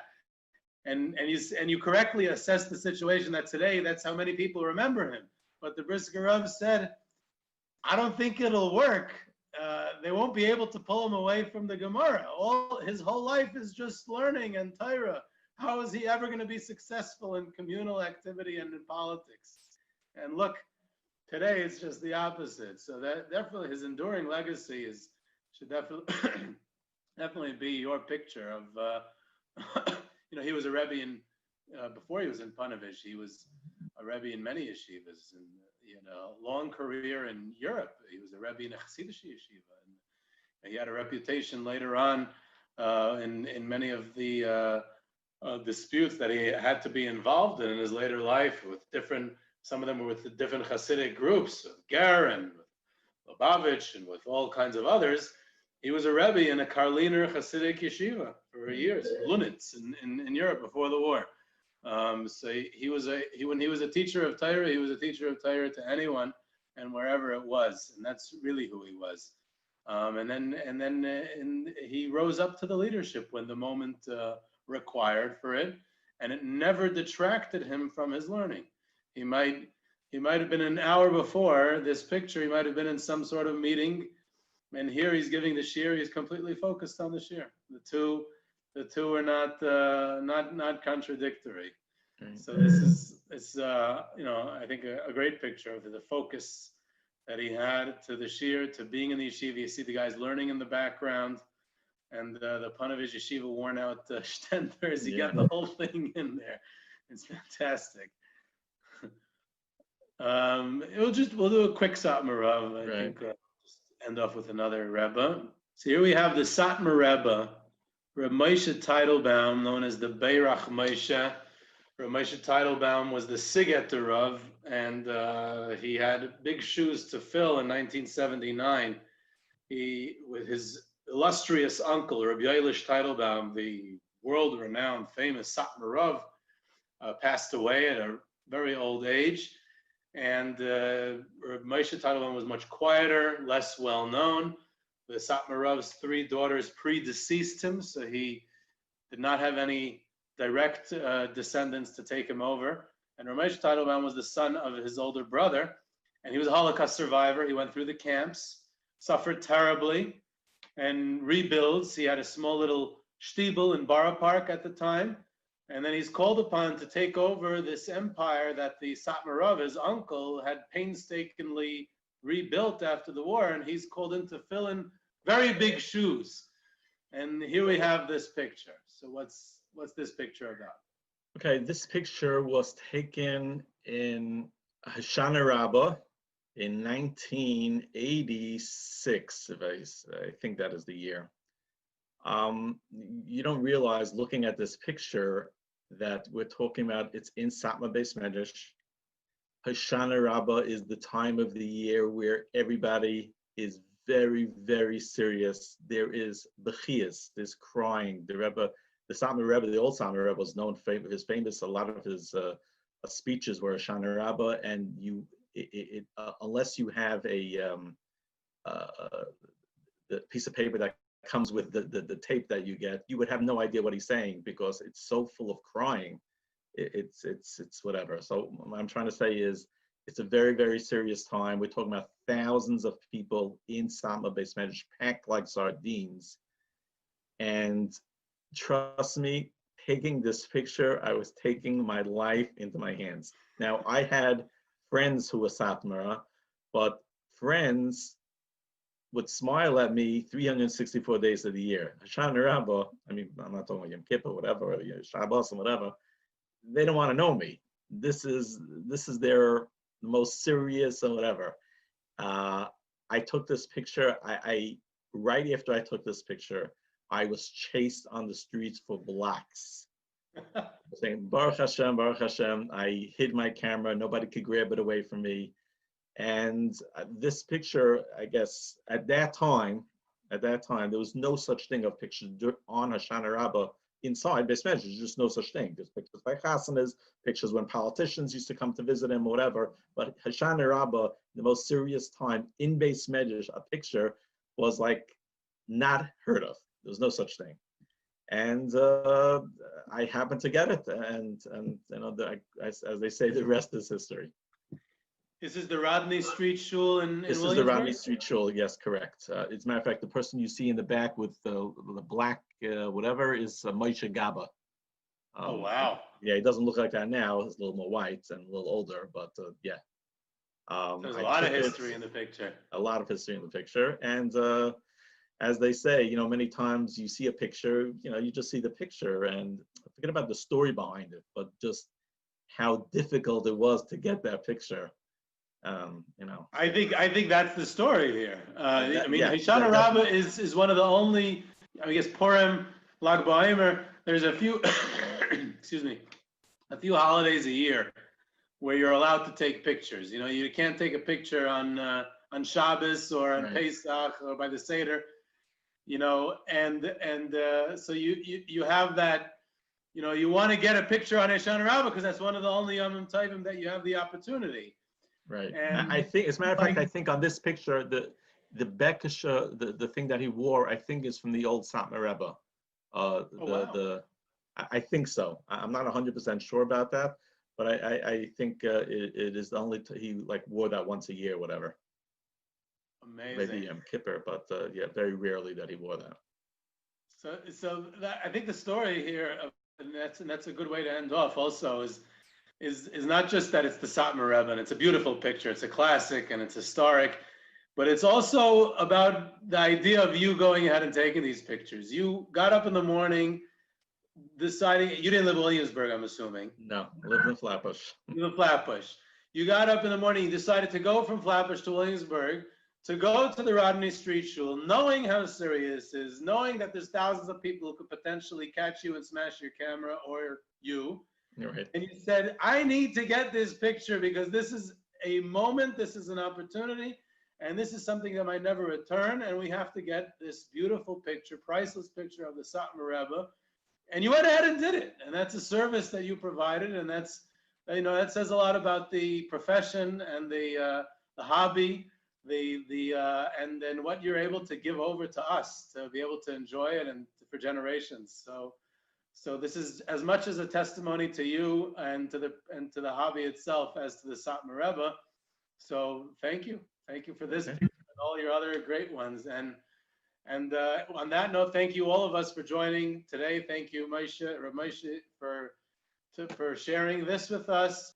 Amudim for giving us the platform to have this session called Behind the Camera, and it was great. Thank you all. Thank you.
Ladies and gentlemen, on behalf of Amudim, we'd like to welcome you to this panel discussion.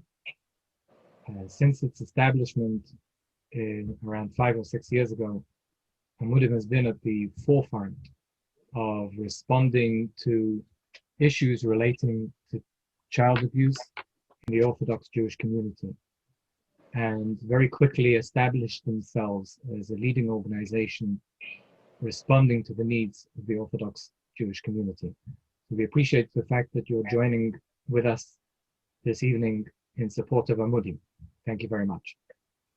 My name is Marty Rappaport, and I am the Director of International Operations at Relief Resources, and I'm based out of Toronto. And our three panelists this evening are world-renowned experts on trauma and abuse. We'll start with Dr. Pelkowitz. Dr. Pelkowitz has been at his job taking care of Klal Yisrael's needs for around 40 years. He has been a professor at Cornell, NYU, and currently at Yeshiva University.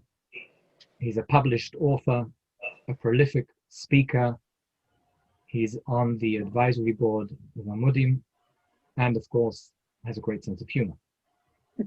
Mrs. Debbie Fox, who's been at her job for around 35 years, runs Magen Yeladim, which is a program which helps to prevent child abuse in running in schools.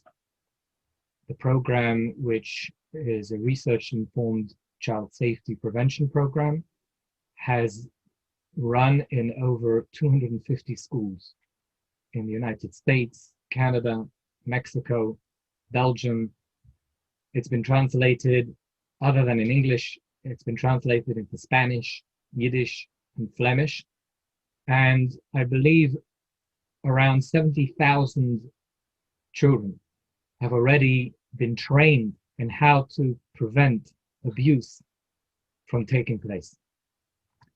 And finally, last but not least, Dr. Shlomi Zimmerman, a clinical psychologist in practice for soon close to 20 years.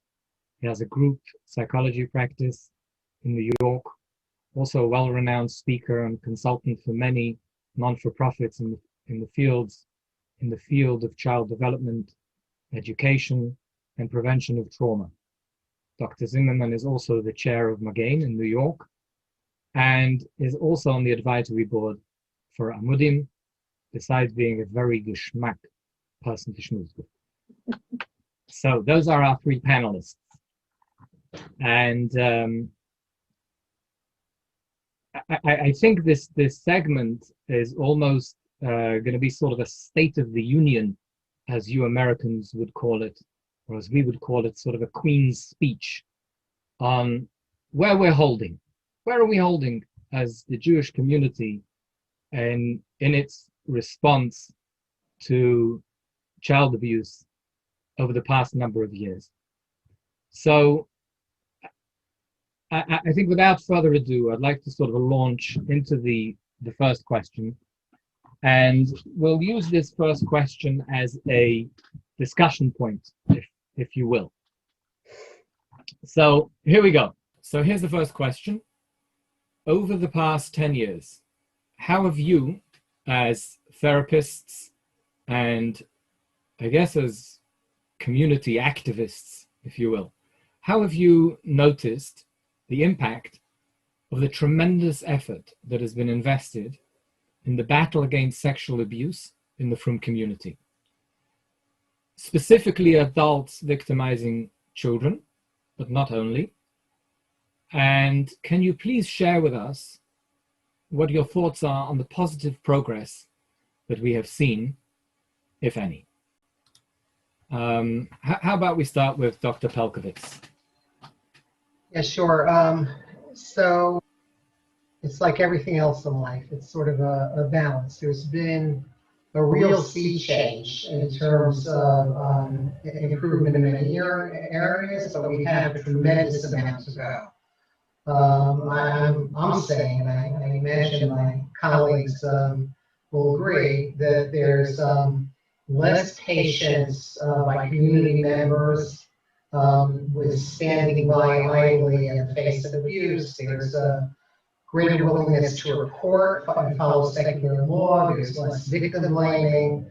There's improved rabbinic training. There's improved training all around, from the members of this panel, various efforts that have been made, but we have a tremendous amount to go. There's still, for every improvement, there's still plenty of evidence that we have to keep going. But when I compare what my experience was 40 years ago, where it was really not okay to even begin to raise the possibility or even speak the words sex abuse or incest or child abuse, that we're light years ahead of those days. So all in all, we've progressed. We've come a long way, and the fact that these issues are being addressed is definitely clear to everybody. Mrs. Fox, what are your thoughts on this? I couldn't agree more, David. I think that it's pretty amazing how far we've come from a world where it was so difficult to get in and speak to school administrations about the possibility of sexual abuse, contracts for their teachers. I can remember the first time first years when I would go to schools and talk about behavioral contracts, it was like, we can't put that out. We might insult them. We might hurt them. They didn't want any limitations in writing. Now I would say of the schools that I work with, they're begging for it. They want those contracts so that there are behavioral contracts on what's allowed and what's not. And in every community, the yeshivish community, the Yiddish-speaking community, all the communities are seeking that out. I think there's a tremendous amount more awareness. I think that that there's also more action. Like David said, they're not able to see when something happens. And I think there's a lot of seeking consultation when something occurs. All that said, I would totally agree that we have a long way to go, but I think that it's been a journey that's brought a lot more awareness and a lot more safety to children than ever before. So I think we'll pick up shortly about where we have to go, but I still want to remain on sort of where we've come and where we came from. And I may circle back to Dr. Pelkowitz on this, but Shlomi, what are your thoughts on this? I mean, before I would remark about the progress, I want to take a step back, because when we talk about child sexual abuse, it is such a sensitive topic that sometimes even when we talk about progress, victims can feel hurt. And so before I say anything about the progress, I just wanted to talk about this is an incredibly painful, traumatizing experience, both at what occurred and for many, what happened in terms of both their familiar response and the community response. And for anybody who's still suffering, even thinking that we make progress sometimes peels off a piece of that scab and is hurting. And so we need to acknowledge the pain and the suffering. And I just wanted to address that anybody here on this panel in Amudim and Relief, we work day in and day out with that in mind. And I just wanted to preface other remarks with that. And it's because of our sensitivity to those suffering through this and living with it that we're working to make this progress. And to speak a little bit specifically, anecdotally, I could say how I met Dr. Pelkowitz and Debbie really speaks to the heart of this.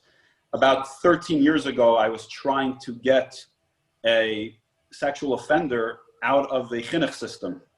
I was still in graduate school and a little pitcher at the time, and I said, we got to do something.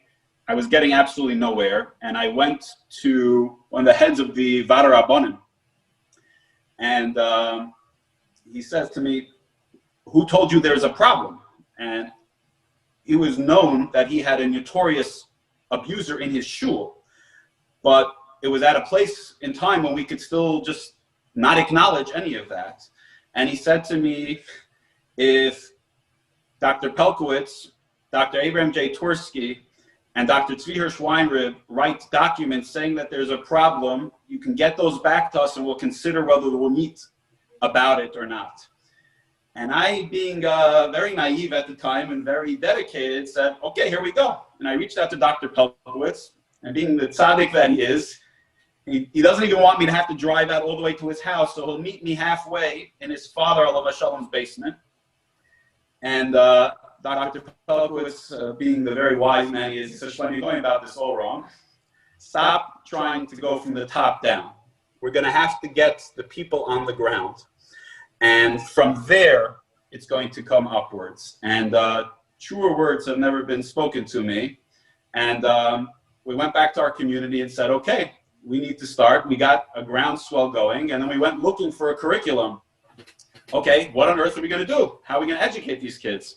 There were very few possibilities, of which Debbie's Safety Kit program came right to the top, but we were told immediately that only works in LA. It's never going to happen in New York.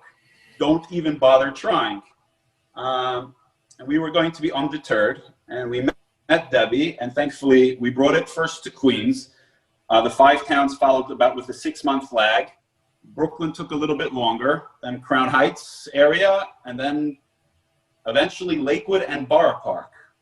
And so we're talking about this going into from the most modern Orthodox yeshivas to literally the most Haredi, both in the yeshivish and the Hasidish world, starting to talk about sexual abuse, awareness in their newspapers, in their media, in their schools, in their homes.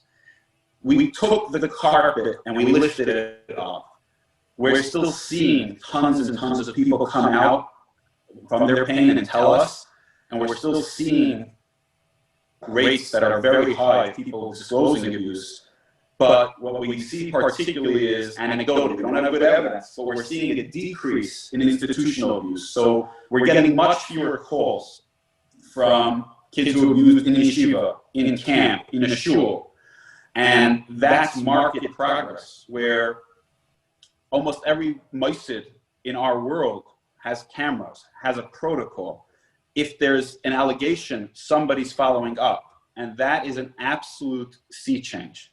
So, and that goes to the credit of the tremendous amount of work of Relief, of Amudim, of Debbie, of David, and all the people involved, and everybody really coming together as a community as a whole to address it. And I could just say, I can't agree more with everything you're saying, is just something as basic as the various summer camp educational programs, both for day camps and sleepaway camps, where again, everybody on this call have very much taken the leadership there. Just that one thing, I've seen the volume of calls that I used to get and visits I used to get during the summer of people going through the worst tragedy of their lives when they realized that there might have been very severe abuse of their children while they were in sleepaway camp or while they were in day camp.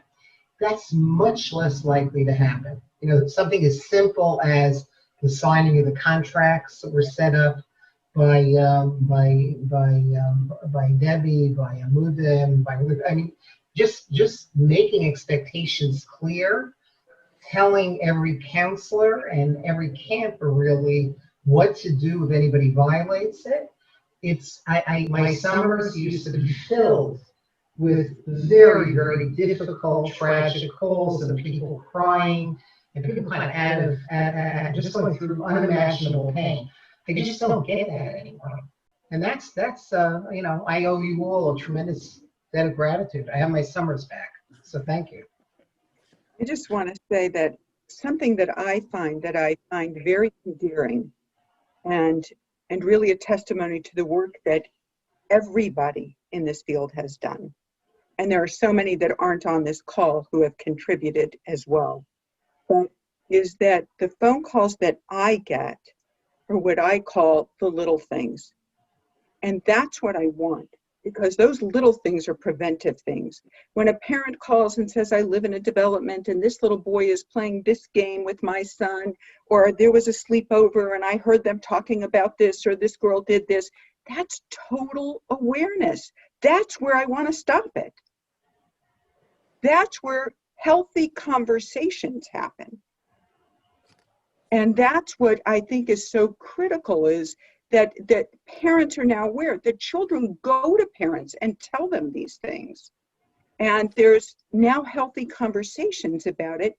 And there's major prevention of all those big things that used to haunt you all summer long and all year long. Many of them are prevented by being picked up with little things. And that to me is a sign of great success. And something I said to Mati earlier is that Yanki Horowitz's book, or Moshe Bach's book, I have had so many parents call me and say that in reading the book with their children, a child disclosed.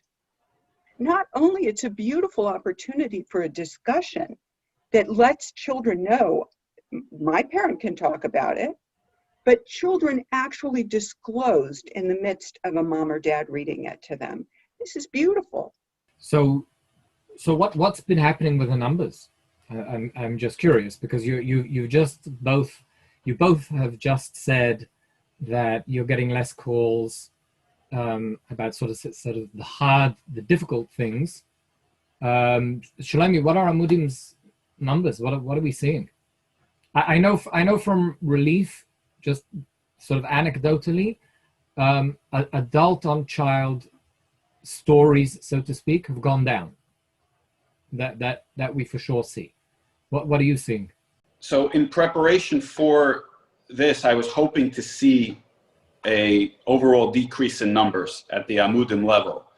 But I actually ran the numbers with Tzvi this week, and we at Amudim have had a steady climb in overall calls.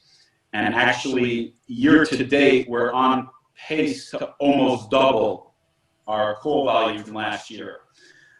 But how does that jive with what I think what we're seeing on the ground is that the vast majority of the calls we're getting are from adults 20 and up, many in their 30s and 40s, we're sort of cleaning out the skeletons in the closet. And my hope is that this had a very similar trend with the Catholic Church, where it took a very long time until everybody started to really talk about it, and it had a huge spike once there became awareness about this. There became huge spikes in reporting and calls, et cetera, and after that, we started to see real decrease. So I'm hoping we're getting people to talk about old stuff that happened, and a lot of stuff that we'll talk about in the future about maybe child-on-child abuse. I do think, based on I checked in my practice and in Gabriel Fagan's practice and with our clinical director at Amudim to see what's on the ground, what the numbers are representing, and they're all concurring that this institutional level of abuse is being reduced, but there's a lot of other pieces going on. And so running the numbers as best we can, we don't have data based on what their age was at the time, just the age of the client when they call us. We're seeing a lot of adults call, and we're happy to do so because we want people to know it's never too late to clean out your wounds, and move on in a healthy way to really start thriving. But we are still seeing a big climb overall. Dr. Pelkovitz, what are your thoughts on what Shlomi was just saying? Yeah, so whenever I hear about a climb in numbers, the first thing that comes to mind is it could also be something positive, meaning that we're more aware of it than we were. We're less likely, which is very much what Shlomi was saying also, we're very likely to now be able to take a step back and breathe a little bit easier and have the luxury of being able to not sit by idly while children are suffering. I don't know that we're going to be able to have really reliable understanding. And I hate to sound like a boring researcher, but there's so much noise in the system. So for example, now any rise, we don't know what's tied to the stress of what's going on politically, what's going on social media, what's going on with some mask wars and the rise in anti-Semitism. It's all very much, important things to talk about. But to me, I automatically think that the reason there's a rise in numbers is an excellent sign, because it means that things aren't being swept under the carpet. I know, does that make sense to anybody, or is that sounding a little too academic? No, I think it does, but I would say that I would agree that I think there is a beauty to the fact that these people are able to come forward. Even if it's 15 years later, 20 years later, 25 years later, it's a lot to hold. And it didn't feel safe for all those years. And the fact that they can now come forward, and they're free to come forward in our world, and they're respected for coming forward in our world, it's a way to honor them and honor the healing and begin the healing process, which may have been on a 20-year hold. I just want to tell you just a short story. When I did all of the Lakewood schools, we did about, I think, 28 or 32 schools in Lakewood. And the last night that I did a teacher workshop, there was a woman who asked if she could walk me to the car. You always know what's coming when somebody asks you to walk you to the car. So she starts walking me. She says, I just want to tell you I'm not a teacher. It was a staff workshop. She said, I read about this and I just had to come tonight. She said, tonight is my grandfather's yard site. My entire family is honoring him, but I'm honoring me. I will not be part of that. But by understanding how you are preventing sexual abuse, that's honoring me because he abused me. And I think people need that. They need to honor themselves. They need an opportunity to speak and to be respected for coming forward, to be heard and validated. By the way, very often in prisons, when I used to work with prison populations, It's only when women have relative safety in quotes in prison that they feel safe enough to be able to talk about what happened to them, and that's when they start dealing with their abuse. And that's, I think, very much the same dynamic. Okay, so we've come a long way. So what do we think are the best ways to continue this progress that has been made? So what measures would you think we should continue to take? And what areas do we need further improvement? Jump in. Go on, Shlomi. So I think, you know, we're seeing this with, unfortunately, with COVID, just how sort of short-term sometimes our memories can be. And we made a lot of headway, but what I find is people get sick and tired of hearing about such abuse. It's a very painful topic. Nobody wants to talk about it. In fact, I advise them not talking about this on this panel because, you know, there's an audience that won't necessarily want to engage with it, you know. But we're doing it, and we've done it, and it would be very silly to go backwards. So what we need to keep doing is we need to keep every single employee has to have those contracts. Every yeshiva, every camp, every shul needs a protocol in place. There needs to be ongoing education for staff and for the students. The hardest thing is the community, to get parents out to hear this stuff and deal with it. We tend to, you know, the kids are a captive audience in school, but the research is quite clear that that's an important piece, but it's the weakest piece for the child themselves to protect it. We cannot leave it to children to protect themselves. Our last resort is a child knowing the safety rules and knowing education. All of the front end pieces are on the adults around them. We need parents to be providing supervision. We need that our entire community works based on transparency. Everything good and healthy that one wants to engage with a child can absolutely be done. There is no reason that we have to limit our hugs, our events, our any chinuch. Everything can be done. We just have to find creative ways so it's done transparently and safely. And that's what we need to teach our kids. The other piece in terms of going forward, which we can get into, our hardest piece and maybe one of the most difficult to talk about is always that the biggest numbers come from within the family, and probably 5 times more likely than a parent or is another sibling or uncle abusing a minor. So we have children who are usually between 14 and 17 abusing younger kids, usually between 8 and 11. And that is something that is extremely painful and extremely hard for us to deal with, and very hard to get people to do the necessary steps to protect that. But that is where we have not seen nearly enough decline in that.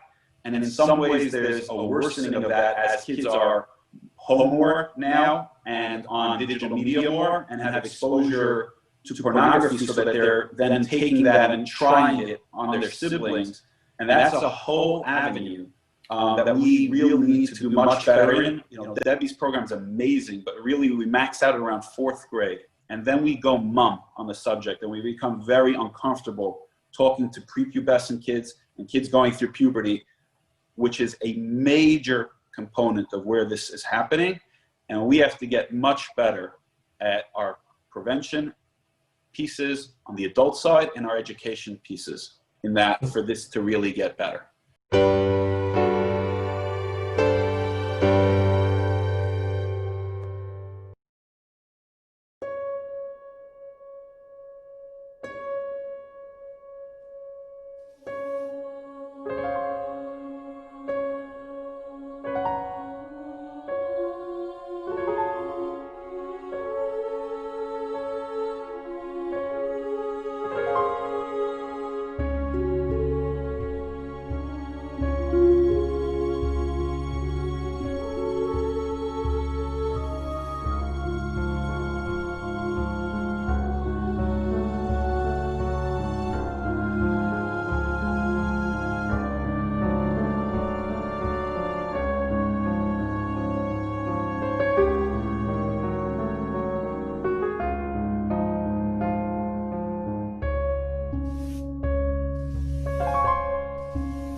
So you made 2 points that we should really pick up on in as discussion points. Point number one is that we've got very good prevention programs that are, so to speak, put the onus on the child. Okay, we've done a lot of that. Debbie does have a seminary safety program that sort of takes care of the older adolescent girls, but somewhere in the middle we're getting lost, and we haven't spoken about the yeshiva bochum at all, right? So that's okay. So we take care of the little children by giving them prevention programs, but the parents are a little bit, I guess, are at a loose end. So that we need to focus more on parents' education as well, and somehow or another figure out how to bring the parents in to this education piece, and then this older adolescent on a younger sibling or child. So let's talk about those two ideas. Dr. Pelkovitz or Mrs. Yeah, Fox, I just to think about in different ways. One of the most haunting questions I get when I speak to heads of child protective services or child protection people in different parts of the world, back in the days that I could go traveling, pre-COVID days, is number one question is, why is it the members of your community seem to care more about the perpetrators than the victims? And every one of us has gotten that question. And I think embedded in that question is a very important prod in terms of what a call to action that we really do need to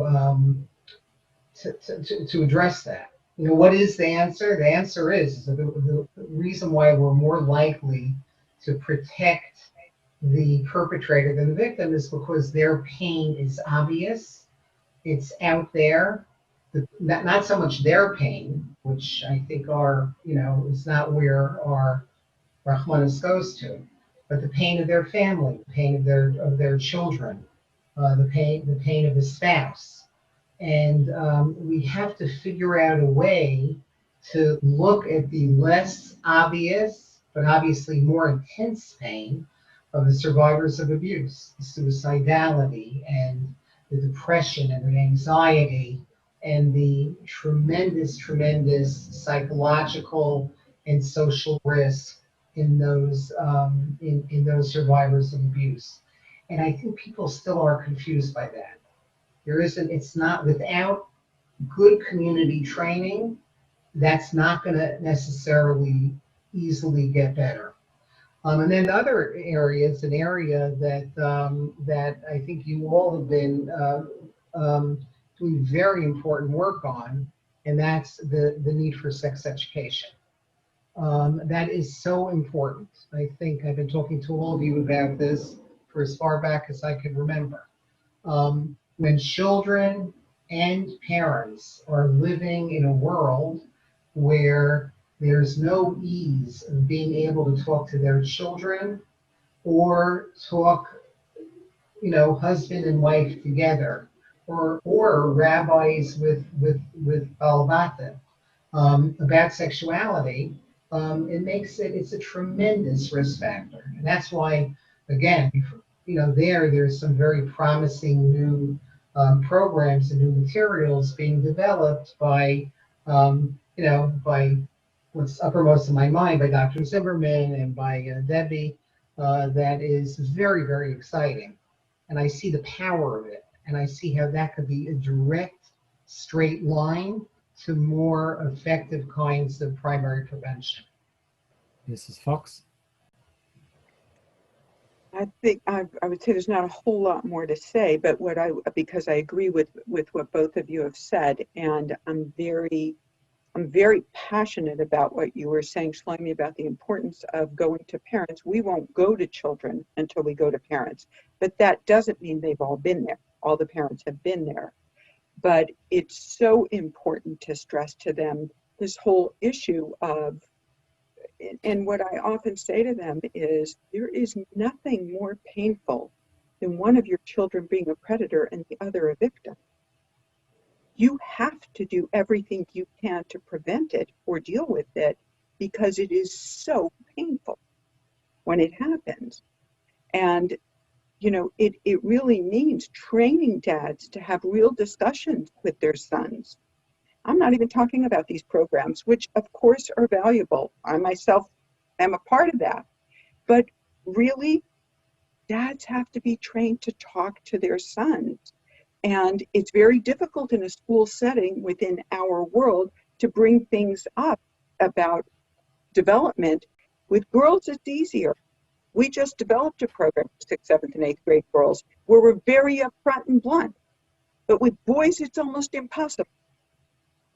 So we need those discussions. And I think there's something so valuable about teaching dads to converse in an open way. David, you did an incredible video for me modeling how to speak to a son about puberty in very specific. The boy's father was the videographer who thanked David, saying, "You told him everything I wanted to say, but I couldn't." We've got to empower them and give them the tools and make it natural and acceptable to start that education. He felt so empowered, that videographer, that every time I see him, because he videos many things that I might be involved in, he just feels that his son is safer and he's better equipped. And it's not once you do it and see it and learn skills and go from knowledge to skills, it really is not such a big deal, you know? I still haven't talked to my kids about it. They seem to have been married. Anyway, it's really, I think, such a obvious low-hanging fruit that I think could really make a difference. Something that I think is important is finding a way to, at this point, bring together those who have been involved in programs, Amudim, and all of them, Yankee Horowitz, who has done what he's done, and everybody who's relief, certainly who has, you know, all those referrals go to them. Bring these people together and really work together on what's that next step. Take this conversation to a practical place of where do we need to go and how can we put our efforts together towards going there. I think there'd be a lot of power in that. It's a shame to say this, but among the people on lockdown with us in this house is a 2-year-old granddaughter whose favorite book is Yankee Horowitz's Yiddish version of the Safe Child book, and she loves it. She has me read it to her over and over again. I promise you, I can almost guarantee you nothing ever happens, and she just loves it. She's talking about it. She speaks fluent Yiddish now. So I will jump in just to follow up on what Debbie's saying a little bit, and David, so first of all, I want to clarify, Debbie's program definitely has a parental piece in it, but to get parents engaged, and then to actually implement, you know, it's very easy to say, you know, you can't take a Shabbat nap, you got to take turns, somebody's got to go in and out. To actually get parents to do that, to take it seriously, for it to be an ongoing thing, to create those conversations and dialogues in the home is really hard. And we got to do better than just, you know, sort of those short, one-time, two-time conversations. It needs to be embedded. One of the things that sort of piggybacking on a lot of the work is Amudim has a whole division now that is called Darkenu, where we're trying to really, we're developed a social emotional based curriculum for schools. So we're really trying to not make this just a standalone piece, but we want to incorporate all the messages of assertiveness and standing up for yourself and communication and empathy and stress tolerance and all this kind of stuff from really the youngest ages up. And that's really groundbreaking stuff, and it's in a number of yeshivas, and we hope to, you know, get it spread further and further. As Dr. Pogos alluded to, you know, I've been working for a while now on a guide for parents to talk to their sons, both pre-puberty, about marital intimacy and those kind of concepts, through the development, and then puberty and all the ongoing challenges. but it's really, really hard to break through and get that sanctioned and put out there, and that's kind of the next wave. And I do think this idea of bringing everybody, all the stakeholders on board and targeting this and figuring it out is wonderful. I will mention, just as a resource for parents listening to this, Sarah Diamond, Yocheved Deepbow, and Avi Landau all have, books / some pieces of this puzzle, some excellent work that has been done, that is already out there and available. Definitely start some of these conversations and stuff that parents should be aware of. We'll probably try to put up on the Amudim website a summary guide that I've written in terms of just global ideas for parents about doing this with the resource list. We'll try to get that on the website as well. There's a lot already out there, but we all know we have a very powerful mandate to take this to the next level. Yeah, his Shlomi's book is really wonderful. It's a tremendous amount of work went into it, and it's filling a tremendous void, of course, going after a population of prepubescent and pubescent yeshiva boys that until now just hasn't been appropriate. I mean, there have been wonderful materials, but it's taking it to the next level. And the only problem is, of course, getting past some of the understandable resistance in the community. So based on what I'm hearing here is actually quite rosy, because based on the trajectory of where we've come from, where we are today, the future looks very bright. I think a lot of the hard work has almost been done, right? So all these ideas that you're discussing, to me, I'm pretty positive that it's just a question of making sure that they get implemented. But we have come a long way. I'm just curious, Mrs. Fox, you translated your program into Yiddish, and your program it's been presented in Jewish communities across the entire spectrum of Orthodoxy and perhaps some not Orthodox groups. What's your experience been? I'm curious.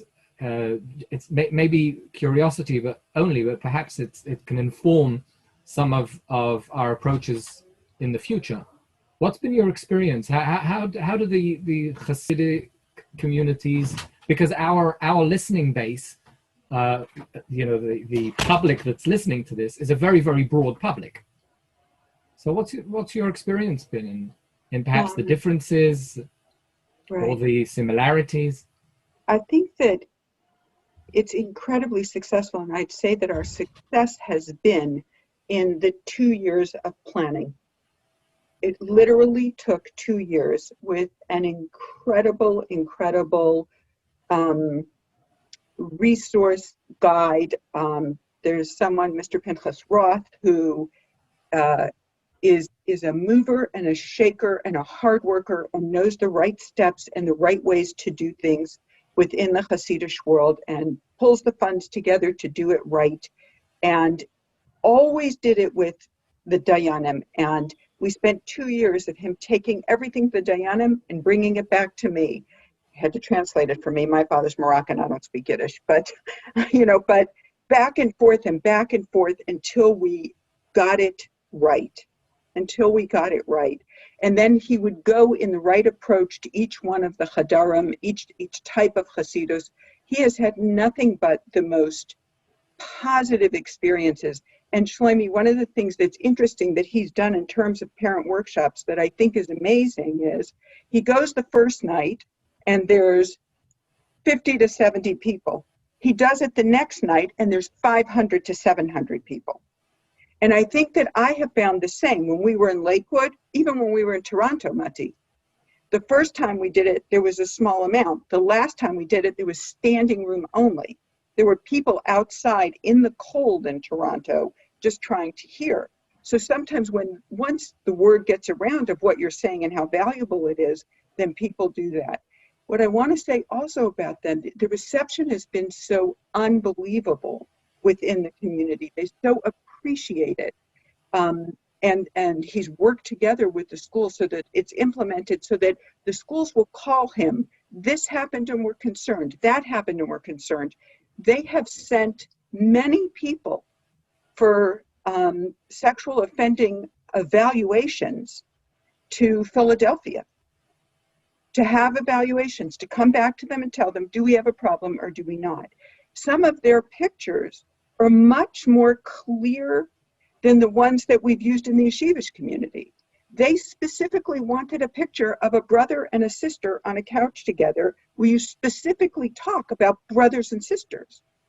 So I can't even begin to tell you how incredible they have done, and how their motivation and their interest, and we have had, that I know of, nothing but positive feedback, to the degree that it got to Belgium. The word got to the Hasidic community in Belgium, and I went right after them, but they spent well over a week in Belgium doing all the trainings in Belgium, and the whole thing's been translated into Flemish. So they have done an incredible job with wonderful, wonderful results. And I'll just say, like, obviously I cannot go into the Hasidic Chadarim, but they have like gone in, they were so proud when the kids yell no in the American schools, and there they yell 9, and they put up the phone for me to hear, because Hasidic children don't say no to adults. And they're so proud that they put the phone up and make me listen, which of course is my greatest joy. So I think it's been incredible. Shlomi, what have you heard? I've heard very similar things, you know, when we went from the first, I was only at the first meeting when they tried to get it to translate, and we had so many hurdles of how do we get this into this community, and there was really people who were not going to be stopped, and they really dedicated it, and they produced these results. What's interesting is nowadays, when you have an allegation or something come up in a cheder, a fascinating thing happens. The Manal's saying, we're going to check the cameras. We're going to see everything that happened. There's no place in our yeshiva which doesn't have a transparency to it. I just had this a week ago, and they said, bring the mom down. I want you to come see. I want you to feel comfortable with what we're doing and what we're not. That was, if you would have said that to somebody 10, 15 years ago, that a Hasidic cheder will invite the mom down who's making an allegation to come and see what's going on behind the scenes, they would have laughed you out of town. And so these kinds of things just speak to the incredible growth and positive change that has occurred. And I think Mati's right. You know, we hope that the next couple of years just keep bringing it, but it's extraordinarily hard work that requires everybody. You can't rely on one stakeholder, whether that be as amazing as Debbie Fox is, or Dr. Pugwood, or Amudim, or Relief. This requires our entire community, from children, parents, balabatim, askanim, rabbanim, yeshivas, maistas. This needs to be an entire collective approach, and when we can do that, and that's been the beauty of the work of everybody here, we've always worked within. And when we can work within, I think we're able to find results. Every single one of us is pained by how long it's taken, and for every neshama that's hurting while this change takes place. But I think that the positive emphasis on the growth, and where we've seen things go on the prevention and on the intervention, we are offering people a place to heal. People are going from victimhood to surviving to thriving in ways that are unprecedented. And that sort of cleaning out even the old stuff that predates so much of this work, and being able to really see people get back to a healthy place. Dr. Pelkowitz always calls, you see the light go back on. You know, the Hashavas Aveda, you see those people return to themselves, return to their families, return to their communities. There is no more difficult work and no more rewarding work on earth. And I hope everybody who's watching this, you know, finds a way to participate both at your family level and on the community level. We need every single person on board to do this. Those are excellent closing remarks. let's have some closing remarks from Dr. Pelkovitz. Yeah, again, just to amplify on it, because again, as I'm hearing all of this, I'm also reminded of what Shlomi said a little while ago, which is there is a danger in victims and survivors hearing this and thinking that we're not honoring their pain enough. So we have to keep that in mind. But to give a closing remark, as probably you've heard me say to the point of nausea before, the core predictors of resilience is, number one, we have to believe the families who are suffering with this. We have to be there at their side. And like Shlomi was talking about, he was quoting Rav Pam, who used to tell us in the years that I was in his shiur that anytime a Jew sees an abused child suffering and does nothing among the many Isurei Doraisa that they are being over on, it's the Doraisa of Halama, looking the other way, and we have to remember the end of that pasuk, Hakein Takei Nimo. But the answer is, as he says, is when we do have their back and we believe them and we give them words and we're there at their side with that Hakein Takei Nimo, you literally see the light go back in their eyes, and we're makayim the mitzvah, the other doraisa, Shabbat Saveda, because we're returning to them their lost soul.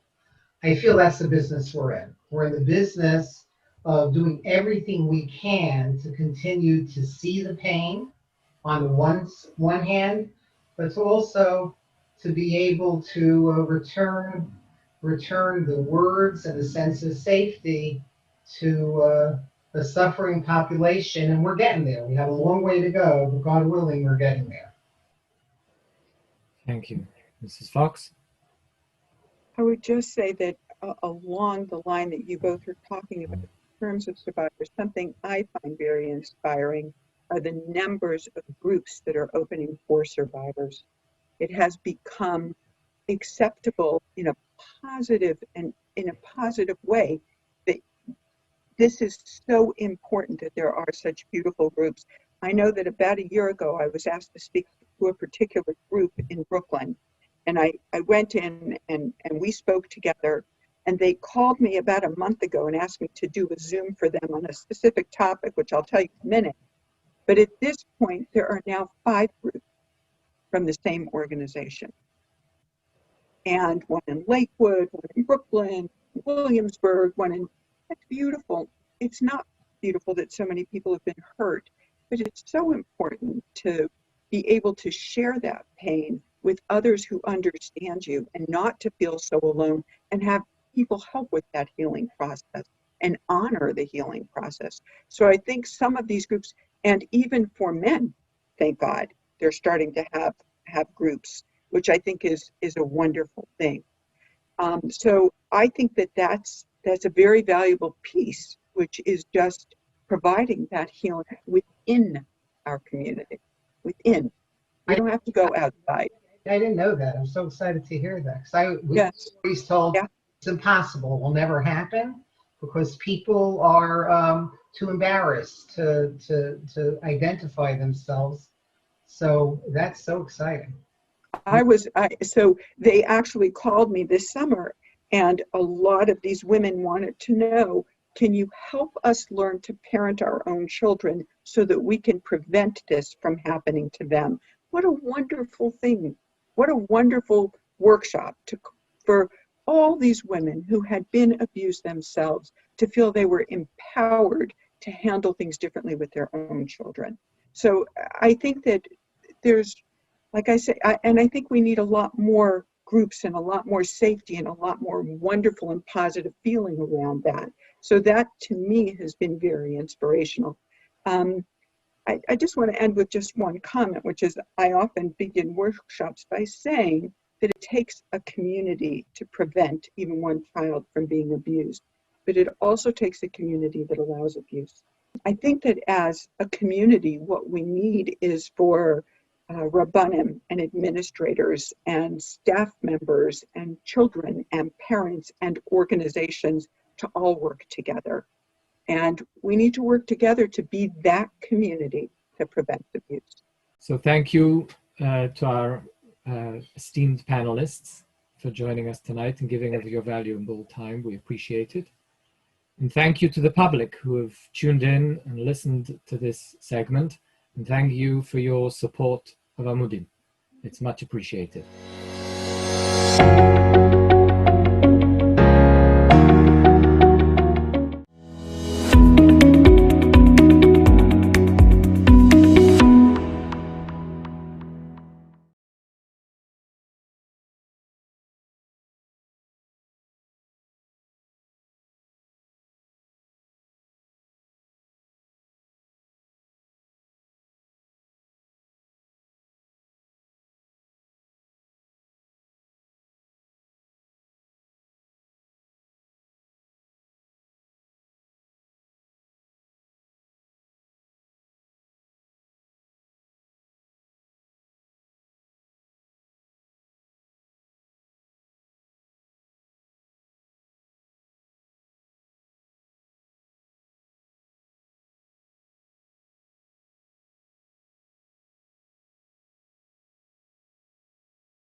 Hello, and welcome to today's conversation about being a survivor in the adult Jewish Orthodox community.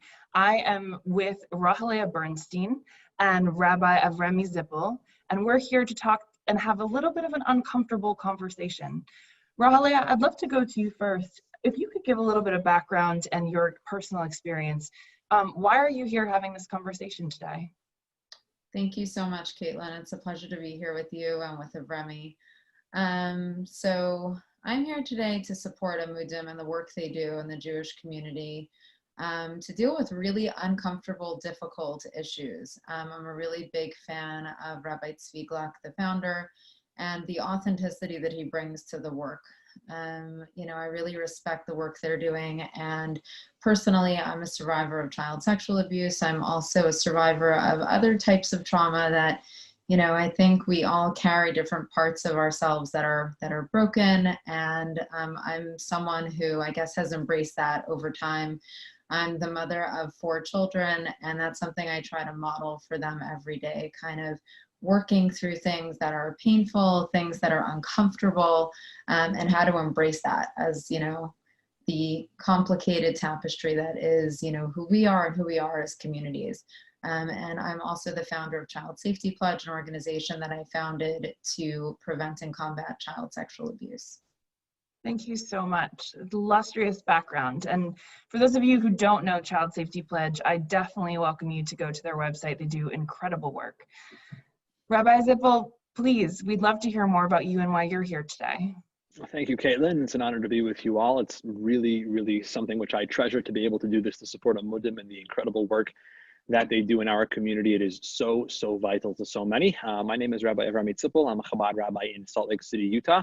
And amongst the things that I'm involved in, I'm also a survivor of childhood sexual abuse. I came forward with my story just under 2 years ago in February of 2019. At that point, I was far along in my journey that I had made the decision to press charges against my abuser, and I was going to testify in court for the first time. And so there was a need to come forward publicly, and I did, which was something which I lost a lot of sleep over. It was a pretty agonizing decision, as I didn't know a whole lot of people in my community that spoke about this publicly, that identified with this publicly. And thank God from that day forward, the reaction from the entire observant Jewish community, the Chabad community, other Hasidic sects, has been nothing short of remarkable. And it's really given me the opportunity to have a voice on the issue and to work closely with some tremendous organizations like Child Safety Pledge, Darkness to Light, specifically Amudim, some of the amazing work they do. And I consider it a mitzvah, a zchus, to really speak out about this topic and to share my experiences in the hope that other people don't have to go through the things that I did. Well, thank you so much for joining us today. I know that there are so many in your community who are just floored by your courage. For those of you who are curious about who I am, my name is Caitlin Brewer, and I'm the president and CEO of Darkness to Light. Darkness to Light serves as an adult-focused education for the prevention of child sexual abuse, and it's an honor to be here today and have this honest conversation with Rahalea and Rabbi Zippel. So thank you. I would love to start out talking about how this has shaped your experience as a parent. Rabbi, specifically to you, obviously you've only had 2 years as a public survivor, but how did you think differently, do you think, about parenting because of what happened to you as a child? I think for me, how I think about this as a parent is probably the most central thought process that I go through. I get to think about this issue from a number of different hats that I wear. And I think obviously as a parent, to me, caring for my own children is something which is so fundamental.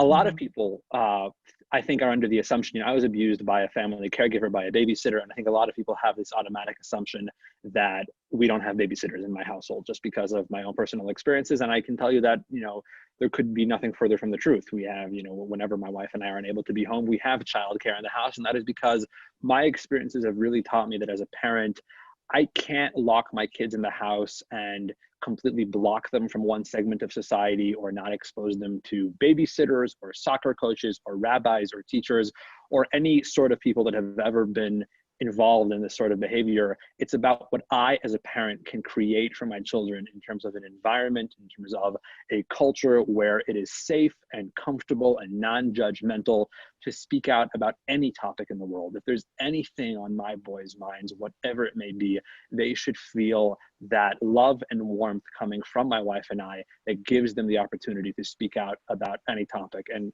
a couple months ago, there was actually an episode that took place at home, which really kind of reminded me about the importance of this issue.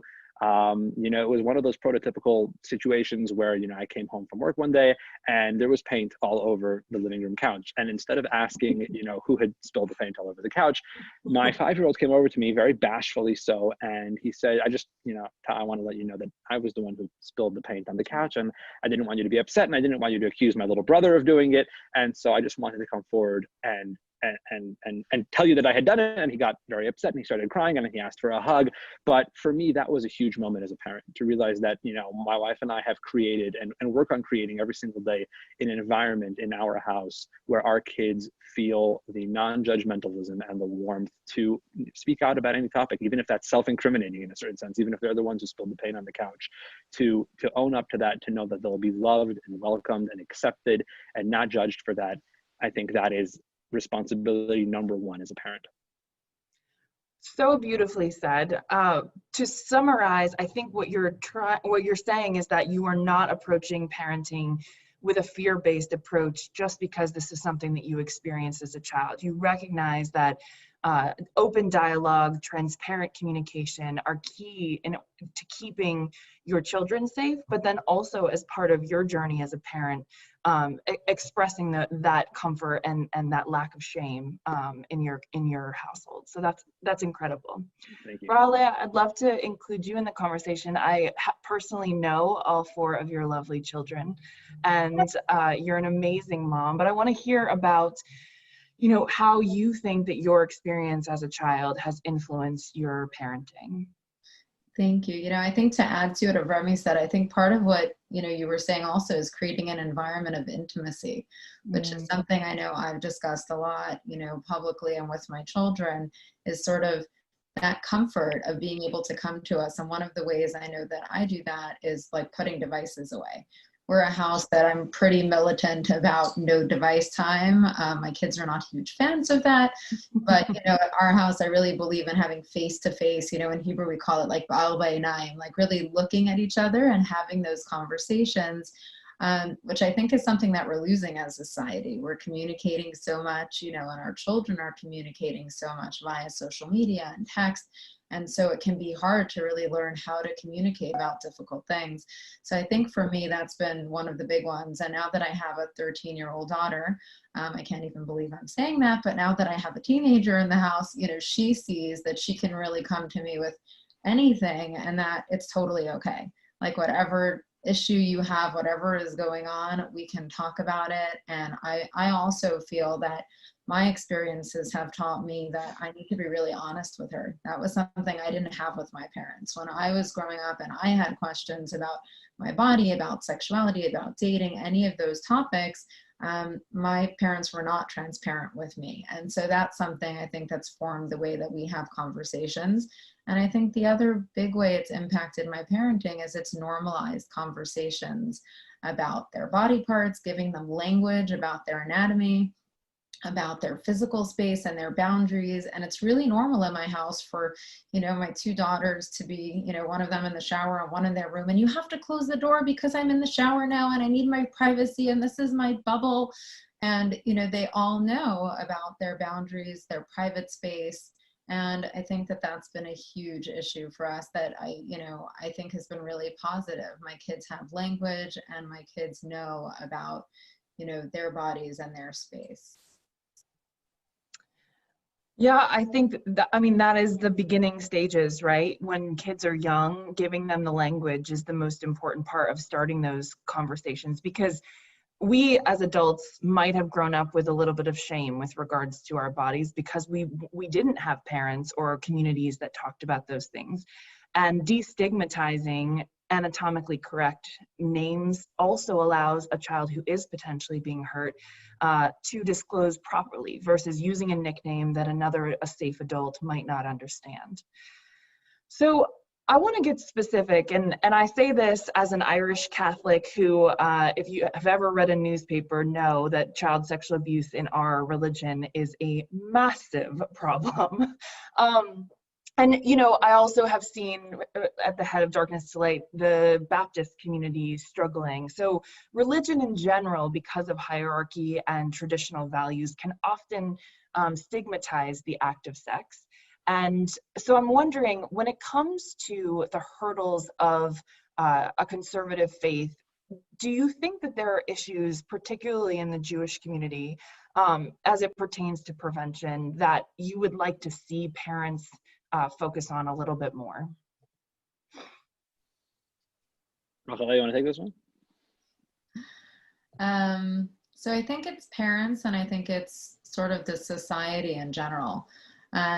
I think one piece that I'm a really big fan of, and I think we need to talk about more, is, sex education. I think that in high schools, masiftas, yeshivas, I think that there has to be some conversation about how our bodies work and about language. I think, like you said, Caitlin, that should start early, but often in, Orthodox communities, there is that added layer of stigma and shame around talking about our bodies. And I cannot tell you how many nicknames I've heard, and it's penis and vagina. And when, God forbid, a child is sexually abused, they need that language to be able to describe what's happened to them.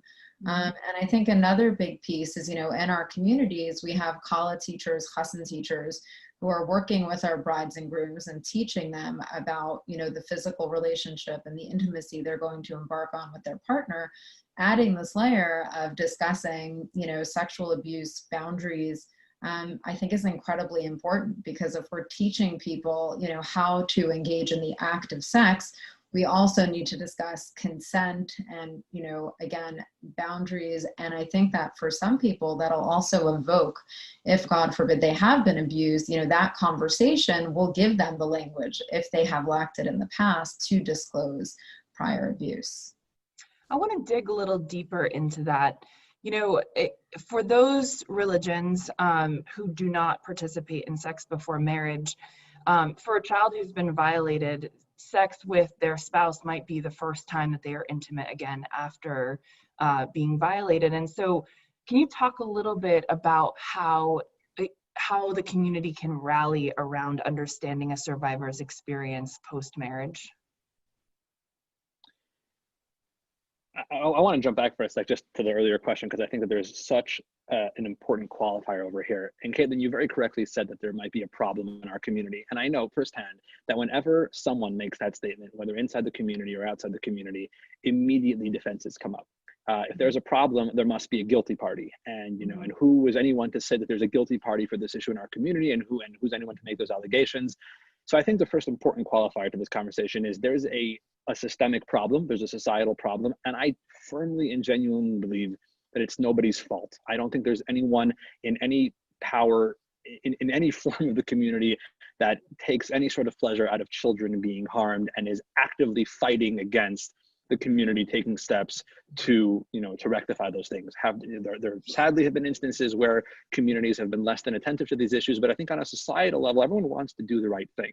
And everyone acknowledges that our community needs to figure out what to do about this topic. The frum community has evolved over time. We've gone from the shtetl to countries like America, moved into cities which are not the shtetl anymore, and we have figured out how to maintain the beauty and the Reichkeit and the warmth of our heritage whilst living in different places and contending with different challenges. And I think that sadly, society realizes and society faces that childhood sexual abuse is a huge problem facing our society, period. Not because we've done anything wrong, not because it's somebody's fault or there's someone that needs to be called guilty or blamed for this. It's what the world is facing right now, and we need to deal with that just like any other community has learned to adapt and deal with that and figure that out. And so I think that is something so crucial that needs to be brought up whenever we're having this conversation, that there's a problem, and just because there's a problem, it doesn't mean that somebody's wrong or somebody's guilty.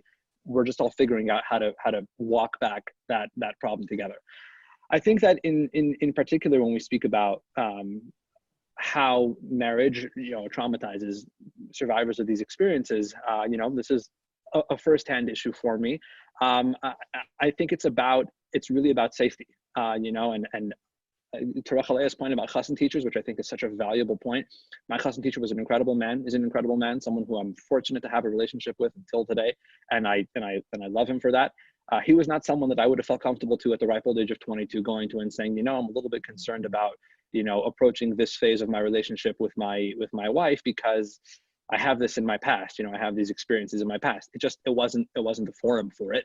And frankly, it's my opinion that there was no point in the conversations in any of the discussions that we had that would have created an opening for that conversation to be had. There was no, pardon the Talmudic term, there was no hava mina that anybody would have ever come to him and shared with him those experiences. And so I think that I'm a big believer in this, that it's all about safety. It's about opening the door for people. It's about sharing with people who are under your tutelage, who are in your classroom, who are in your congregation, who are under your mentorship in any way, shape, or form, for you to communicate to them that if this particular issue, if sexual abuse is something which might have been a problem in your life, speak up. You will be welcomed to speak up about it. You will be encouraged. You will be heard when speaking up about it. And that's really the only way we can expect people to speak up about it, because otherwise they'll keep the secret as they have already done for years and years. Rahel, what do you think? Yeah, I mean, I think that, like Avrami said, for me, this is a firsthand issue as well. I think it's college teachers. I think it's also, like you said, communally opening the door and normalizing and welcoming that vulnerability. I mean, I know for myself, the added layers as a wife and mother, for me, I found mikvah very, very traumatic.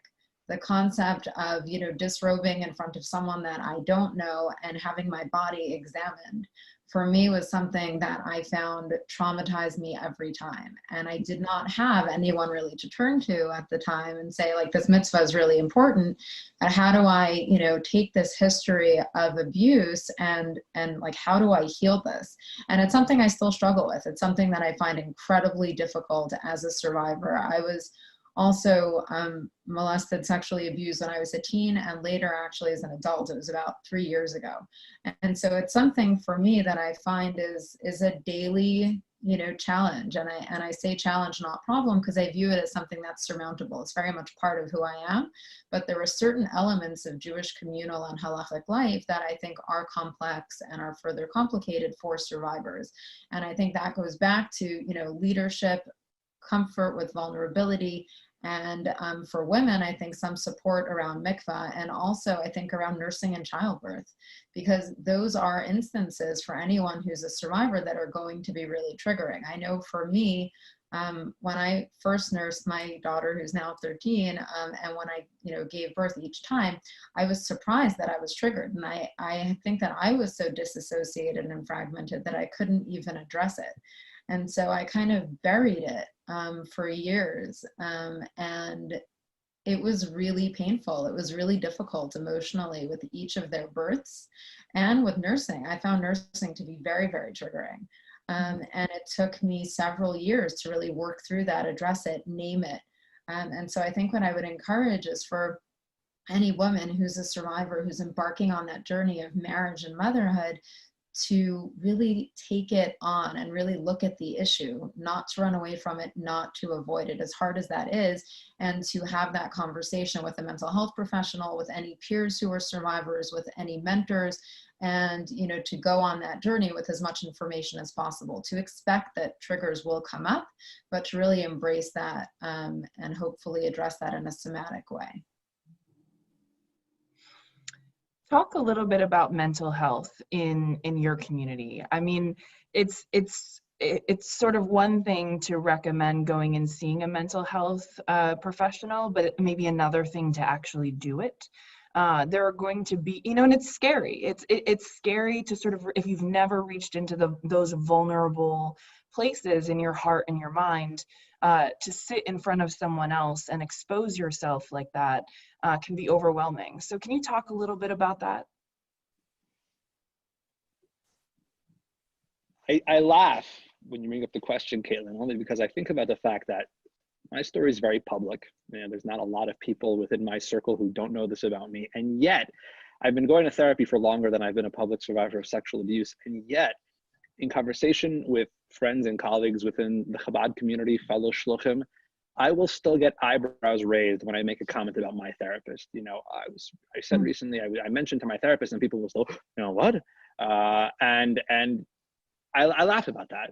I chuckle about that because it is a taboo topic in our community. And the funny thing is, and as you very correctly brought up, as rabbis and communal leaders, we are recommending people to go to therapy right, left, and center until we're blue in the face. And yet it's a very, very big jump from recommending and encouraging and imploring someone to go to therapy and sharing with them how beneficial it will be for them to go to therapy and how necessary it is for them to go to therapy than to actually take the step on her own. And so I think that at its core, a lot of the taboo around therapy and a lot of the concern around therapy really stems from not properly understanding the issues that send people to therapy. You know, we come from a very proud community that has survived in the face of great adversity and has survived terrible, terrible physical trials and tribulations and pogroms and holocausts and you know, inquisitions and murderous dictators and people who have sought to do us such immense physical harm. And we do fly at a different radar. You know, it's our emunah and our betachin and our faith and our connection to something larger than ourselves that has sustained us for so long. And I think a lot of people see therapy in the same vein. They see therapy as, you know, something goyish. You know, the goyim go to therapy. You know, the goyim with their secular beliefs and whatever else, they go to therapy and they learn about truths that are outside of our faith and are outside of our truth. And I think that for people to really understand the nature of what has happened to them, the extent to which and the extreme to which they struggle with their experiences and what's in their past, and how that is a real issue which requires real medical solutions. You know, I don't know of a single rabbi or communal leader in the frum community that has advised someone to learn an extra page of Gemara if they have a broken leg. And I don't know why that should be any different for children who go through trauma or anyone who goes through trauma. You know, these are issues that require a real, tangible medical solution, and there are doctors that provide that solution. A lot of times those doctors are called therapists or psychiatrists or psychologists, and they are medical professionals who give out medicine. They give out emotional medicine that is as necessary as physical medicine. And so I think that for people really making the effort and taking the time to understand the extent of what people are up against would go a long way for them to understand why remedies like therapy are so crucial. What about you, Rahalia? I agree with everything that Remy said. I think that there is this, you know, sort of perspective that therapy is for the other. Therapy is, you know, for people outside of our community, or if a therapist is not from within our community, how could they have that added layer of cultural sensitivity and be able to really work with our population? I'm involved with several different programs that address that issue specifically, you know, how to address mental health education and storytelling so that it just becomes normalized within the community, and how to bring, you know, and sort of match the right therapist with the right patient. And I think that the more that we talk about this, the more that we have these difficult, honest conversations, the more normal that becomes. And, you know, I'm very, very concerned, obviously, being that we're recording this during COVID, about the impact that it's having on the mental health of our community, of other communities. I mean, I have so many peers and colleagues that I know who are struggling with issues like anxiety and depression for the first time. I think about, you know, children who are survivors who are being sheltered with their abusers. And obviously we know that the fallout and the impact of this is something that's going to follow us, you know, for decades. And so I think that conversation about mental health and it being no different than a broken leg, or than any other physical condition, is incredibly important. And I really applaud Amudim for the work that they're doing. I love the storytelling that they do and the fact that they make it relevant for the community. And I think the work of Remy that you do in normalizing that conversation, I think so many men in our community, you know, have that added layer of, you know, they're supposed to portray this impermeable, you know, masculinity, whatever that's supposed to mean, and not seek help. There's an added layer, I believe, of stigma for men. I'm not sure what you think about that, but I know that's something I hear a lot, that, you know, men, fathers, especially like you said, at the ripe old age of 21 and 22 are getting married and starting families, are bearing that additional layer of stigma and shame when it comes to mental health.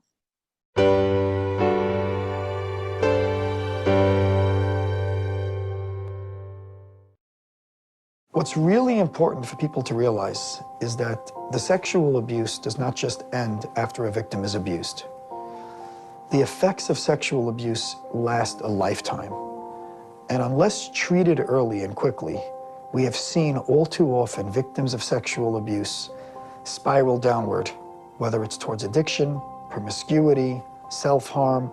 Untreated victims of sexual abuse all too often lose the ability to trust, lose the ability to have healthy relationships, and lose the ability to communicate effectively. It is so important that as soon as we find out that somebody was sexually molested, we get them the proper treatment as quickly as possible so that we can give them the chance to lead a real, healthy, great life.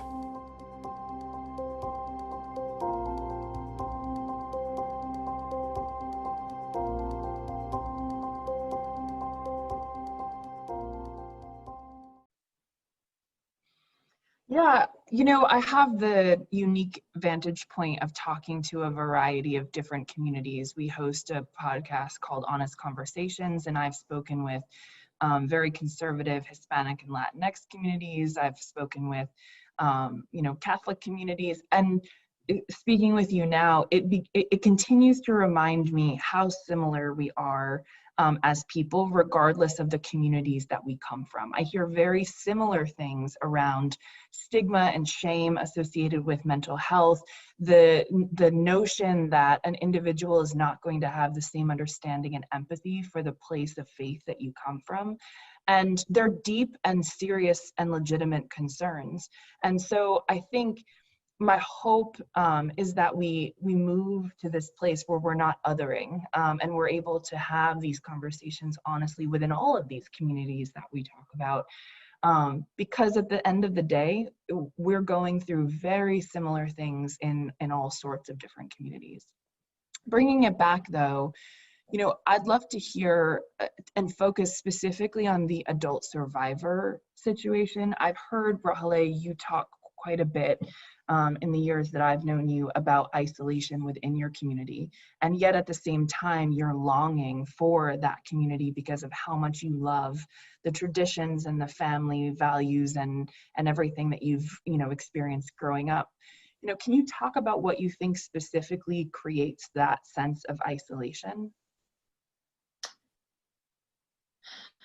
I mean, I think that, as Remy said, I think that our communities are beautiful and have this incredible heritage and these life cycle moments. I know for me, one of the ones that I specifically treasure is, Shabbat, Shabbos, like sitting around the table and having that weekly milestone where we all sit together, really talk to each other, rituals of Kiddush and Challah and all of, sitting with children and engaging them in conversation. I think there's so many beautiful rituals and life cycle moments. I think that there is a sense of isolation as a survivor because it's just that, I don't know, I think for me, it's always been that thing that we just don't talk about.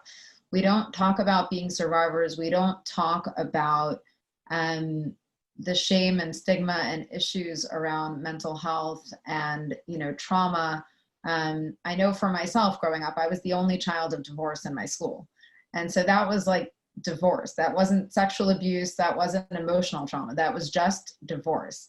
And so to talk about things like being a survivor of sexual abuse was something that I just felt completely uncomfortable disclosing. And unlike Remy, I've spent the last, I think it's 7 years since I disclosed publicly, mostly in the secular world because I have felt very, unwelcome in the Jewish world talking about this issue. And I know personally that one of the greatest issues I have talking about it is that I don't really see other people, especially in my community, I live in Los Angeles, taking those steps like that, the calls to action in terms of education and prevention that I hope, that I would hope to see. And so I think at some point it just becomes, I guess a matter of where I'm comfortable being in vulnerability. And so I've chosen to kind of live in both worlds, the secular space and within the Orthodox community. And through disclosing and being a parent, I'm grateful that I've been able to help others, other parents who are survivors and, influence the school that my children go to. But it has been a sort of inhospitable environment in that regard. I'm thrilled that Remy has felt very supported in his community, like he said, since his disclosure.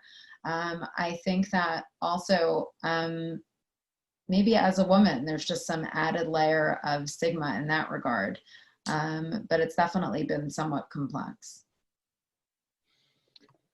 I connect to that a lot. I think that historically, scientifically, we know that survivors of childhood sexual abuse are incredibly lonely people, for lack of a better term, and a lot of the environments that allow those experiences to thrive is where the abuser, the perpetrator, creates that isolation, that environment for the child, cutting them off from their natural support system, cutting them off from having the resources to go and share with someone that this is going on, and literally making a small child feel very, very lonely. You fast forward that when that child grows up and is part of a large community. I think that the uniting factor of all the Hasidic communities is, most of us live in big communities. And for us, being part of a Hasidic community is being in shul on a Shabbos with hundreds of other men, thousands of other men, being part of these large communal events and environments where you feel united and uplifted and part of something larger than yourself. And I think that when someone who is struggling with those demons finds themselves in that sort of environment, and they're in this shul on a Shabbos morning with thousands of other people, and it's beautiful, and everyone's singing the same tune and saying the same davening, and it's all, at least from an outward perspective, in the same place, I know personally that child is standing there and thinking, my goodness, I must be the only one here that's like me.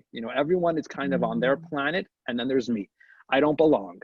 If anyone knew what I've gone through, they would not welcome me over here. I would not feel connected. I would not feel like I'm part of this larger thing.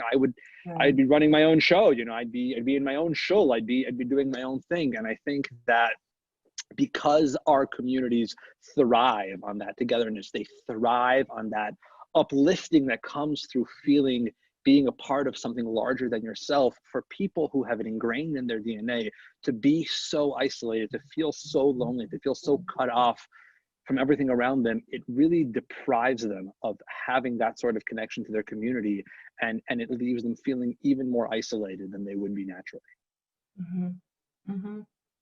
Do you think that in some ways also relates back to focusing on your individual mental health?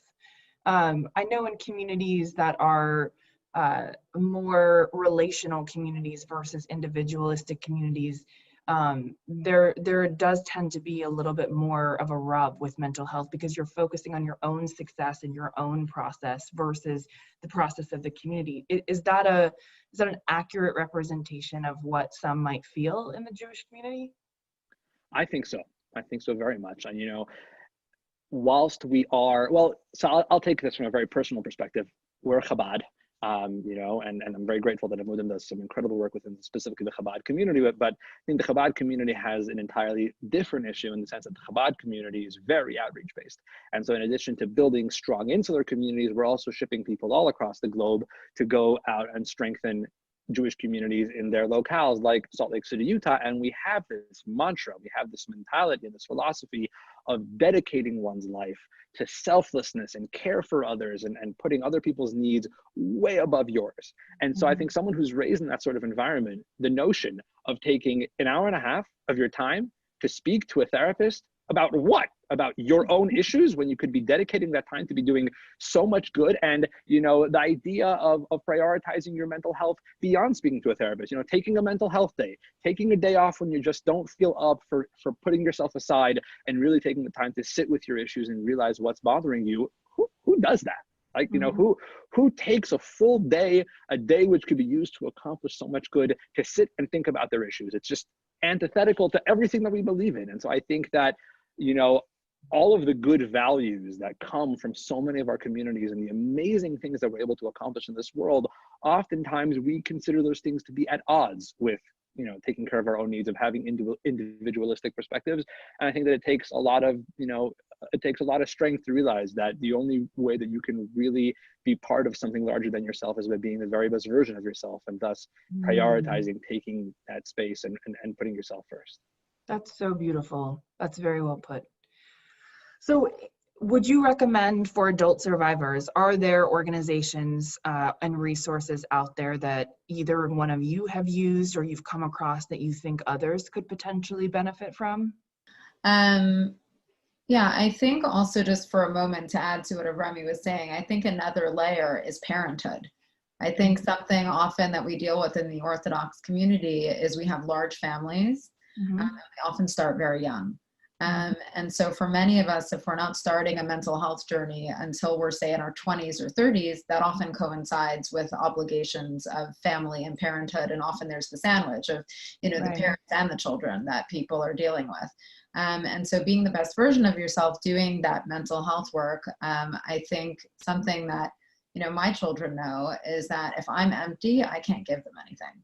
And so if I haven't refilled my cup and ensured that I have spoken to my therapist or done journaling or meditating or any of the self-care practices that I need so that I can take care of them or take care of my spouse or my community, then I just won't have anything to give. And so I think that that beautiful mission of empowering those around us, and Chabad, Shlichus, and all the beautiful things that you and your community do. I'm, Chabad through marriage. I'm not sure if that, counts or not. But I think that that's further strengthened by doing one's own work. And so I would just echo that. I think for parents, there's some guilt. I know I always feel that way. Like I'm doing the work and I know it's so important and it's going to help my cup be full. And yet there's that, but I could be spending this time with my child or for my family. And there's that pull. And I know so many women express that often to me, that, mommy syndrome. It's like you're always in 2 or 3 places at one time. But one of the things I think we learn through taking care of ourselves is, being in the here and now, being present. And working on our ability to be present with ourselves within our bodies and strengthening our mental health will give us that capacity to be there for ourselves and others.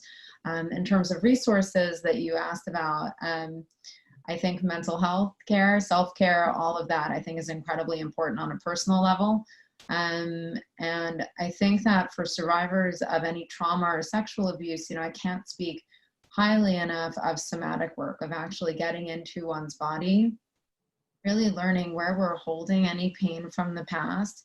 I know lots of survivors deal with, tension headaches or with GI issues or places where we've buried and hidden our pain from the past. And so really learning, how to be with oneself and in one's body, meditating, writing, any of the things I mentioned that I think are really useful on an individual level. And I think on a communal level, I think there are resources on childsafetypledge.org, Darkness to Light, Amudim, that are offered for how we institute best practices, how we think about our, our shuls, our camps, our after school programs when, God willing, life goes back to normal after COVID, and how we engage in society while also protecting our children. Mm-hmm. Mm-hmm. Anything I'd add, well, first of all, if you're watching this, clearly you are a fan or you're aware of Amudim in some way, shape, or form, and so that's awesome. I think spreading the good word about the incredible work they do is huge. I know within the Chabad space, there's a number of organizations that have been popping up. Neshamis is one of them, and from what I understand, I live in Salt Lake City, so I'm a little bit out of the bubbles of the bigger communities. But there are a lot of good organizations that are doing some incredible work and are growing regularly on a day-to-day basis. But I think that, every good question is answered with a question. I think on the other hand, as someone who wants to know if there are resources available beyond what you're going to hear in this interview, I would encourage you to go to the principal of your kid's school or the Rav of your shul or someone in your community and ask, very innocently. And, you can specify that it's not a pressing need, thank God, right now, and you're not asking out of urgency, but these are the kinds of things that you want to know before you need to ask about them out of urgency. When you move into a neighborhood, you want to find out where the nearest fire station and the nearest hospital is before you call 911, just in case, God forbid, something happens to create those needs.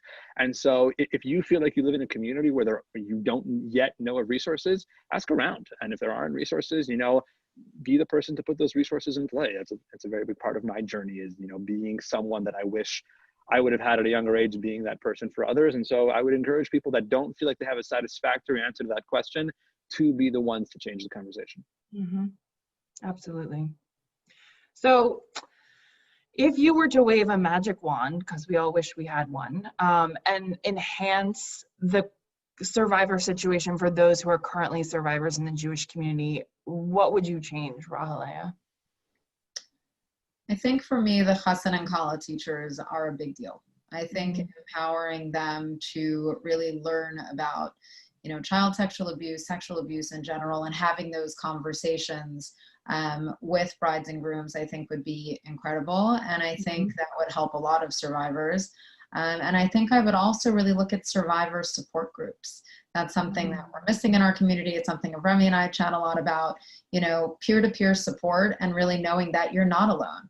Right. I also, Remy, for years thought I was the only child like me. I was the only one who had this secret. And that loneliness is something that a lot of survivors grapple with. So I think finding that supporting community in a peer-to-peer environment would be really helpful. Rabbi? Can I use my magic want to get rid of COVID first and then do something in this space because please, honestly. assuming that I didn't use my magic wand to get rid of COVID, I think that for me, you know, a magical experience is one in our communities where everyone who has a role in a child's life, so we're talking parents and we're talking rebbeim and we're talking principals and we're talking teachers and anyone who has that role of authority in a child's life, is open to the possibility and statistically the probability that one of the kids in their care has gone through some sort of childhood trauma and is doing whatever they can to create an environment where it's very subtle and it's very, you know, behind the scenes, opening up spaces for children to share when they are ready. Last summer, I had the incredible opportunity to speak to a group of educators and principals from the Chabad Educational Network in New York. And I said what I said. And at the end, I just looked at them and I said, I got to ask all of you a question. And some of my teachers were in the room. It was a really awkward experience to kind of, you know, talk to them about this. And I said, are all of you open to the possibility that in your schools, in your classrooms, in your Batei Medrash, however many Bachrim that you're in charge of, the likelihood is that there is more than one child who has gone through something similar to what I have gone through? Are you open to that possibility? And if the answer is no, we should talk, because like I said, statistically, the likelihood that there's probably someone in that room that has gone through that. And if the answer is yes, if you are aware of that likelihood, I'm just curious as to what are you doing about it? And that's not meant to be a judgmental question and not meant to be one that, you know, you fire back an answer. I think it's something which we need to think about regularly. You know, if there's a child in my environment that I am responsible for that might have this in their past, what am I doing to create a safer space for that child? And so in my magic wand universe, it would be a space where everyone who has access to children is doing just that, is aware of that probability and is creating that sort of space for children to feel that love and acceptance.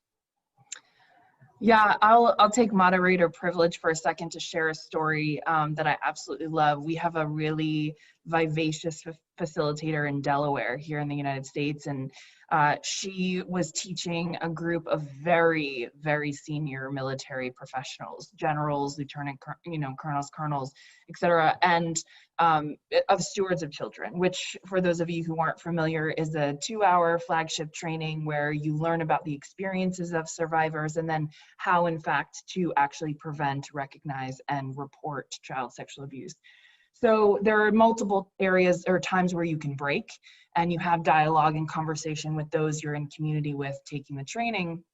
And one very sort of, decorated military professional says, well, I'm in my 50s and I've never met a person in my life who has, suffered from child sexual abuse.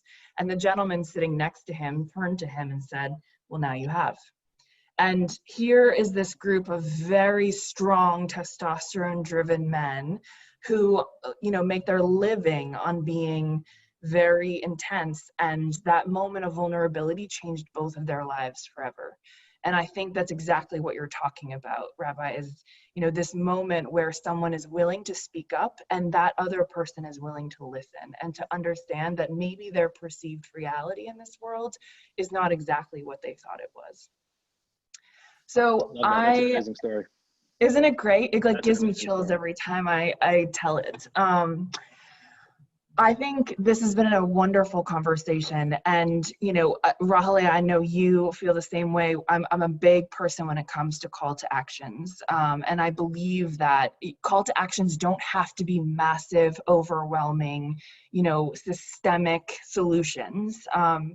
And I think it's better when they're not, because at the end of the day, we want to create a world where there are these standard operating behaviors so that there doesn't feel like there's shame and stigma associated with protecting children from child sexual abuse.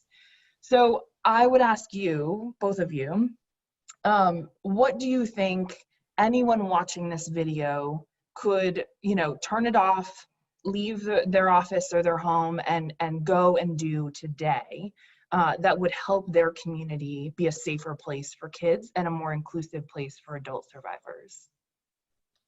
Well, I think that, what Remy mentioned before, I think it's really just sit down with your co-parent and with whomever in your life is involved with your children and have a conversation about child sexual abuse. How can you prevent it? How can you detect it? How do you want to engage with your sort of sphere of influence and with any youth serving institutions that are involved with your children, any caregivers. And I would encourage parents to also look at the video on childsafetypledge.org. It's really short and it's very encouraging, I think, and empowering. There's nothing scary that anyone will see there. And so I think it's just having those conversations about prevention. Mm-hmm. That's a great answer. I'm still so blown away by your story, Caitlin, and I think that along those lines, I would encourage people to take 1 hour to educate themselves on the topic. And I think that if you're watching this, you obviously believe enough in the power of this topic, and you believe that this is a legitimate enough issue that you've spent this time, listening to this conversation. And for that, I'm personally very grateful. But if you think that this is a real issue that might affect your community, that might affect your family, that might affect your kids or somebody your kids knows, why don't you go take an hour and watch a video online that Rachalea mentioned, or find an article or read a book on the topic. But what's more, if you don't think that this issue is a legitimate issue, why don't you have an open mind? Why don't you take an hour to consider the possibility that this might be something which you are facing in the first person and you're facing in real time?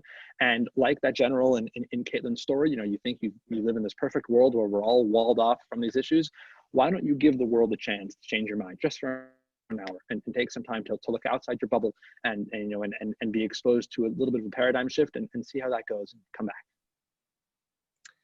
Well, I'm not really sure I need to wrap it up any better than that. So I'm just going to say thank you to both of you.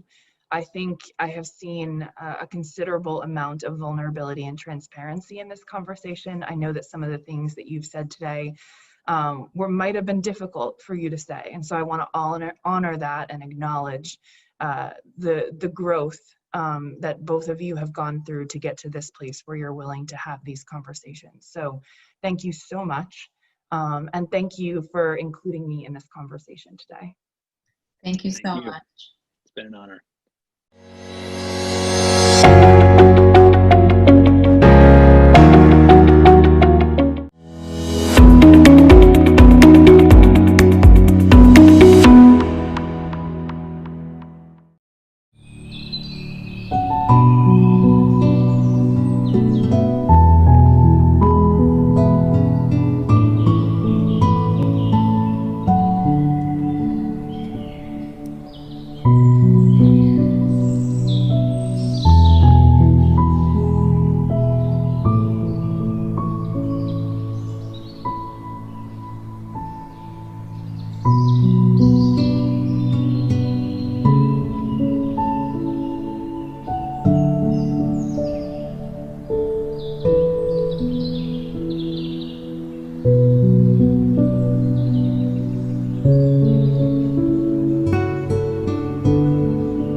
My name is Levi Burnham from Partners Detroit. Thank you for joining this incredible 36-hour campaign, Unite to Heal, on behalf of Amudim.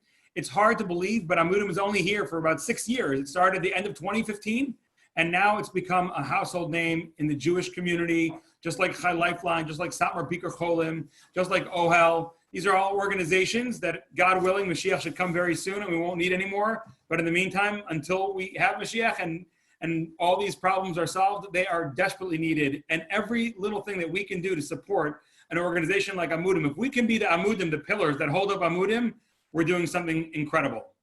Before we get started, I'd like to introduce you to our panelists today. We have Rabbi Judah Michel, who is the executive director at Camp HASC, and he's also a mashpia at the OU and NCSY. He's actually a hilarious human being as well. As we were doing our sound and makeup, he was just entertaining all of us. Okay, and then with us we have Mr. Charlie Harari. If you don't know who he is, you've been living under a rock for the last decade or so. But what he really is an incredibly inspirational young man. He went to Shayashiv with me back in the day, and then went on to become Mr. Charlie Harari. Resides speaking as an inspiration to people all across the globe, and he's got a book that he put out called Unlocking Your Greatness, and he's done an incredible amount of inspiring to people. He's a businessman, and he's got a company called H3N Company, which is a multi-million-dollar venture capital and advisory firm. And it's a pleasure to have you on. So let's launch right in. Here we go. We're going to be talking about some of the challenges that Klal Yisrael faces today with children.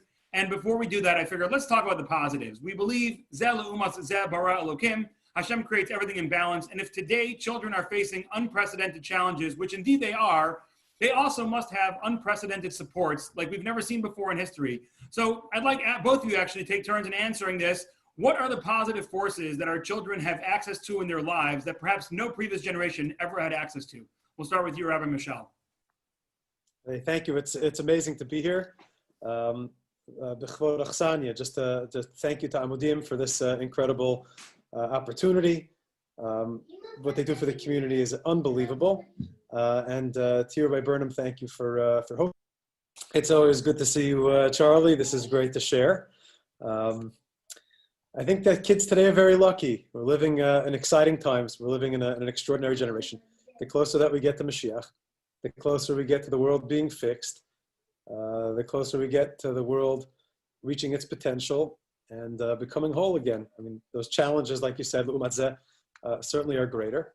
But I think our kids are growing up with incredible opportunity. They're growing up in a generation with extraordinary role models that are accessible to them. They're able to, with the click of a button, access the greatest teachers and the most inspiring personalities, men and women everywhere in the world and anywhere in the world, the plethora of modalities, in any language, for any level.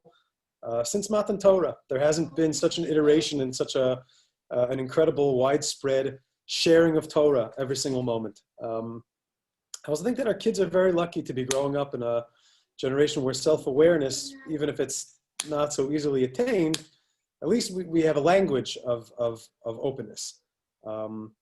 There's a language of sharing, of vulnerability. I think that people are less afraid and less embarrassed to ask for help these days. Amudim is definitely a big part of that. Also a response to that. We're not afraid to say I can't. We're not afraid to say I need help. It's understood that we need each other. And I think that it's hard to imagine that in history there's been so many different ways that Klal Yisrael and Jewish people are trying to help each other in responding to needs across the world. I think that growing up in an environment of arevos and awareness like that is something very, very special, and our kids are very lucky. All righty, Charlie. Yeah, thank you again for having me on. Rabbi Burnham, of course, Rabbi Judah, who is a light into himself in all that he does. Amudim is an organization that is of the greatest that we have today, and it needs as much support as we can possibly give it. It's one of those organizations that the more you support it, the more it takes care of us and our people. So thank you for inviting me as well. I think where we're up to now, if I can sort of characterize it, is a journey of going in. Like Rav Judah was saying, we're getting closer and closer to the or that we're all striving for. If you just look around, life is different.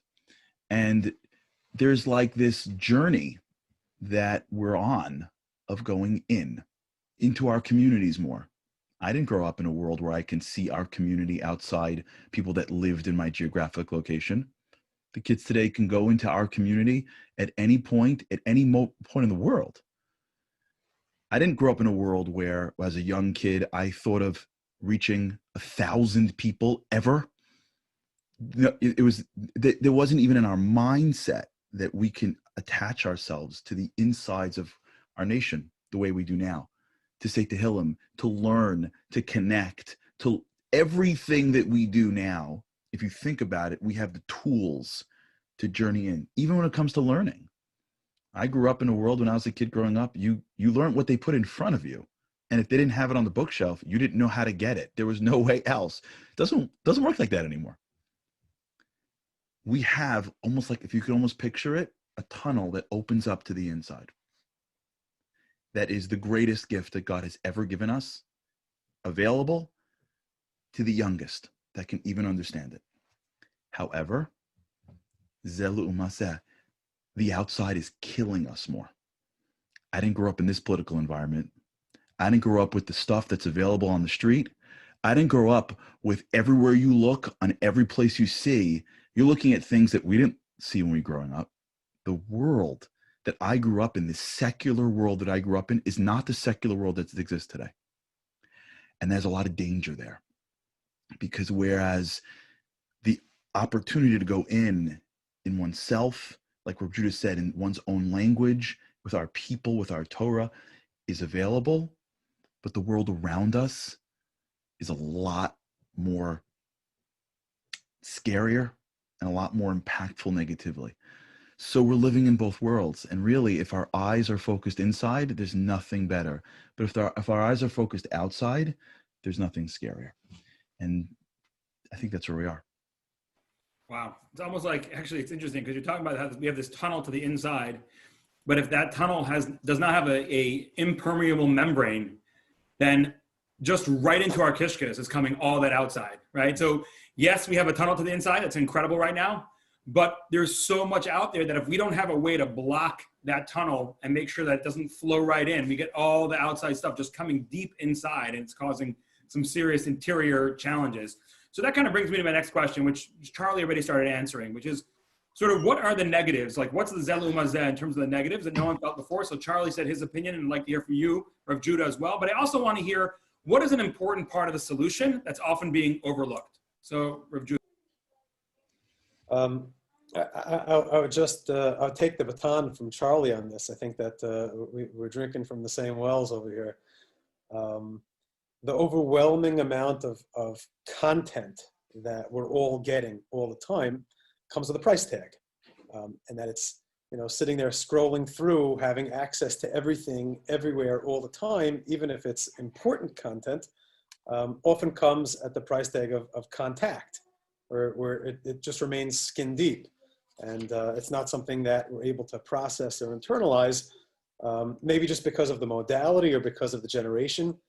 The Vilna Gaon was the one who said that in the times before Mashiach, the great klipa, the great resistance to holiness, is going to be not necessarily evil and anti-Semitism and external cruelty like that, and the danger existentially to the physical nature of the Jewish people, but would be the force of the klipa, the force, the resistance of shitchius, superficiality.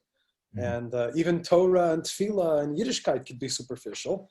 When it's just content, videos, we know what that looks like wherever we're sitting looking through our phone, and it's, it's a shear, it's an inspiring minute, it's another inspiring minute, and here someone died, and here the Knicks won, and the Knicks lost. Yeah? And here, the Nets picked up another person that's not going to help, and Nachum, this person's sick, we should daven for them. And it's just like becomes this scroll of apathy, of boredom. Where it's just so much content without the contact, because it just stays skin deep, and that's the challenge of all of this incredible awakening, is that it's sometimes just too much for us to really integrate, and it just kind of can remain on the outside,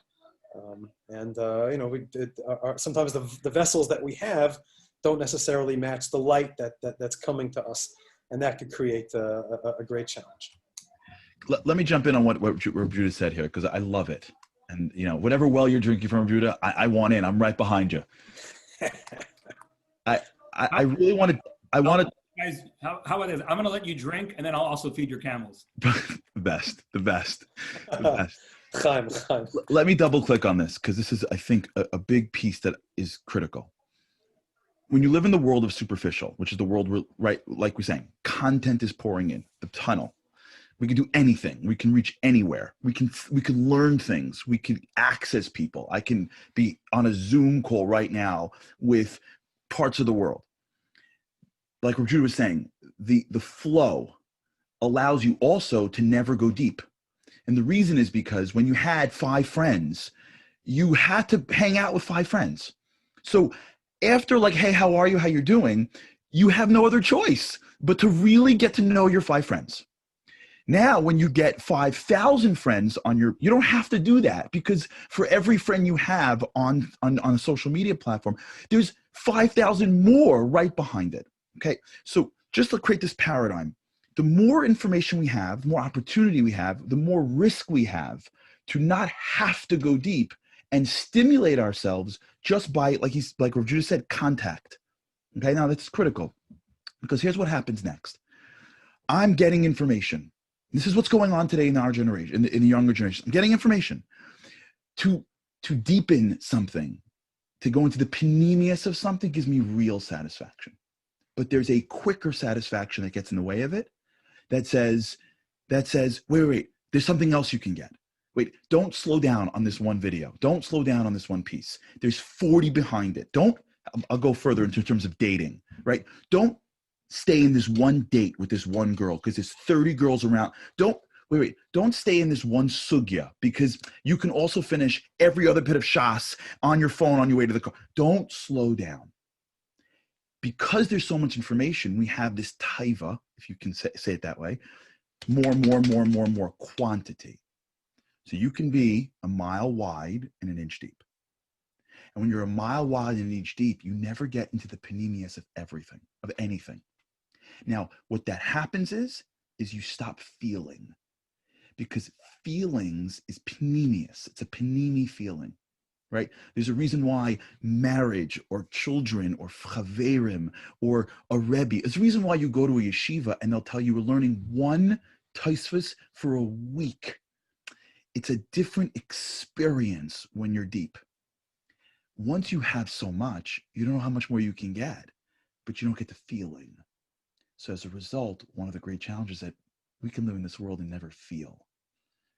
Everything feels exactly the same, which is why sometimes we need extra stuff to make us feel. Because what people are really searching for today in a world where they have everything is that if you can't slow down and go deep on things, you can't really get into the panemius, which means you can't really feel, which means life doesn't get that our neshamas are asking for. And when you feel that, and you don't know what to do, because you can't get any more. So now you have no more solution. It was okay when we were like growing up and like we heard stories of the guy who grew up in this small little town and said, you know what, when I make it to the big time, then I'll feel it. At least he has a goal. If you grow up and you have everything and you still don't feel that, then you get to the world of yesh. And then that's a greater challenge than, in my opinion, than the substance, this taiva, that taiva. That's challenging. Taivas are challenging, and it's going off on the wrong goose chases is a big problem. But what's even bigger is once you give up this concept of really connecting to things deeply, then you condition yourself to not feel. And then life doesn't have that feeling that you need to really find simcha. And that's when the whole thing starts to come around. You know, a Rebbe of mine once said an amazing mashal. He said, like, we're always trying to figure out how we can keep all the outside noise out. So he said there's a mashal, you know, there's a part of the Greek mythology is that there was this island of the sirens who would sing so beautifully, and anybody who would come to the island of the sirens would have their ships dashed on the rocky shoals. And he says, how do you beat that? So this captain came along, and what he did is he said, let's get a full-size orchestra on our boat, because if the music is really loud on our boat, then they won't hear the outside music. So what you're talking about, Charlie, is you're saying, we got to find the way to find the inner joy. And the only way you're going to get that is by slowing down and appreciating who you are and what you're all about. And then you don't hear the outside music. It drowns out. The people, I always say, somebody who's supremely happy with life is not spending their entire day scrolling through social media. It just never, ever happened, ever, right? So my question is, back to you for a second, Charlie, is how do you slow down? If slowing down is the challenge, what do you recommend? What do you recommend to people to do to slow down? Slow down. Like I believe, and I was just taking it off the words of my good friend Reb Judah here, who made that incredible distinction. I don't want to get lost. Content, contact. Reb Judah's words. Content and contact. A person needs to stop being satisfied with contact. They have to just have an awareness that contact, hundreds of things, speeding through my day, just speeding through my life. Once they realize that that's not leading them, there's like this myth that takes place in the business world. There's this character that I've heard about a lot, a guy named Ari Gold. Apparently he's a character like in TV shows. So someone just sent me clips of him like a while ago when he wanted to be him. And this character would always be like on two phones, yelling at somebody, multitasking, like, driving a fast car and like at the same time making a deal, bat phones. And that has become, we have sort of bought this myth called multitasking and being busy and operating fast. It's awesome for business. Let me tell you something. Whoever's selling the myth is living off the dole of the people that buy the myth. Great CEOs, if you watch great CEOs, they don't multitask. They switch task. If you watch great husbands, they're not distracting when they're with their wives. If you watch great dads and moms, they're not distracted. They're not scrolling on Instagram and taking pictures of themselves when they play with their kids. When you watch great learners, you go into like your base managers and see the one they're not like sitting around on four. Great people don't buy into the myth that if I go 1,000,000 miles an hour, I'll reach my goal quicker. Great people understand I need to slow down. They eat slowly. They talk with deliberation. They read things more than once. They actually sit in a conversation and don't let their eyes dart to see who else walked in because the conversation is slowing down and they need to meet the next person.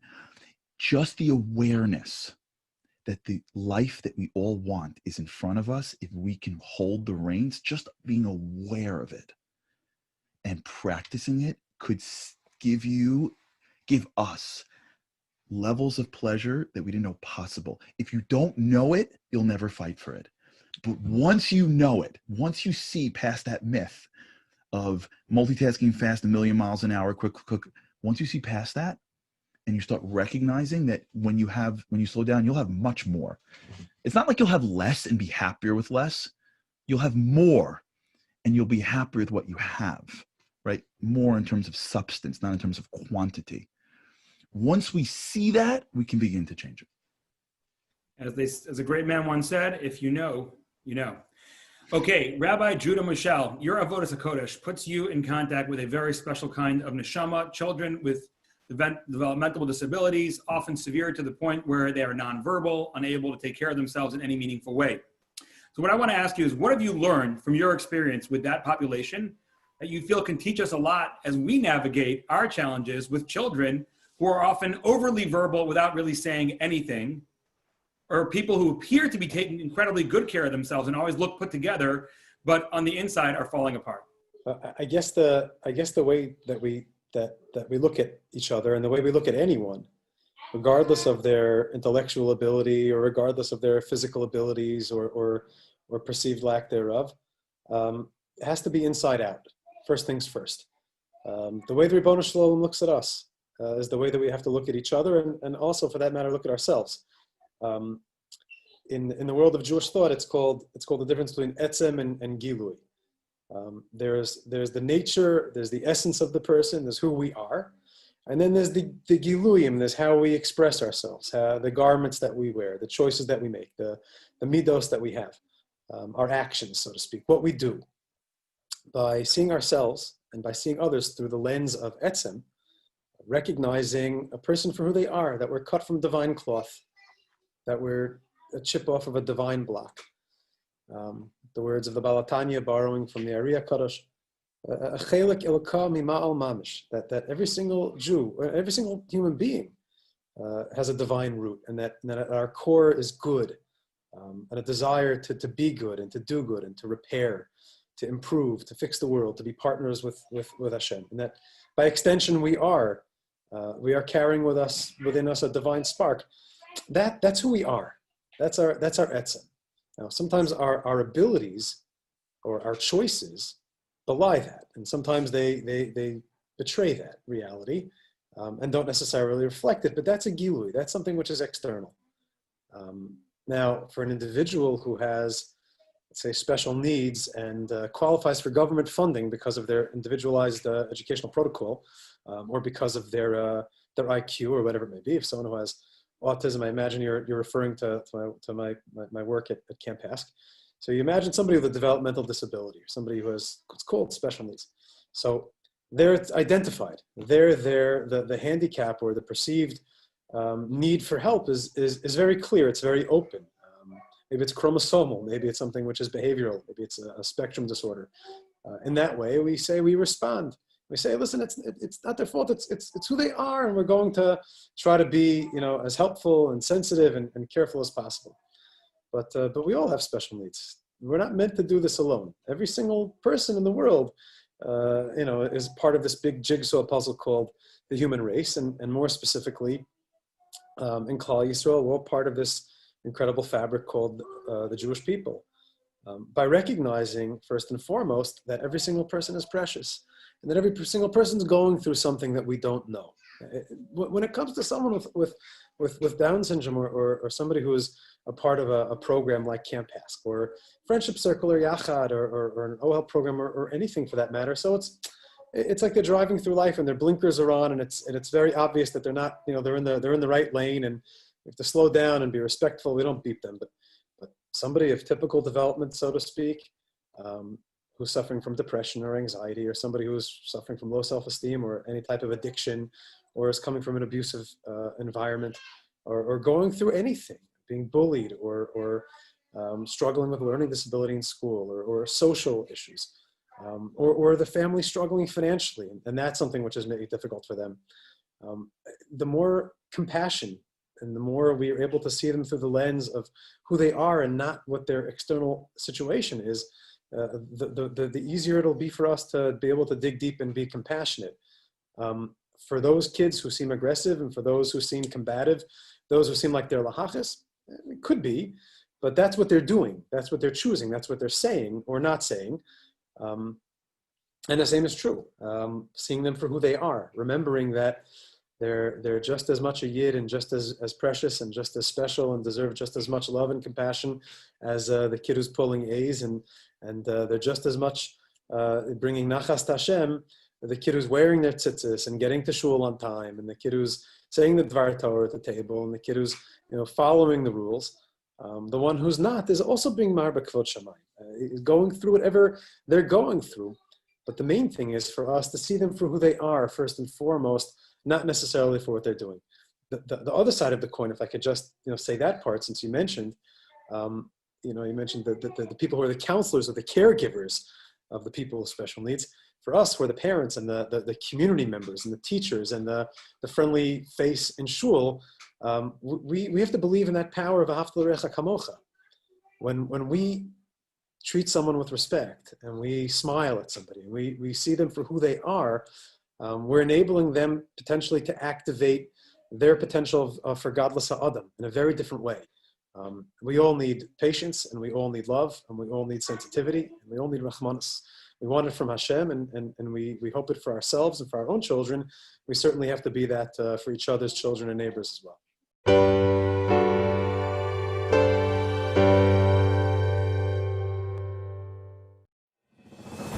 One of Amudim's projects, one that specifically resonates with me, is a lot of my focus is, creating programming for the youth. Kids have been falling through our systems. There's not enough going on to try to keep them connected. And we've tried to create resources and programming to keep them engaged, keep them involved, to allow them to build relationships, mentors that will help guide them, that they'll feel comfortable with, that can help navigate, these difficult periods. We do this summer camp, Camp Gabriel, Gav's Boys, a solid 45-day intensive immersive program where the guys really got an opportunity to leave everything behind. Leave it at home, all the stresses from home, negative influences, struggles that they're having, and go out on the road with a good group of guys and build real, strong relationships. No drugs, no cell phones, and really be able to connect to themselves and the people around them in a real way. And they carry that with them, and that's something that is always moving to me, to watch these guys grow and watch how far they come, and as they develop these relationships, and you could see them start making goals, and where do they see themselves in 5 years from now, and what can we do to start moving there? It doesn't mean that's magic, that everything turns around overnight. This is a process that happens, but for the first time they feel that they're connected. And if somebody feels like they belong and they're connected, then the rest is really just part of the process. The rest will happen. The rest will fall into place. We follow up camp with programming throughout the years, ongoing activities. We have snowboarding groups on a regular basis, a Hanukkah party that we're doing, ongoing Shabbat to try to keep them interested, connected in a healthy, meaningful way.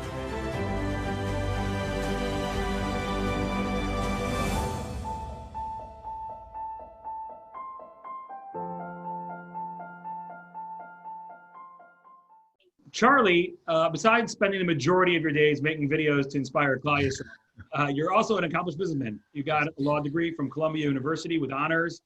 You worked at a couple of prestigious law firms. You were working at a multi-billion-dollar real estate firm, and now you've got your own venture capital firm called H3 that you founded.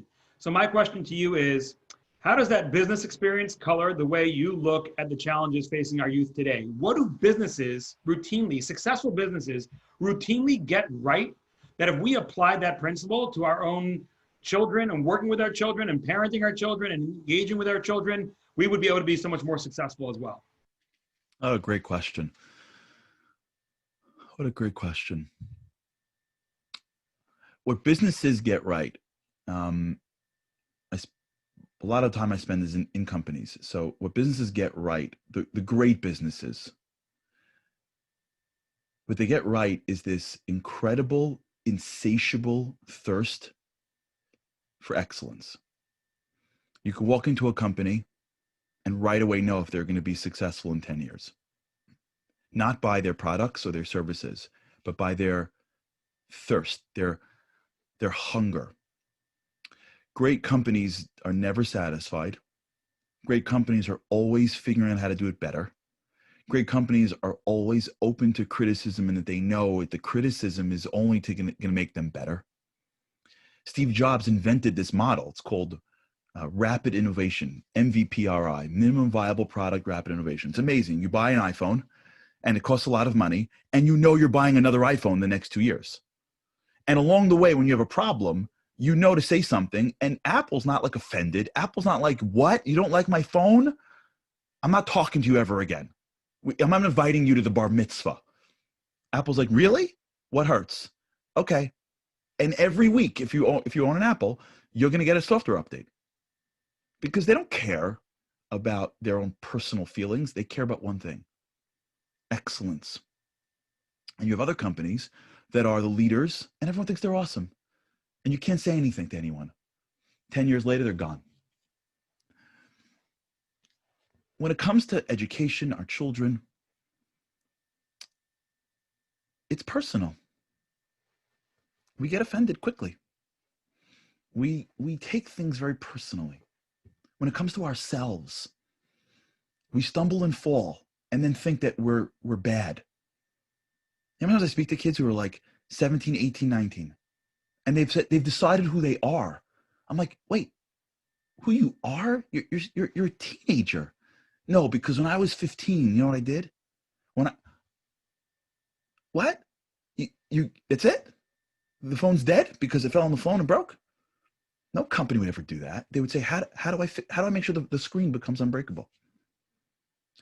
When we think about our lives, the lives of each other, our friends, our education, and some do, I'm not taking away. There are a lot of educators that I know that are always iterating. I know a lot of rebbes and teachers, always parents learning and iterating. to me, the difference between successful parents, educators, and people is that they're not scared to stare at problems. They don't hide problems because it makes them look bad. They don't hide things because I'm embarrassed. They do it b'tzina. There's no reason to go out and share your problems with the world. No one's able to watch the board meetings in Apple. But at the same time, there's this drive towards, I want to make it better. I want to make it better. I want to make it better. And when we all adopt that mentality, Sheva yipol tzaddik v'kam, that you can fall and it's okay as long as you learn how to get better. And we really have that desire and we're willing to look at things that are uncomfortable, to make changes even though they come from different sources, to not take things so personally, whether it's self or family. We end up being more insightful, making more decisions, adapting, iterating, and going forward. And that to me, I think is the greatest yesod, and then I'll end, which is a business knows that they are by definition not complete. And the world's going to change, and they need to change with it. And if we realize that I believe the Kodesh Baruch Hu says, hey, that's why I look at you. Yeah, that's why I made tshuva, because I don't think you're supposed to be complete. You know when you'll be complete? The second before I take you back. So if your eyes are open, you're not complete. It's okay. If I put you in this world as a leader, it's okay for the world to not be perfect. And if we just let ourselves go a little, like just relax the perfectionism a drop, and increase the iteration a drop, we'd be better. I think we'd be happier. And I think we'd be closer to Mashiach. All right, awesome. Incredible, thank you. Let's wait until a little bit of controversy, because what good is an Amudim panel if we don't get we don't rustle a few feathers. So this is gonna be a question for both of you, right? There are certain things that never work. For example, just calm down. That phrase, never, ever, ever in the history of mankind worked, right? Another one, I know what you're feeling. No, you don't. Never worked, ever, right? So there are certain things that never work, but we do them all the time. We tell people to just calm down. We tell people, I know what you're feeling, right? So my question is like this. Klal Yisrael is trying to deal with a lot of challenges facing our youth. And there's so many well-intentioned people, but many people are doing things. And some of these things become part of the dogma of how you work with challenged youth. And it's just so, it's so wrong. It's so not going to work. And you see it sometimes, and it drives you crazy. You like want to just say, come on, this never in the history of mankind worked. What are those things that you see that you just want to say, buyer beware, this will not work? And we'll start with you, Charlie. Two things. I mean, there's so many, but I'll just do two. Dragging God into it, right? Your kid's little and he doesn't listen to you. And you go, it's going to be an Aveira. Really? Because you can't parent your kid. You got to now bring God into it now. Why do we got to take the Kodesh Baruch Hu, who is Kel Rachum V'Chanun, Erech HaPayim, and turn him into a monster because we can't figure out a way to relate to children? The kid can't learn. It can't possibly be because you don't know how to teach. It has to be because he's got some neshama from Amalek sitting in your classroom, and it is your mitzvah to chop his head off. For real? You can't leave God out. You can't just let the Kodesh Baruch Hu be the sweet Zaken, the Erech Anpin, the great grandfather that we look to and say, of course Hashem loves us. We're not okay with that. We can't leave the Kodesh Baruch Hu out. We have to drag him in always. It drives me crazy. I see parents, it's an Aveira. Really? For real? Do me a favor. Do me a favor. If a kid is struggling, leave the Eibishter out. Let him be the grandfather that everybody loves. Let him be a Zaidi. And if he's got a problem, let him at least see it as a psychological, an emotional, a physiological, an educational problem. Let it stay in the Olam Asiyah. Leave the Eibishter.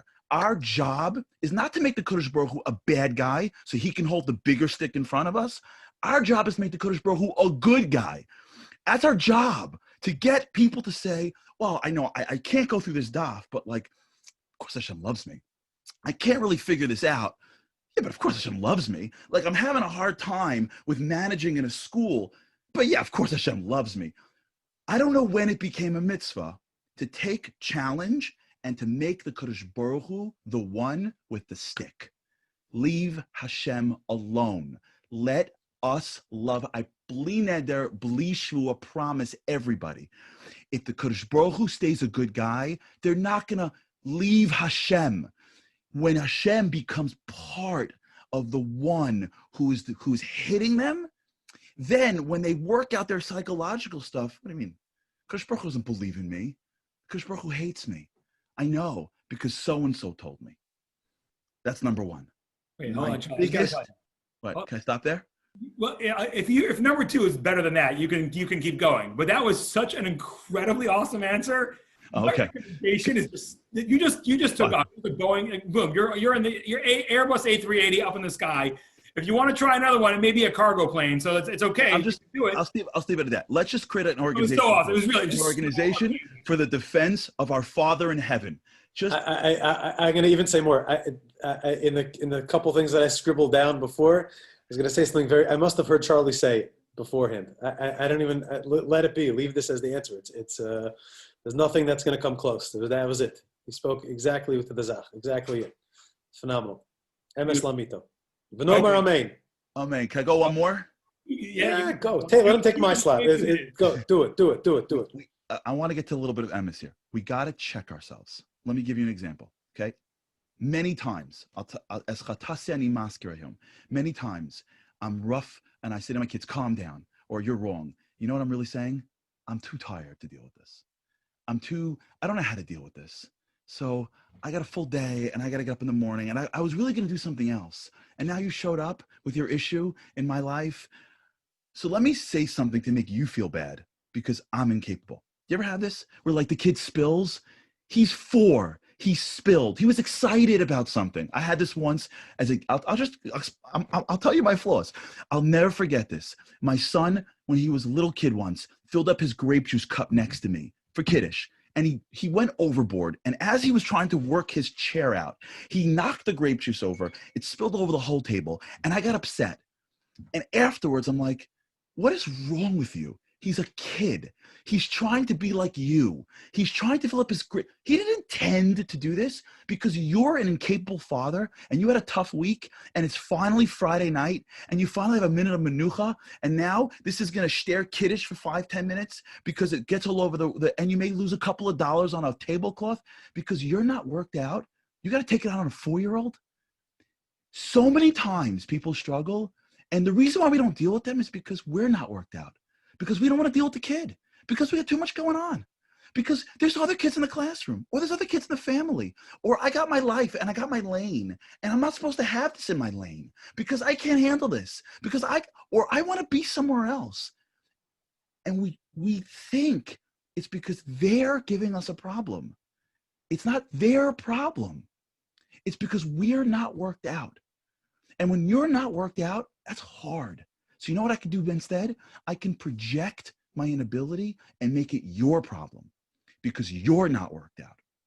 And as a result, to dealing with people with empathy, and even to say, I don't know, honey, and even in our brains to say, I don't know, and just be with them in sorrow. Just to stand with someone and not know the answer, and just with a little empathy, is so much more chashuv than to try to solve them in the time that you need to move on with your life. And I got to tell you, I am guilty of this every week with my kids. We're all guilty, but at least we can acknowledge it. Just take a deep breath and say, we're guilty. It's us. And once we can have empathy for people, the way the Eibishter has empathy for people, the way Rav Judah runs a camp that I was zocheh to go to, the entire camp breathes, smells, talks, empathy. No one's trying to solve an autistic kid's problem. No one's trying to solve a kid with developmental disability. You know what they're trying to do? They're trying to say, hey, it's okay, I'm with you. I'm not too busy for you. And I don't know what to do. I don't got to know what to do. If we could just get to that place in our own lives, and by the way, this isn't just for people that we say at risk, which is a whole term and I know that Amudim doesn't like. Forget at risk. How about someone who doesn't look like us?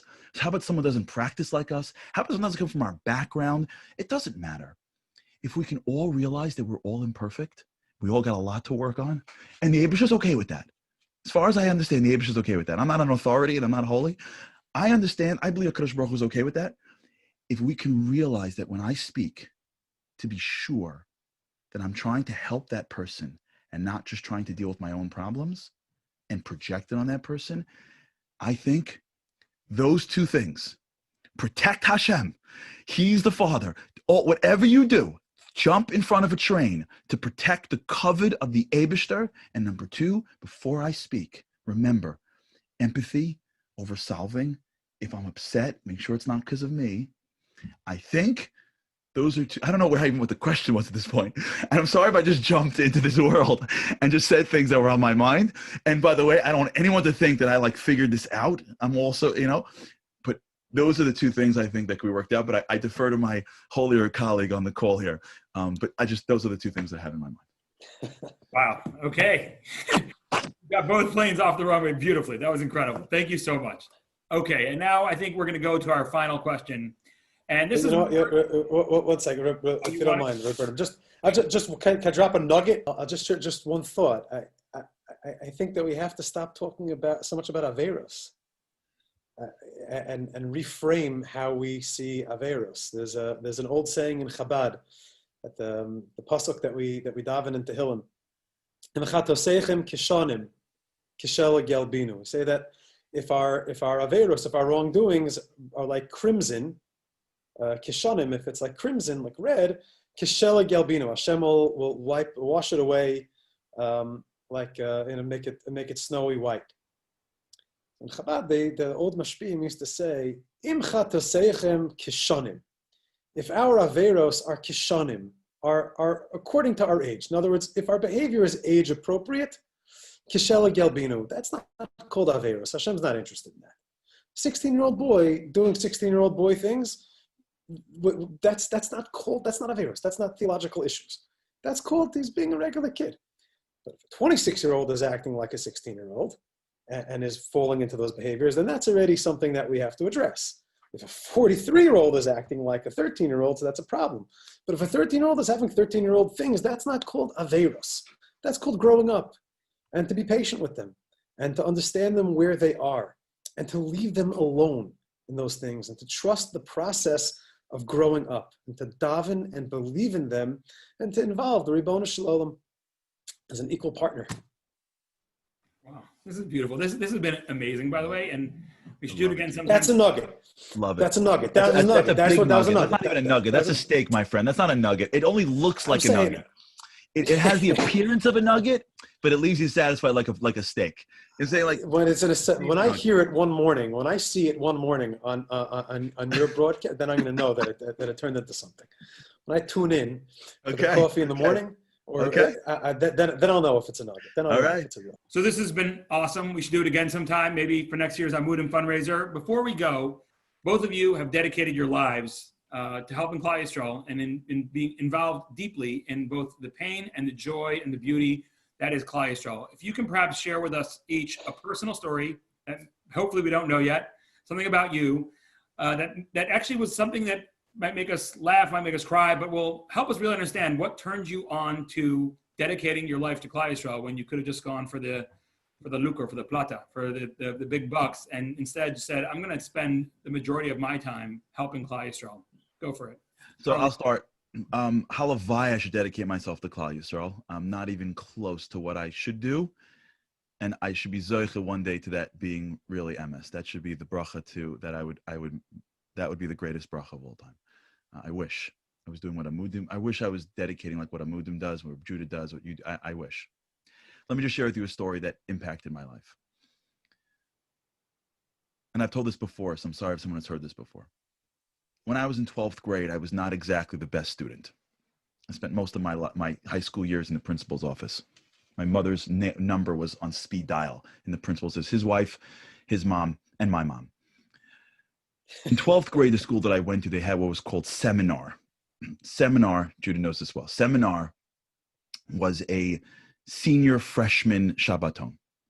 They invited seniors to come to the Shabbaton as advisors, and they invited all the freshmen as like an intro.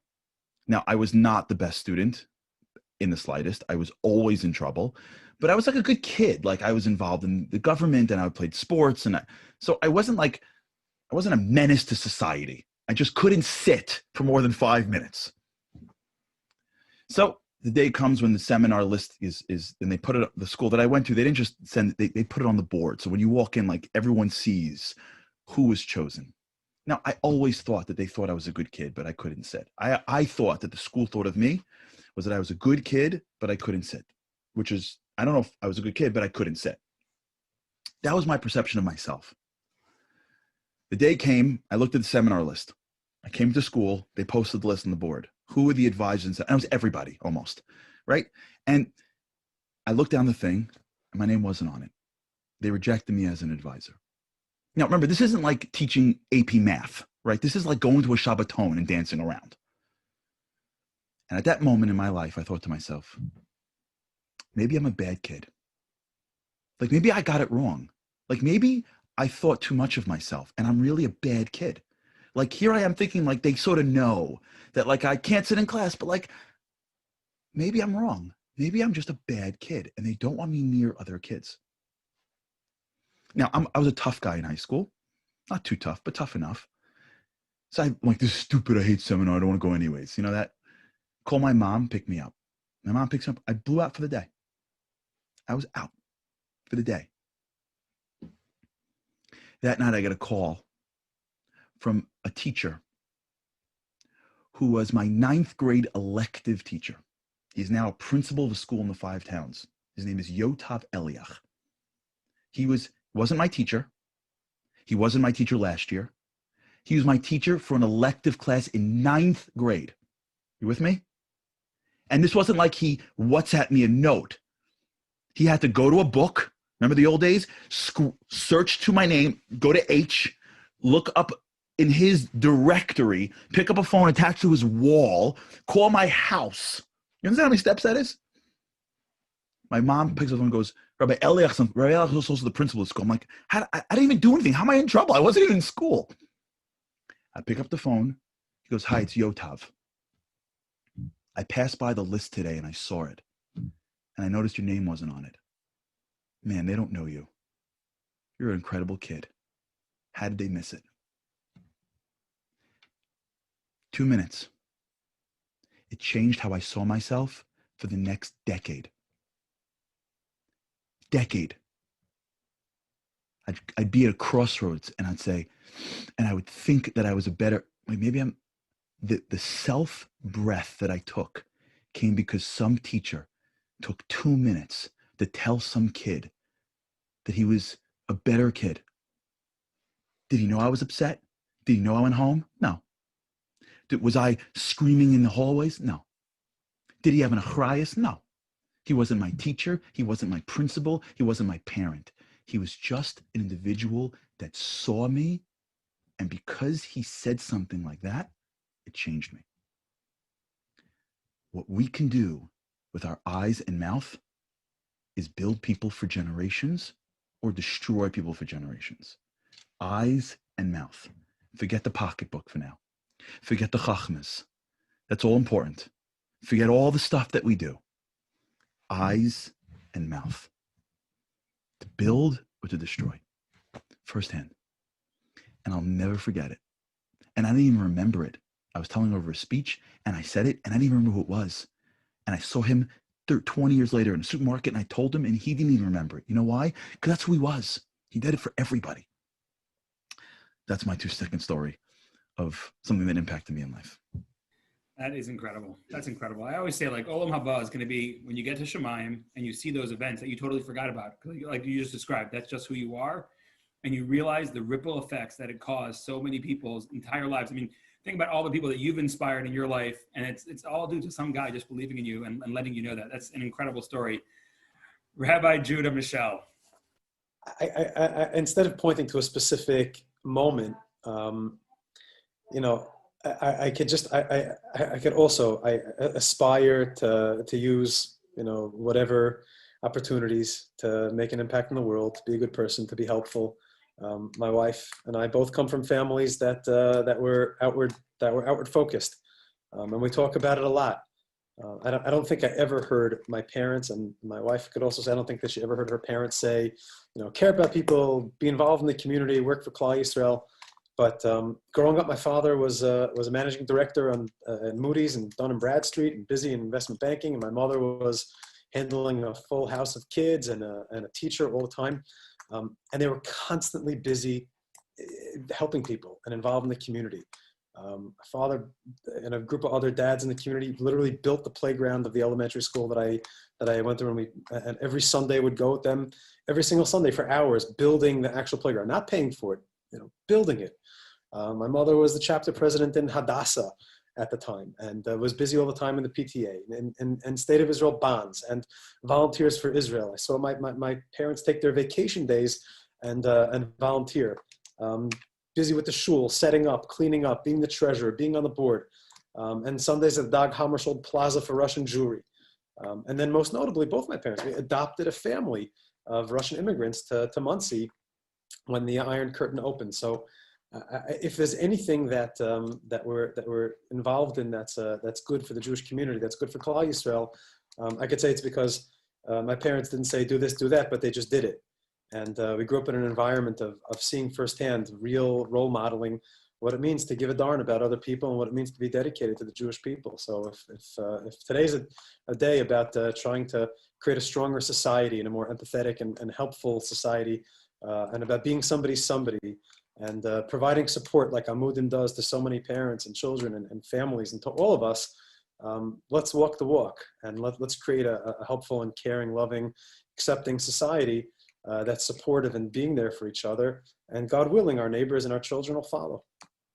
Wow. Okay. This has been an amazing hour. It's really been humbling and a great honor to be with Rabbi Judah Michel and Charlie Harari for this past hour. We have deep appreciation to Amudim for all that they do for Klal Yisrael. I mean, these are people like exactly what Judah was just saying, people who just spend their lives taking care of every need in Klal Yisrael that pops up, and the dedication of Rabbi Gluck and his incredible, incredible team. Let us throw our support behind Amudim and everything that they do. Let us be united together in support of this incredible organization that is supporting our people in Klal Yisrael. Thank you so much and have a wonderful day.